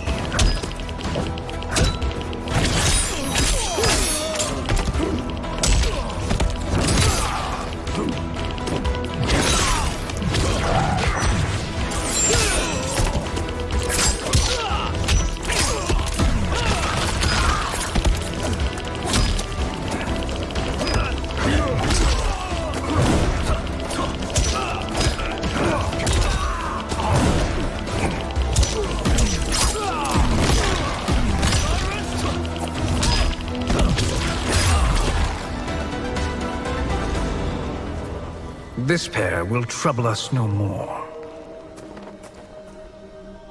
Raiden blasts the portal gate with lightning. Shang Tsung and Quan Chi join him, adding their own magic.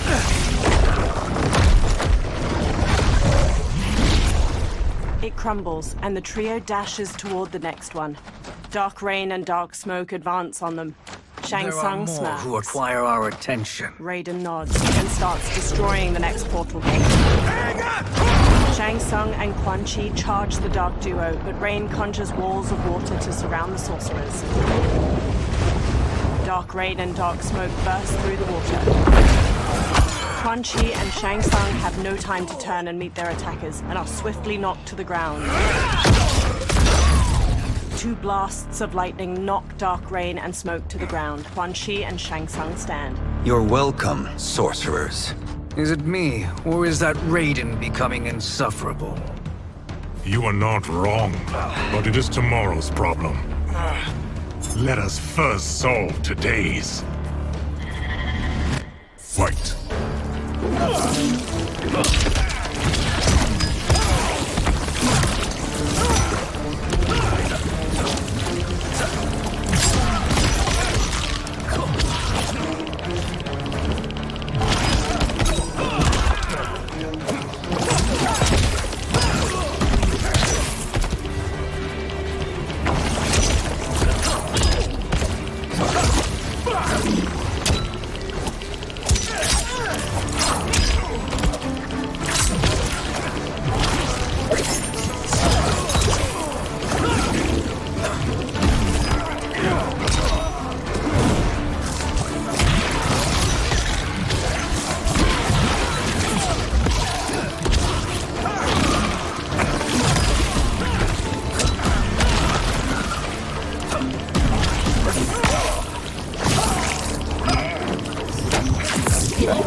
wish to fight, I will send you to a watery grave.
Problem solved.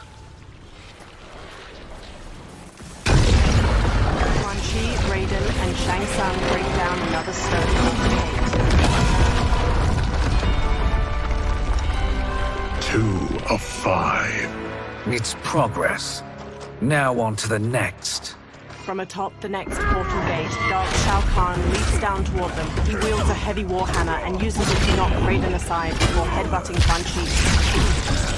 Raiden blasts him with lightning, but Dark Shao Kahn breaks out of it. Quan Chi and Shang Tsung flank him with spin kicks, and the three unite their magic against the Horned Menace. Nearby, a portal generated by one of the remaining portal gates flickers. Did you see that? His life force is feeding the portal's energy. We kill him. We close them permanently. Shang Tsung gives a smug grin. They resume their assault, but Raiden is blasted aside by fire magic. 2 new dark opponents saunter up, enrobed in blue and yellow armor. These meddling minions grow tiresome. Let us finish them. Fight!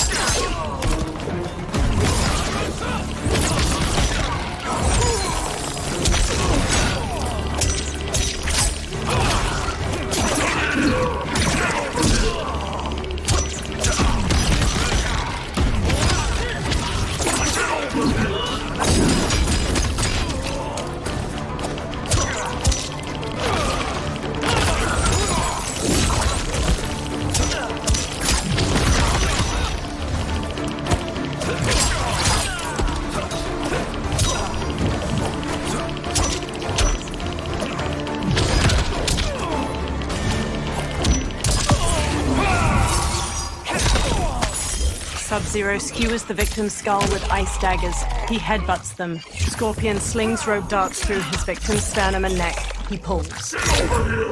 Scorpion slams them.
Your flame will be snuffed out.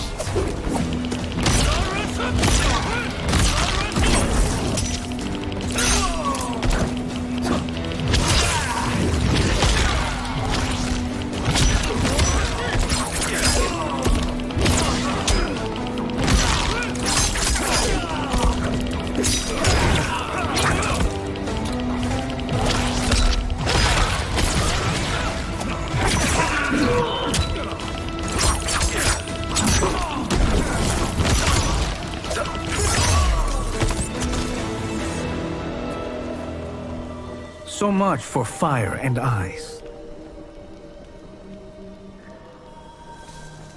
Raiden pushes himself to his feet to face Dark Shao Kahn. Flips to dodge the massive warhammer, but Dark Shao Kahn gains the upper hand. He raises the warhammer to strike. It is knocked aside by fire magic at the last second. Raiden sneers as Shang Tsung and Quan Chi confidently stride forward. Are you hurt? I've never been better. Fools! Your spell worked before only because you surprised me. It won't happen again. Fight!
The attacker jabs the victim with 3 strikes, then knocks them away with an elbow to the head. Shang Tsung injects his victim with a green syringe. The toxin causes bones to mutate out of their innards like roots.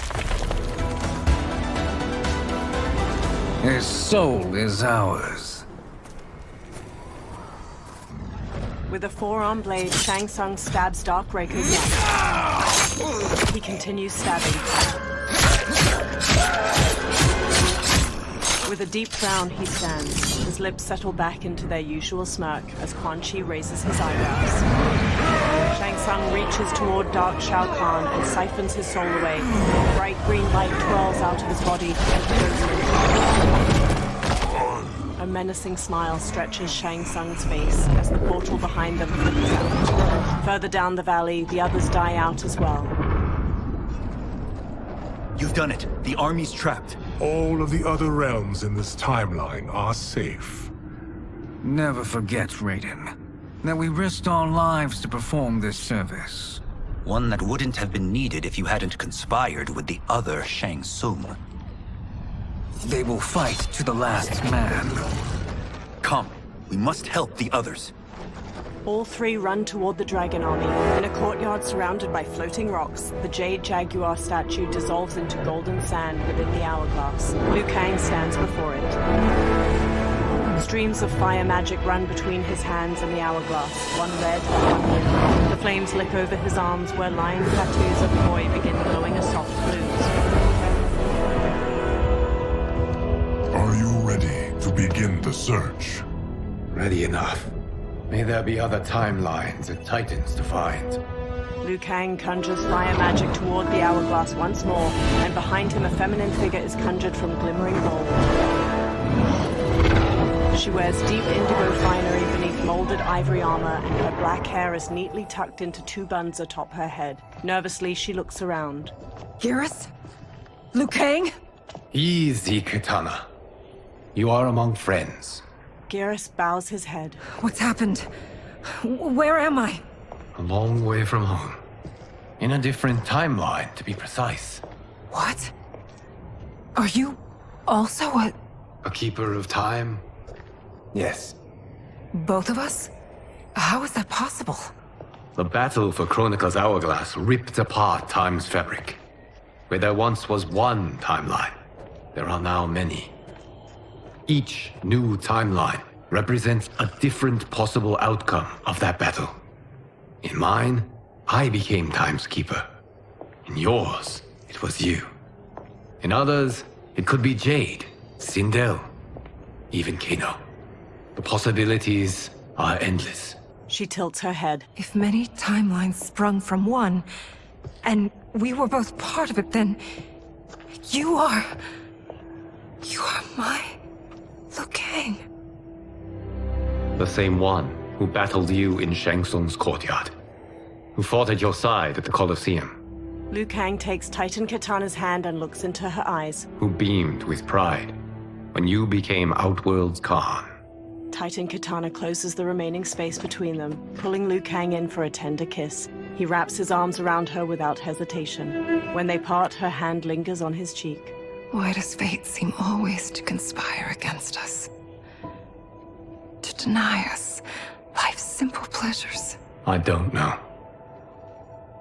Perhaps in one of the many timelines, they are ours. I would like to think you brought me here for them. But I know you well enough to know better. What duty beckons us? I will tell you.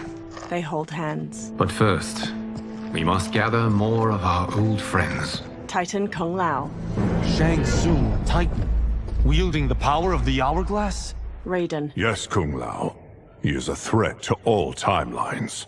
He is not yet aware of any beyond his and Liu Kang's.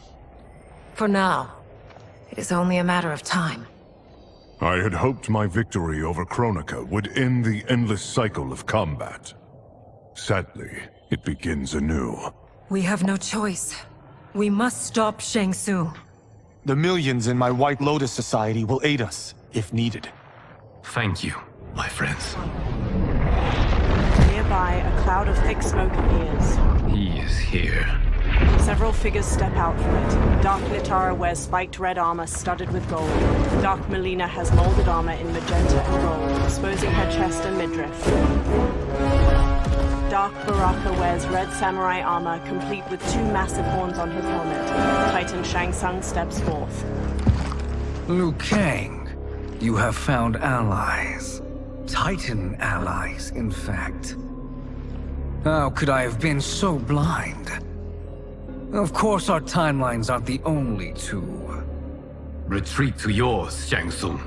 Your attempt to merge timelines has failed. Yes. Your comrades proved most resourceful. Thus, I have resigned myself to simply destroying your timeline. Knowing that others exist to conquer makes that choice much more palatable. Once I destroy your hourglass, your timeline will cease to exist. I will take great pleasure in finishing you one last time. He clenches his fist and motions forward. His dark allies charge. Titan Kung Lao defends against Dark Tanya and Li Mei. Dark Baraka charges Titan Katana. Titan Raiden whirls his staff against Dark Kung Lao. Dark Nitara flies in and pins Geras. She bites down into his neck. Nearby, Titan Katana slashes at Dark Baraka and Reptile with her fan blades. At her side, Liu Kang wallops Reptile with a back-flipping kick. You fight how I remember. I know what you'll do before you do it. Likewise. Let's hope our advantage proves decisive. Fight.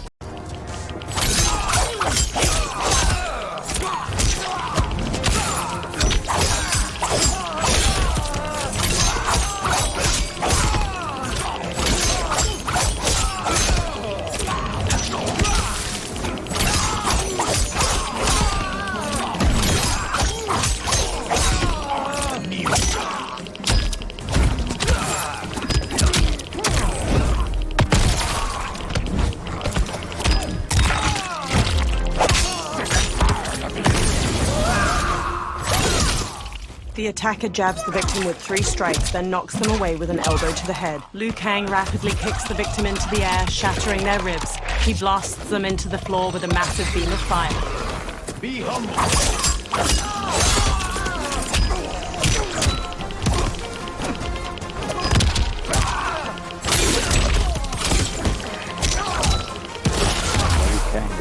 Why not slither back to your timeline?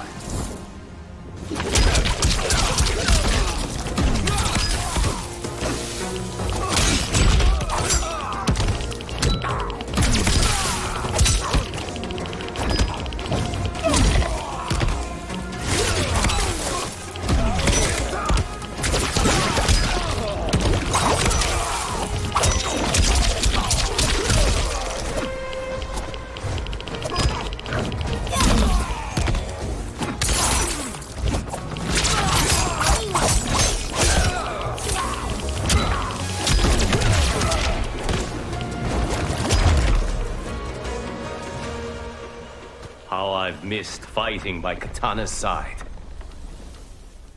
Titan, Shang Tsung, and Dark Melina and Katana blast beams of magic at the hourglass. Meanwhile, Kung Lao defends against Dark Tanya and Li Mei. Dark Li Mei downs him with a crescent kick. Dark Tanya snarls at Liu Kang. Rip the flesh from their bones! Are Tanya's of all timelines this evil? Mine is no better. You should meet mine. She's a vast improvement. I'd like that. Should we survive this battle? Fight!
Frowning, Liu Kang straightens. Are you the best Shang Tsung can do? The hourglass begins to crack under the onslaught of magic. Begun.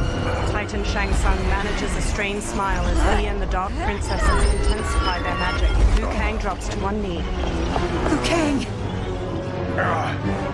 We must stop them. If the hourglass is emptied, this timeline will be destroyed. Liu Kang runs to push kick Dark Nitara off Beerus. She tumbles away. Beerus grips his bloody chest. Heal quickly, my friend.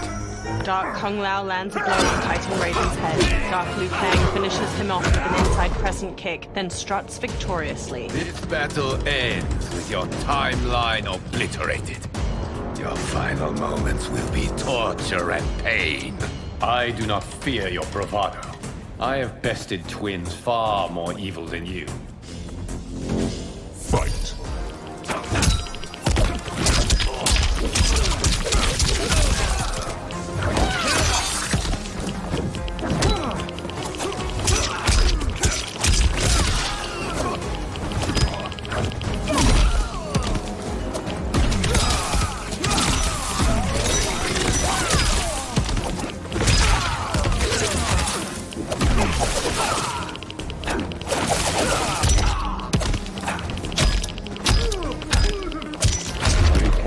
It's time to break my mirror image.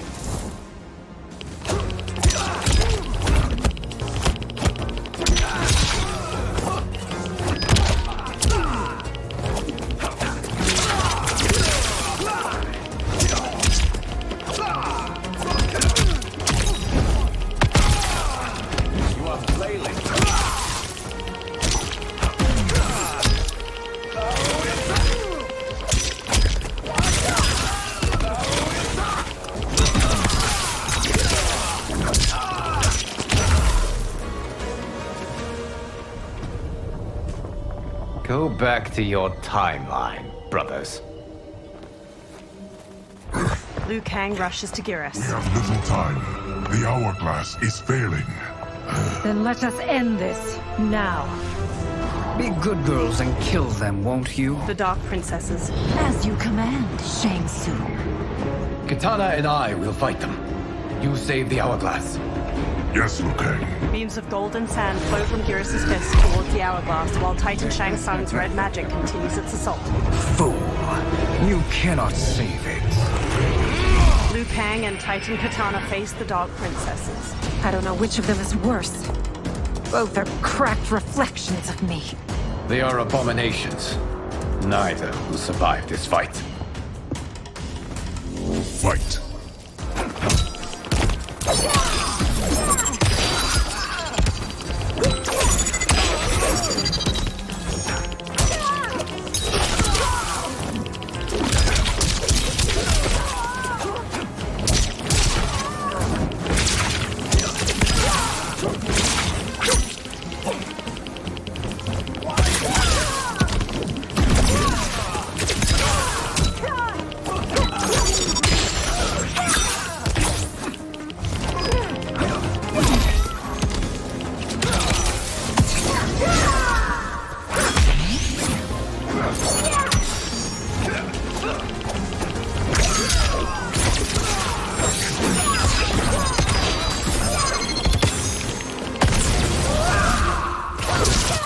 The attacker jabs the victim with 3 strikes, then knocks them away with an elbow to the head. Liu Kang rapidly kicks the victim into the air, shattering their ribs.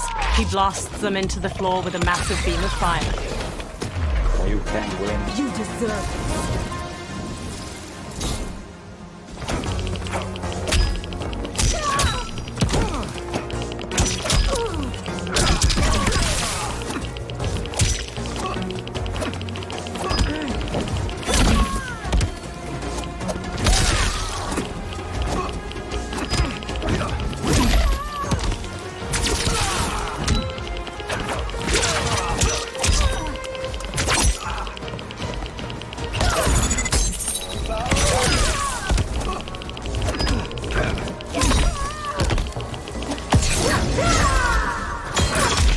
The attacker jabs the victim with 3 strikes, then knocks them away with an elbow to the head. Katana flings her fan blades into the victim, leaps, summons the fans back, and drives them into their skull.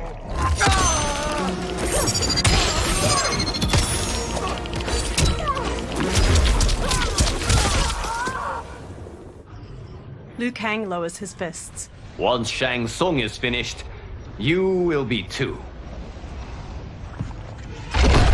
Hurries to the hourglass and casts beams of red and blue fire from his hand. Titan Katana stands with him. She conjures beams of blue magic to assist him. Titan Kung Lao and Raiden join them as Titan Shang Tsung falters and drops to one knee. Sand flows back into the hourglass and the cracks in its glass sides melt away. Titan Shang Tsung drops his hands, cutting off his red magic. This isn't over, Liu Kang. His dark servants stumble to their feet, and together they retreat into a thick smoke cloud. Dark Tanya limps heavily, and Dark Katana clutches her arm. Thank you, everyone, for your aid. This battle was won together. Shang Tsung is gone, but he's not defeated. He will be back to renew his campaign. Not only against this timeline, but against all timelines. Our choice is clear. We must take the fight to him. Destroy any power he has to make war against us. Agreed. Shang Tsung is likely already gathering allies as I gathered you. We must best his efforts. Assemble an overwhelming army from across all timelines. Liu Kang conjures a fiery portal and steps through. Geras and the Titans follow close behind. In a rocky desert, a fiery portal appears. Liu Kang marches out with his head held high. Behind him, dozens of allies materialize. A Quan Chi wears turquoise robes with elegant cloud patterns. A Shang Tsung stares sharply, wearing regal gold and white regalia. An armored Nitara bares her teeth, her gold crown twinkling in the sun. A Johnny Cage wears a black muscle shirt and reflective sunglasses. A woman with defined abs pushes ahead of him with a smug grin. She wears a crop top emblazoned with the name Cage on her chest. Liu Kang's army stands ready. A character select screen appears. Select your final fighter. Player 1, Scorpion. Enter key. The hero gazes up the pyramid steps. Liu Kang's army stands ready behind him. Before them lies a giant stepped pyramid. 2 parallel staircases run all the way to the top, and a gap between them opens to a deep chasm. Statues of muscular creatures flank the stairs. From the pyramid's apex, Titan Shang Tsung glares down his nose at the army. There is nowhere to run, Shang Tsung. Nowhere to hide. We have banded together to rid all timelines of your evil. The threat you pose to them ends today. Such certainty, Liu Kang, that this battle will end in your favor. It can end no other way. Because across all timelines, the arc of history bends toward justice. Does it? In this timeline, it bends toward me. Titan Shang Tsung conjures fiery magic. He blasts it into the air and it coalesces into a portal. Behold, Liu Kang, the hell I unleash upon you. Hundreds of skulls spill out of the portal, forming a grisly path for a Titan Quan Chi. He holds his arms out wide as he leads dozens of dark fighters onto the pyramid. Shang Tsung gestures toward them and smirks at Liu Kang. Far below, Liu Kang's eyebrows knit together and his lips press into a hard frown. The Dark Army joins Titan Shang Tsung, including a gold armored Raiden with an amulet on his belt and a Havik wearing armor made of meat and bone. Titan Shang Tsung holds up his hand. The Dark Army charges. Liu Kang's army ascends the steps to meet them, led by Liu Kang and alternate timeline versions of Sindel, Baraka, and General Shao. Halfway up the steps, the two forces clash. Liu Kang strikes a Dark Quan Chi, while a Dark Kenshi kicks an alternate reptile into the chasm between the stairs. The hero pounces on a Dark Raiden, striking him down. They dodge a swipe from Dark Kung Lao, then knock him into the chasm. A Dark Baraka rushes them, but the hero parries and counters him. Further ahead, they block a roundhouse kick from a Dark Sub-Zero and stun him with a palm strike to his face. The hero dodges his ice missile, then spin kicks him to the ground. You will be a dish best served cold. Fight!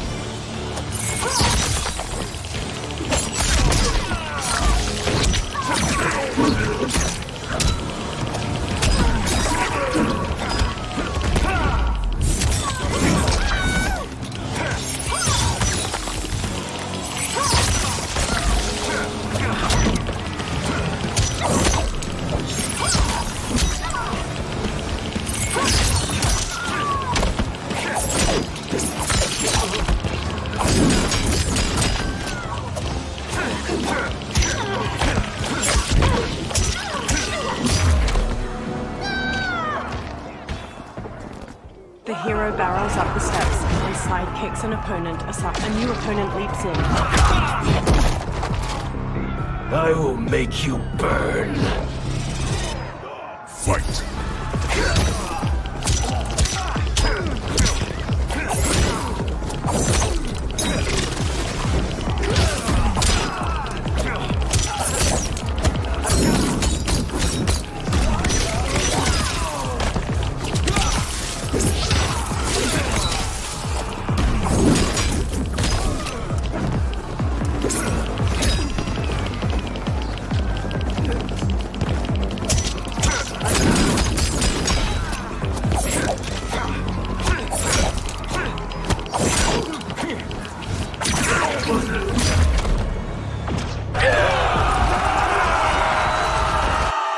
A small crowd charges. The hero flees, launching a dark pension.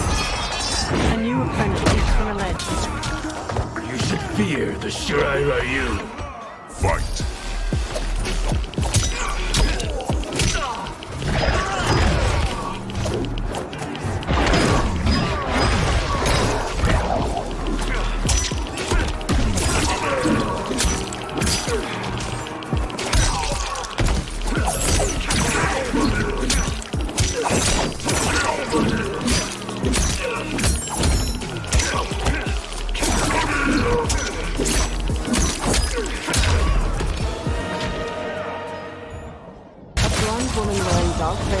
Leggings uses an eye laser to slice the fighter apart. She charges the hero, slashing with a knife. She attempts to use her eye laser on the hero, but they punch her aside. A new challenger advances. Now your life smashes to black. Fight!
Johnny Cages square up against Goro.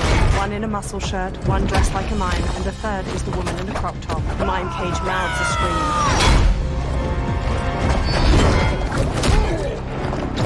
The three cages disarm Goro, but he catches a kick from Mime Cage and flings him into the chasm. The remaining two cages stun Goro with kicks. The muscle shirt cage gently pushes him over the chasm's edge. The two cages flash a thumbs up and finger guns to the hero. Goro claws over the edge and drags them both down. A new opponent saunters up. Blinding rain. Fight!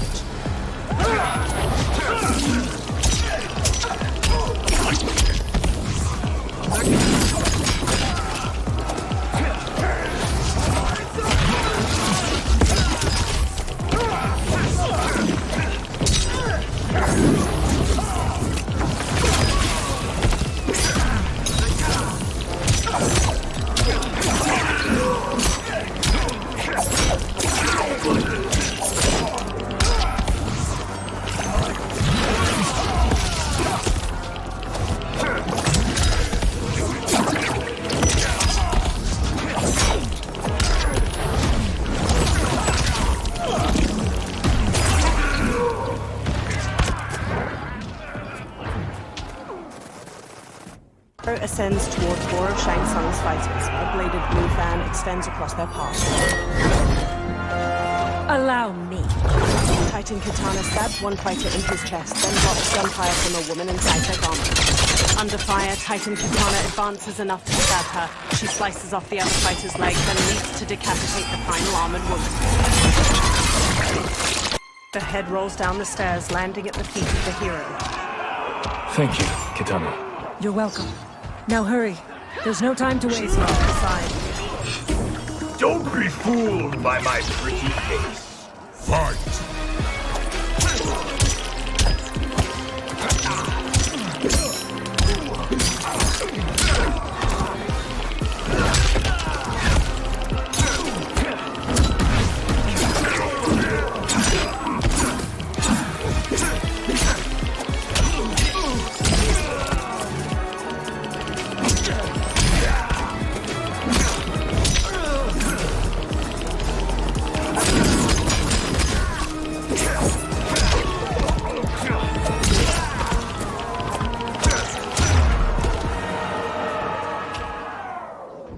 Beneath the hero's feet trembles. They dodge a strike from a dark raiden at the last moment, leap leaping up to dangle from a chain.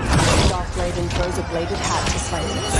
Dark Raiden intersperses attacks with the bladed hat and red lightning before the hero manages to counter. They shove the Dark Raiden sword a flaming brazier and he catches on fire. He falls over the edge. A new challenger approaches the hero. You've clearly no sense of self-preservation. Fight!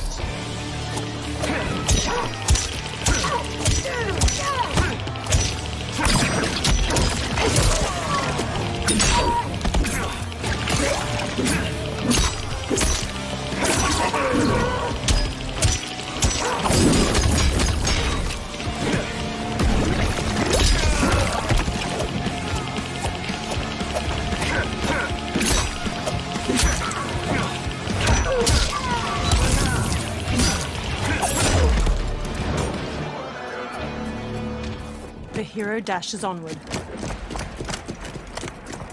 Assist me, Quan Chi. Together, the Titans conjure a fireball with their magic. They throw it down the steps. The hero dodges narrowly, and the fireball continues downward to obliterate several fighters from both armies. 3 Dark Molinas emerge, charging with their size. The hero stands and manages to grab the wrists of the first Molina. They slash at the other 2 with its weapon. The hero stabs one Molina in her abdomen and uses the 2 captive sides to stab the first Molina in her neck.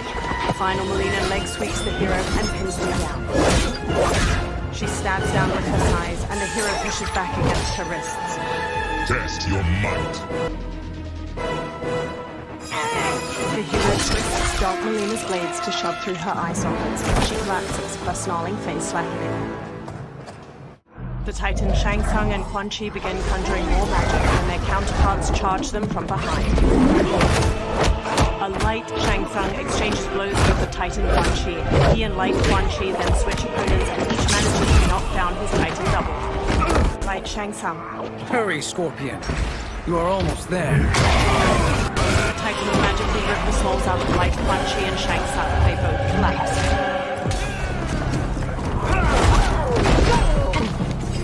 You won't like how this ends. Fight!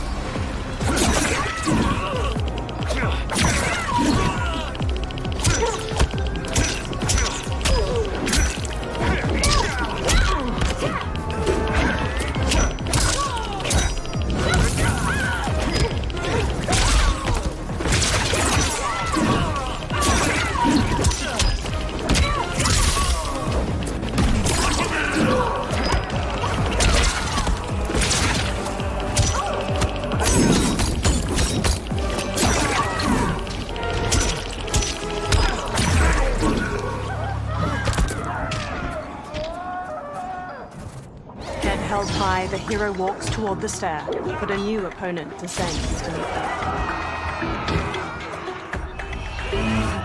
Fight!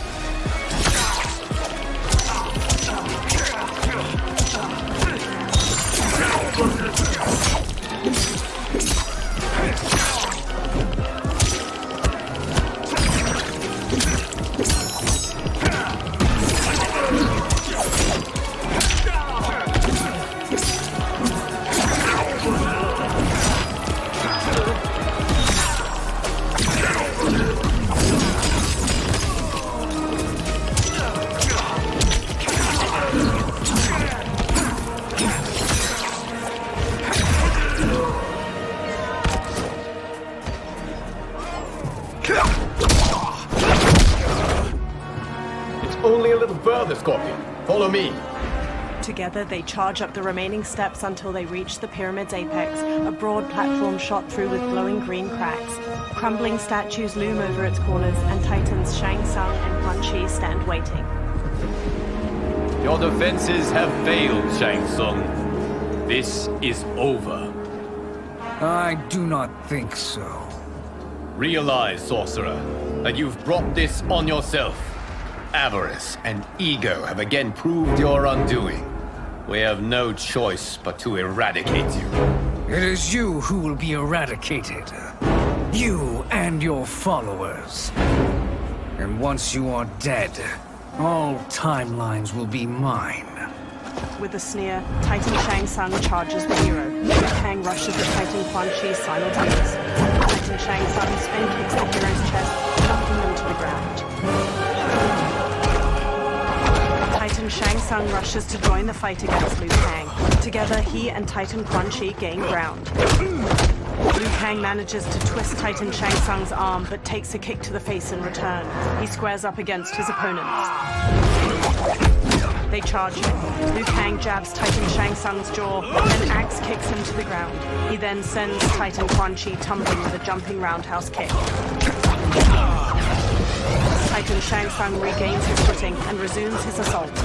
Liu Kang encloses his fists with blue and red flames, but Titan Shang Tsung manages to redirect the fire at the last moment. Liu Kang manages to back Titan Shang Tsung to the edge of the pyramid. Titan Quan Chi stands and conjures a giant green serpent which ensnares Liu Kang. It coils around him, constricting tightly as it flicks a forked tongue. The hero gets to their feet, straightens, and marches toward the Titans. Titans Quan Chi and Shang Tsung strut toward the hero, their capes fluttering delicately in the breeze. Your position is precarious. To survive, you must submit. Yes. The question you must ask is, if Liu Kang couldn't finish us, how possibly could you? Fight.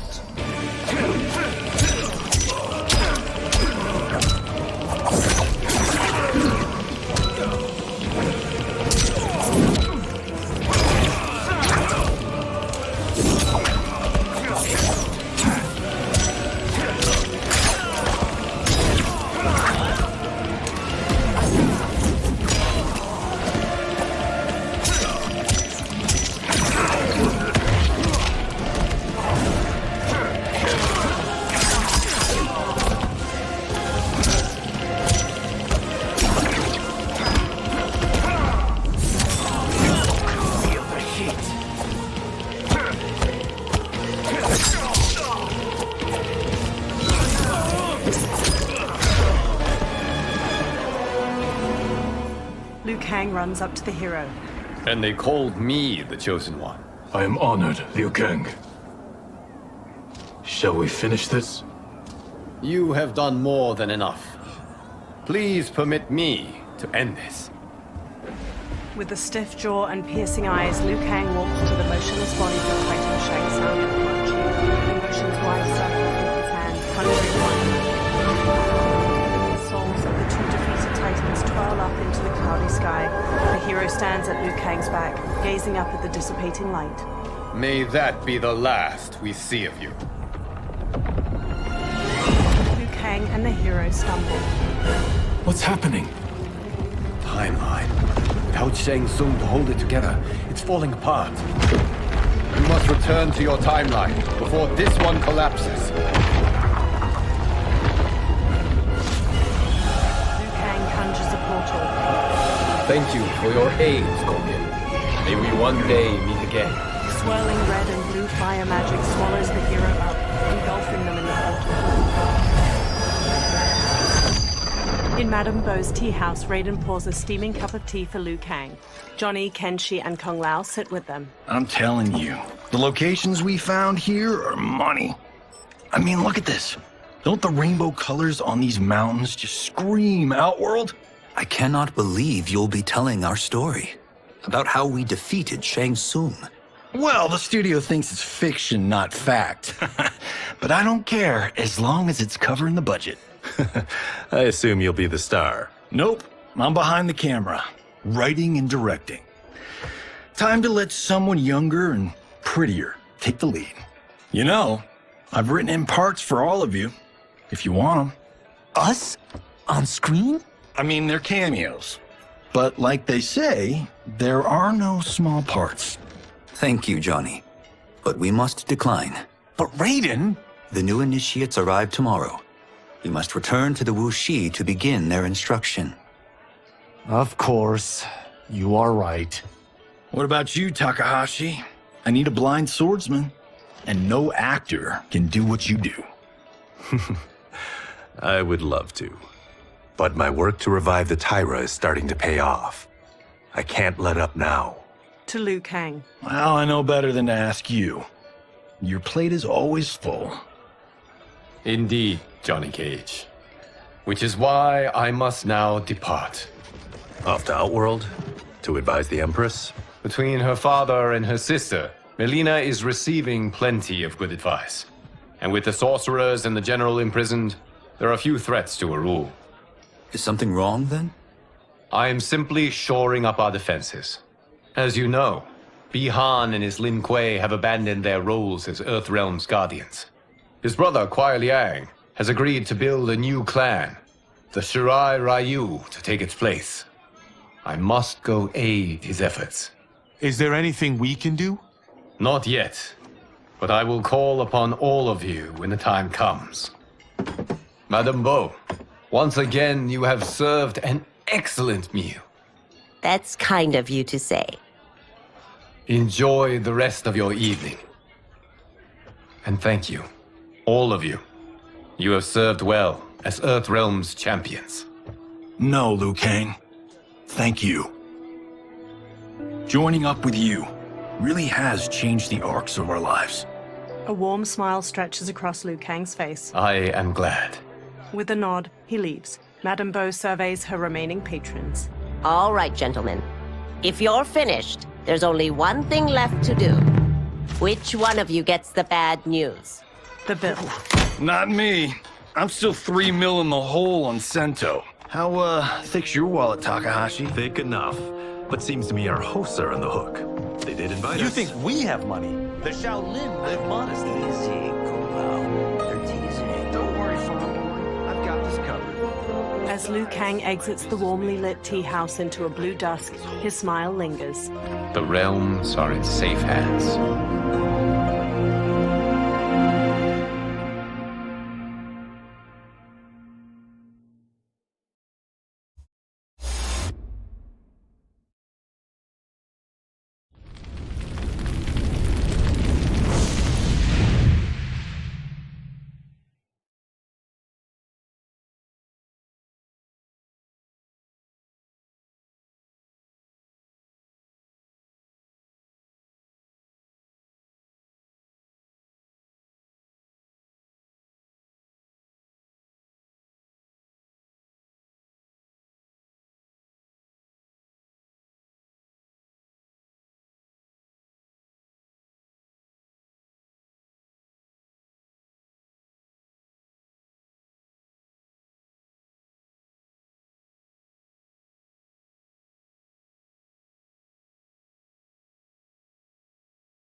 From a pile of corpses, Ali May's dead eyes stare blankly. Vultures gather at the base of the pyramid, picking at the bloody remains.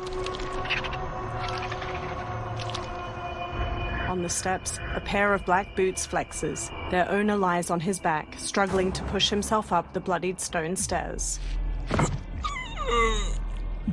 Dark Jax, a black man with both his arms severed off, grimaces as he tilts his head back. 4 figures descend the pyramid steps. Twisted versions of Tanya, Kenshi, and Quan Chi are led by Havik. Tanya whips out bladed hand fans. Ice engulfs Quan Chi's fists. Havik holds a spiked mace and looks down at the trembling Dark Jax. Ah, Look at him, clinging to life. Even now he struggles. Everyone who fought today did so fiercely. Harvick dangles his mace over Dark Jax's head. He drops it. Had I not been here for it, I would have thought it impossible. Warriors from across timelines, clashing in combat. The blood, the death, the chaos. Yes, Lord Havoc. It's unfortunate it all ended so fast. The exposed tendons of Harvick's cheek stretch as his eyes narrow. The next time, it won't